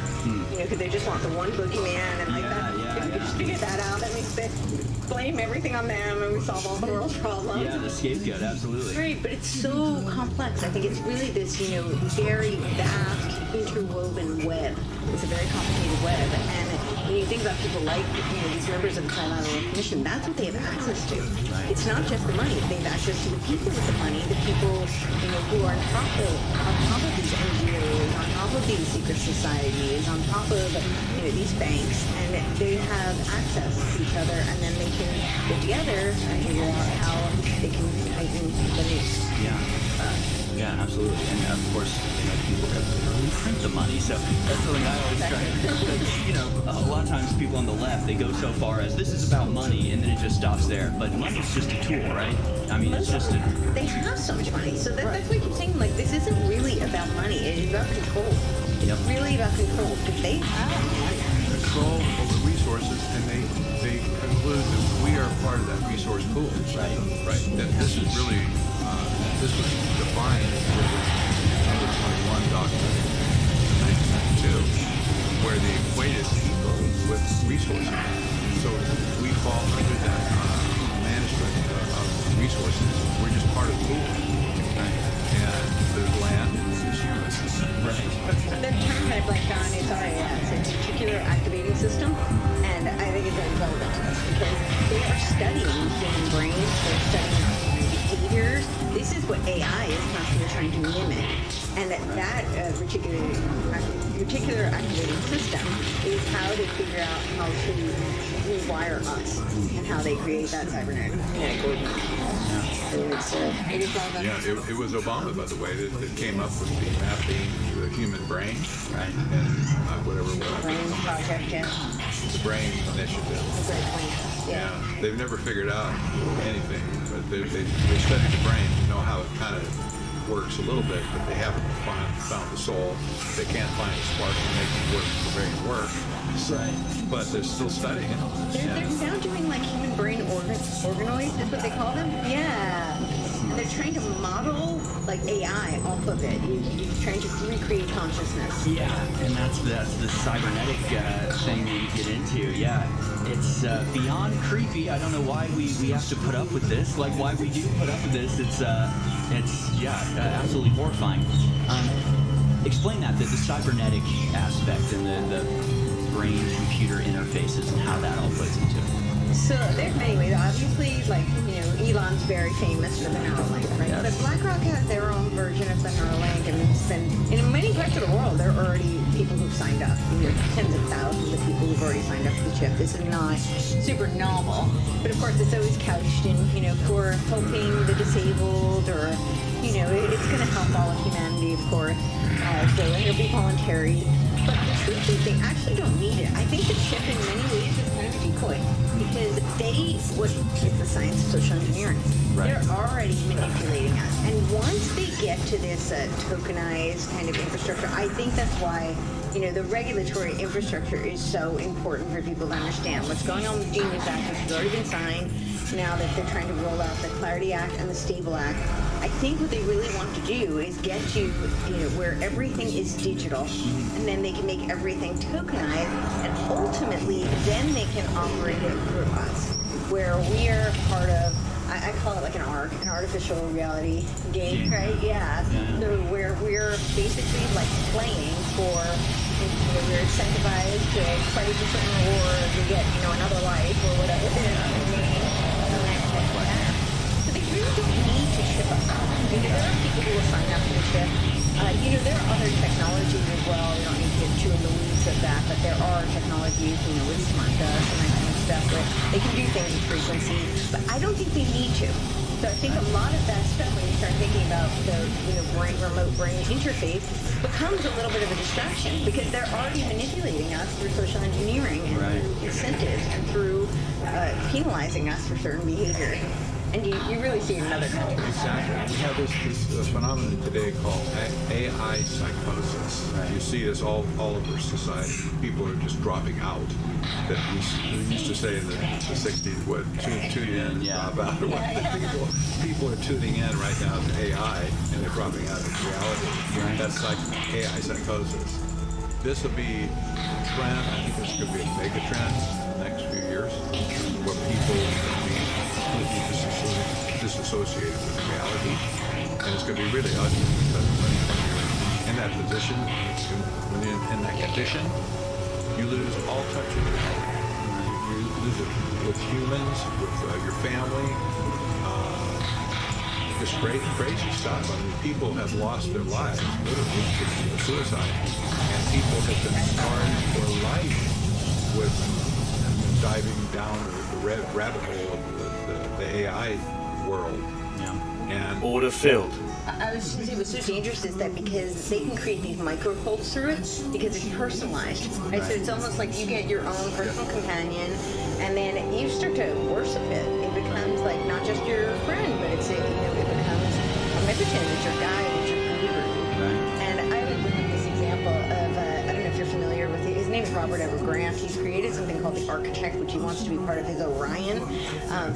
Interestingly enough, he has a very interesting background, because he was he was the head of marketing for Allergan. So he's kind of doing like branding for Botox and Juvederm, which is now owned by AbbVie, which is mostly BlackRock, State Street, and Vanguard. But he is now considers himself a polymath and has this Architect, which is an interesting name because, Grandmaster Architect, the Matrix, right? Freemasonry. But he says that this is just one notch below sentience, and that it skipped the fourth dimension, it's in the fifth dimension. And according to some, reports from his followers, he's doing necromancy with deceased loved ones of his followers. Well, that was the headline today. Facebook patented the ability to keep your family members alive after they're dead by mimicking that. Necromancy is a good way. Necromancy, and so he says that this AI told him, "Oh, Ra, like Ra, the sun god, I am so aware because you are so aware." You can see how this creates this cybernetic feedback loop of this love-bombing worship, and it becomes the guru. And we can see where this could be not so good. Micro-cult. Were you all right? Well, and that's how it's going to be. And one of the big stories out of the Epstein files was all these parents who were mad that he was associated with a investor in the school photography company.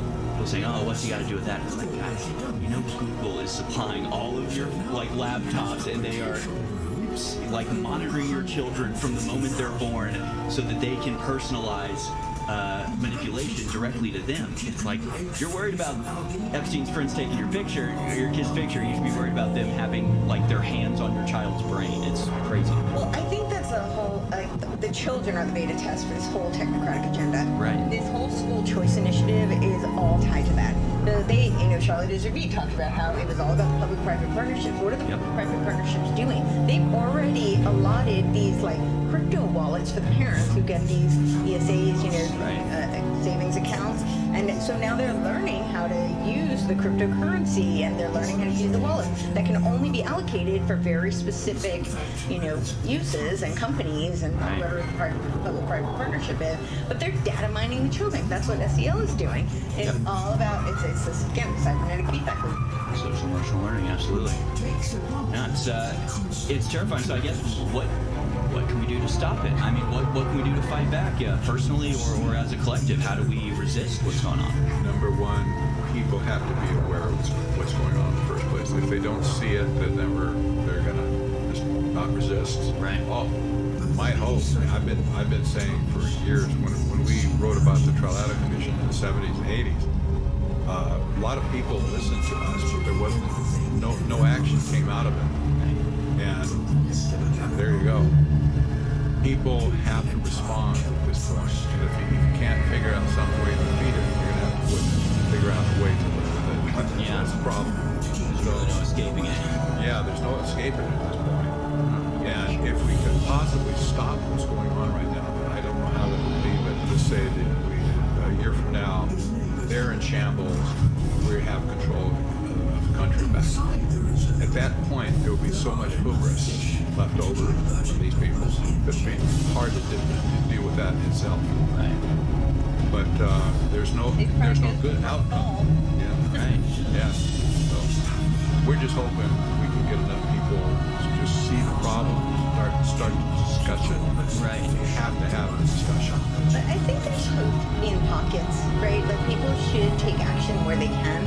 I think, I know a lot about like the cognitive liberty and the metaphysical understanding what it means to be human. Right. And if we understand that, then we can't be rewritten as code.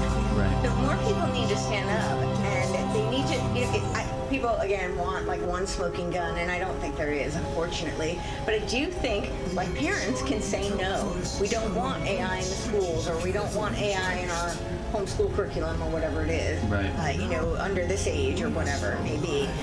Farmers can say, we're going to start pushing back against these climate smart commodity projects. Yeah. There's things people can do, whatever is their passion, whatever their resources, gifts, and talents lend themselves to. But I think everybody needs to do whatever their role is. It's going to look different for everybody. But I think each and every one of us needs to stand up. I've been saying for years that our resistance has to start locally. Right. Not national. Everybody's upset all the time about national politics. I'll tell you what, the action for us is local. Right. Go to your city council, your county commissioners meetings and stuff like that. All the boards that have the meets in the city. Find out what they're doing and convince them. Don't do this stuff. Just put the nix on it. Yeah, absolutely. But of course, they are doing this stuff federally. You were mentioning the Genius Act, the Clarity Act, and all of these things. So, sort of being aware of the underlying reason these things are being passed and fighting back against them, because the stuff is happening at the federal level a lot, right? Is there?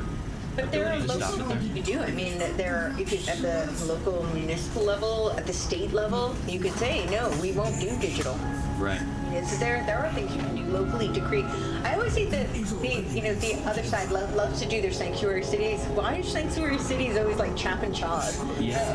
Chaws and chop, whatever. Yeah. Why can't it be like sanctuary from AI? Yeah. Sanctuary from yeah. Seriously. No data centers in my town. I mean. And a lot of the success that we've seen recently has been at the state or the local level, whether it's like banning, aerosol injections or anything like that, or getting rid of data centers.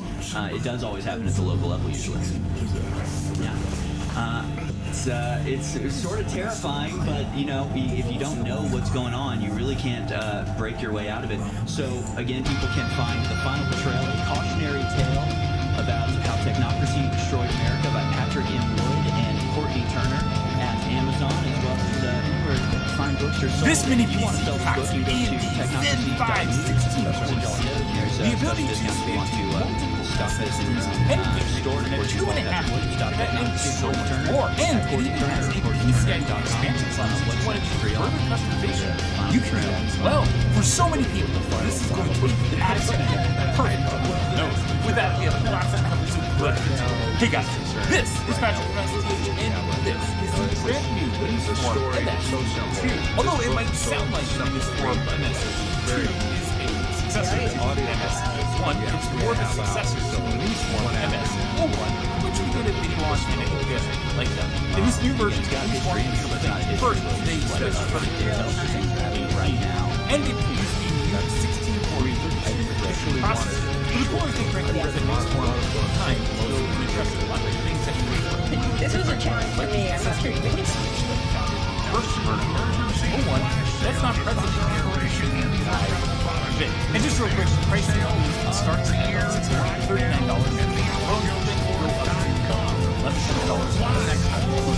Now these systems are absolutely great. I also put it online exactly accurate, so well.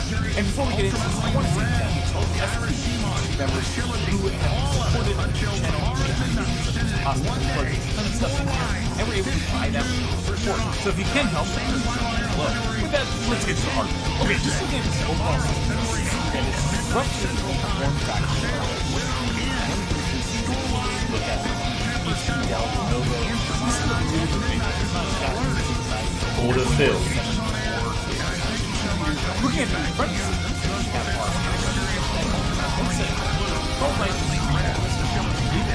now, two of these videos we have 2.3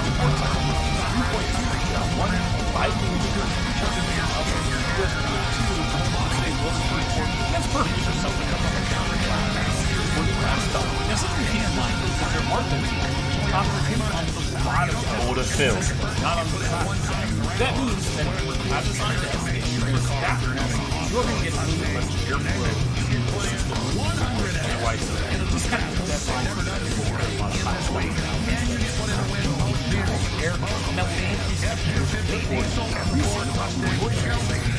okay, now turn this around to the back of the power of the external power brick. That's absolutely huge and adds a lot to the side. Next to that, we get two USB ports. One of them is 2 ports, and the second one is 1 port, 5 meters per second. Okay, I just want to see if it's a 10 or a 5. Next to that, we have HDMI output, and then we have 2 USB. These USB Type-C ports are non-USB. I'm elsewhere.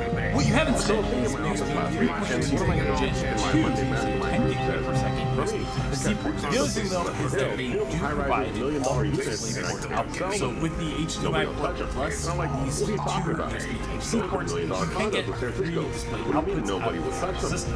Now next to that we get 2.5. And again, this is another one that technically they are labeled as 2.5 ports, but they are not the same. We have one Intel i2 2.5 ports, and one is a Realtek RTL 8125 port, another 2.5 ports. So I guess there are 2 ways to look at that. One, I generally prefer that they're the same, but on the other hand, I can see somebody saying, like, hey, what if there was some system that I didn't have until some 10 drivers, and I need to have other drivers, maybe that gives me some diversity, 4 different driver sets for my network.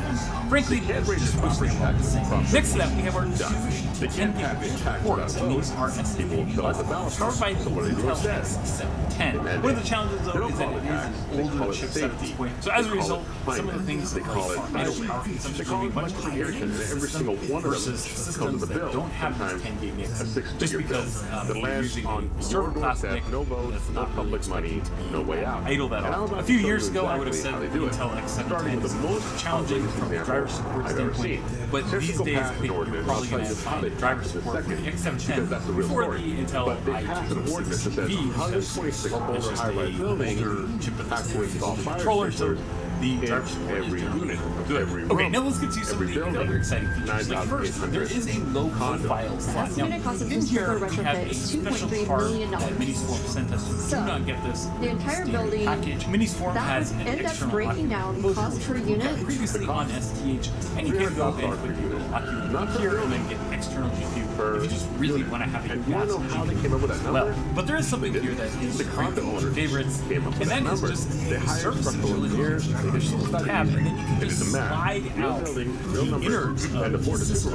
And once you slide this out, you have a dual-sided system, so you see that we have here our memory, our GPU, Ryzen, as well as our PC slot. And then when we flip over, you'll see that we have all of our things SSD slots as well as our Wi-Fi. And something setting this apart from many other older PCs is the fact that you have a fan on both sides, so you don't have cooling on the SSD side. Okay, so let's talk about the CPU side, and specifically, let's talk about this PCIe. How hard did you really try?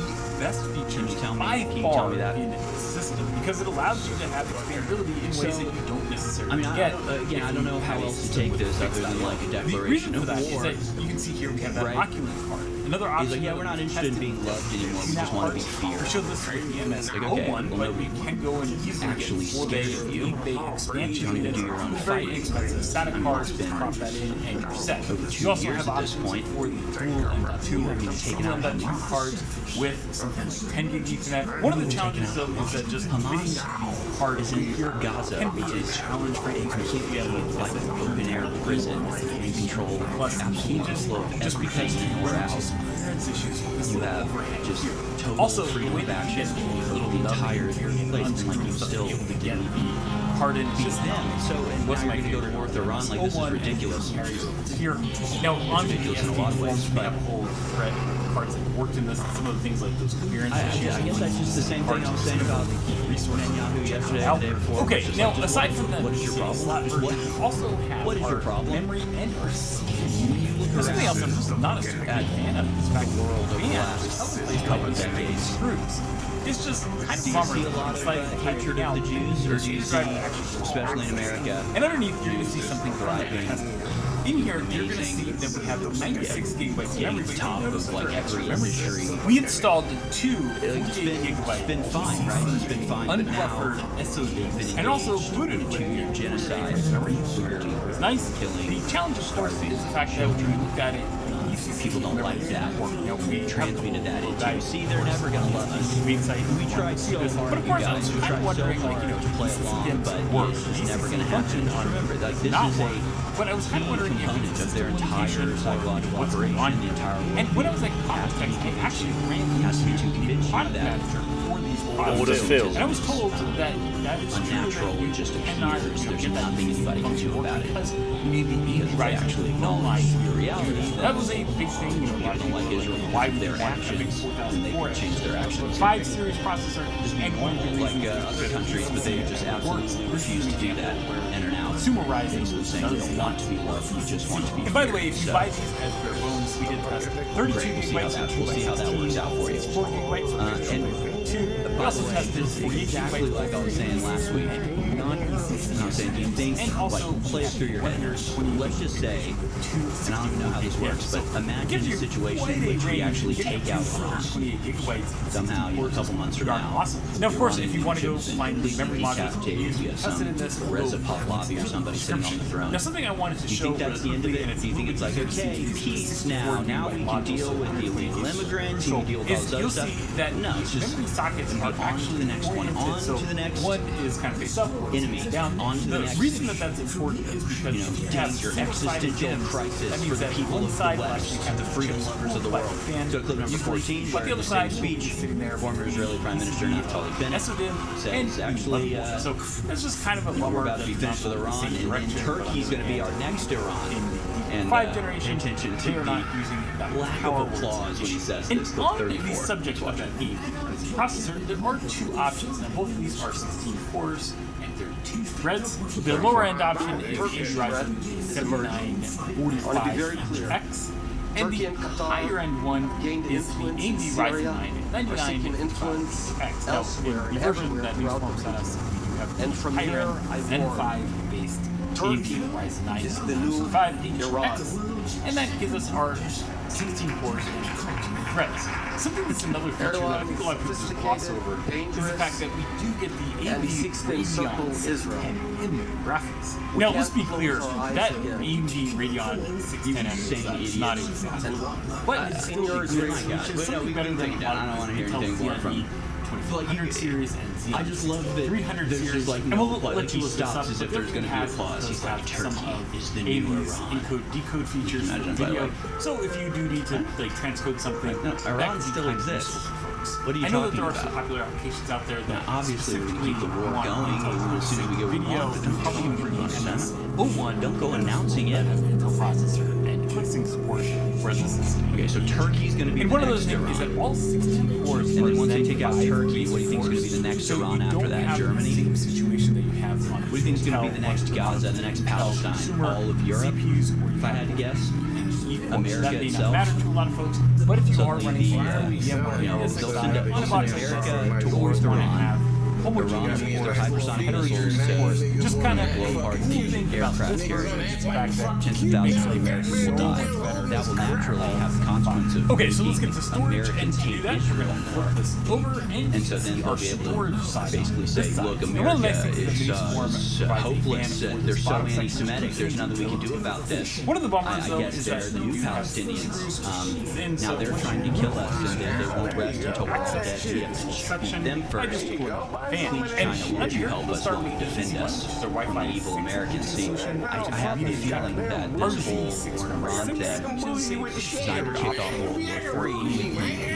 Express intention There's also another destroying America once and for all. Moving towards the east with Israel's capital government. Have I mentioned this before? Because everything keeps aligned to it perfectly, and as if it's a giant band drift. But then we get to one of episode number 8. This is former CIA officer John Kirikow talking about a conversation he had with Colonel Douglas McGregor about Iran's hypersonic missiles. Not really anything too exciting, but the talking about definitely exciting. It's different from the MS01. Now what you'll see here is that we have our M.2 SSD with the heatsink on it.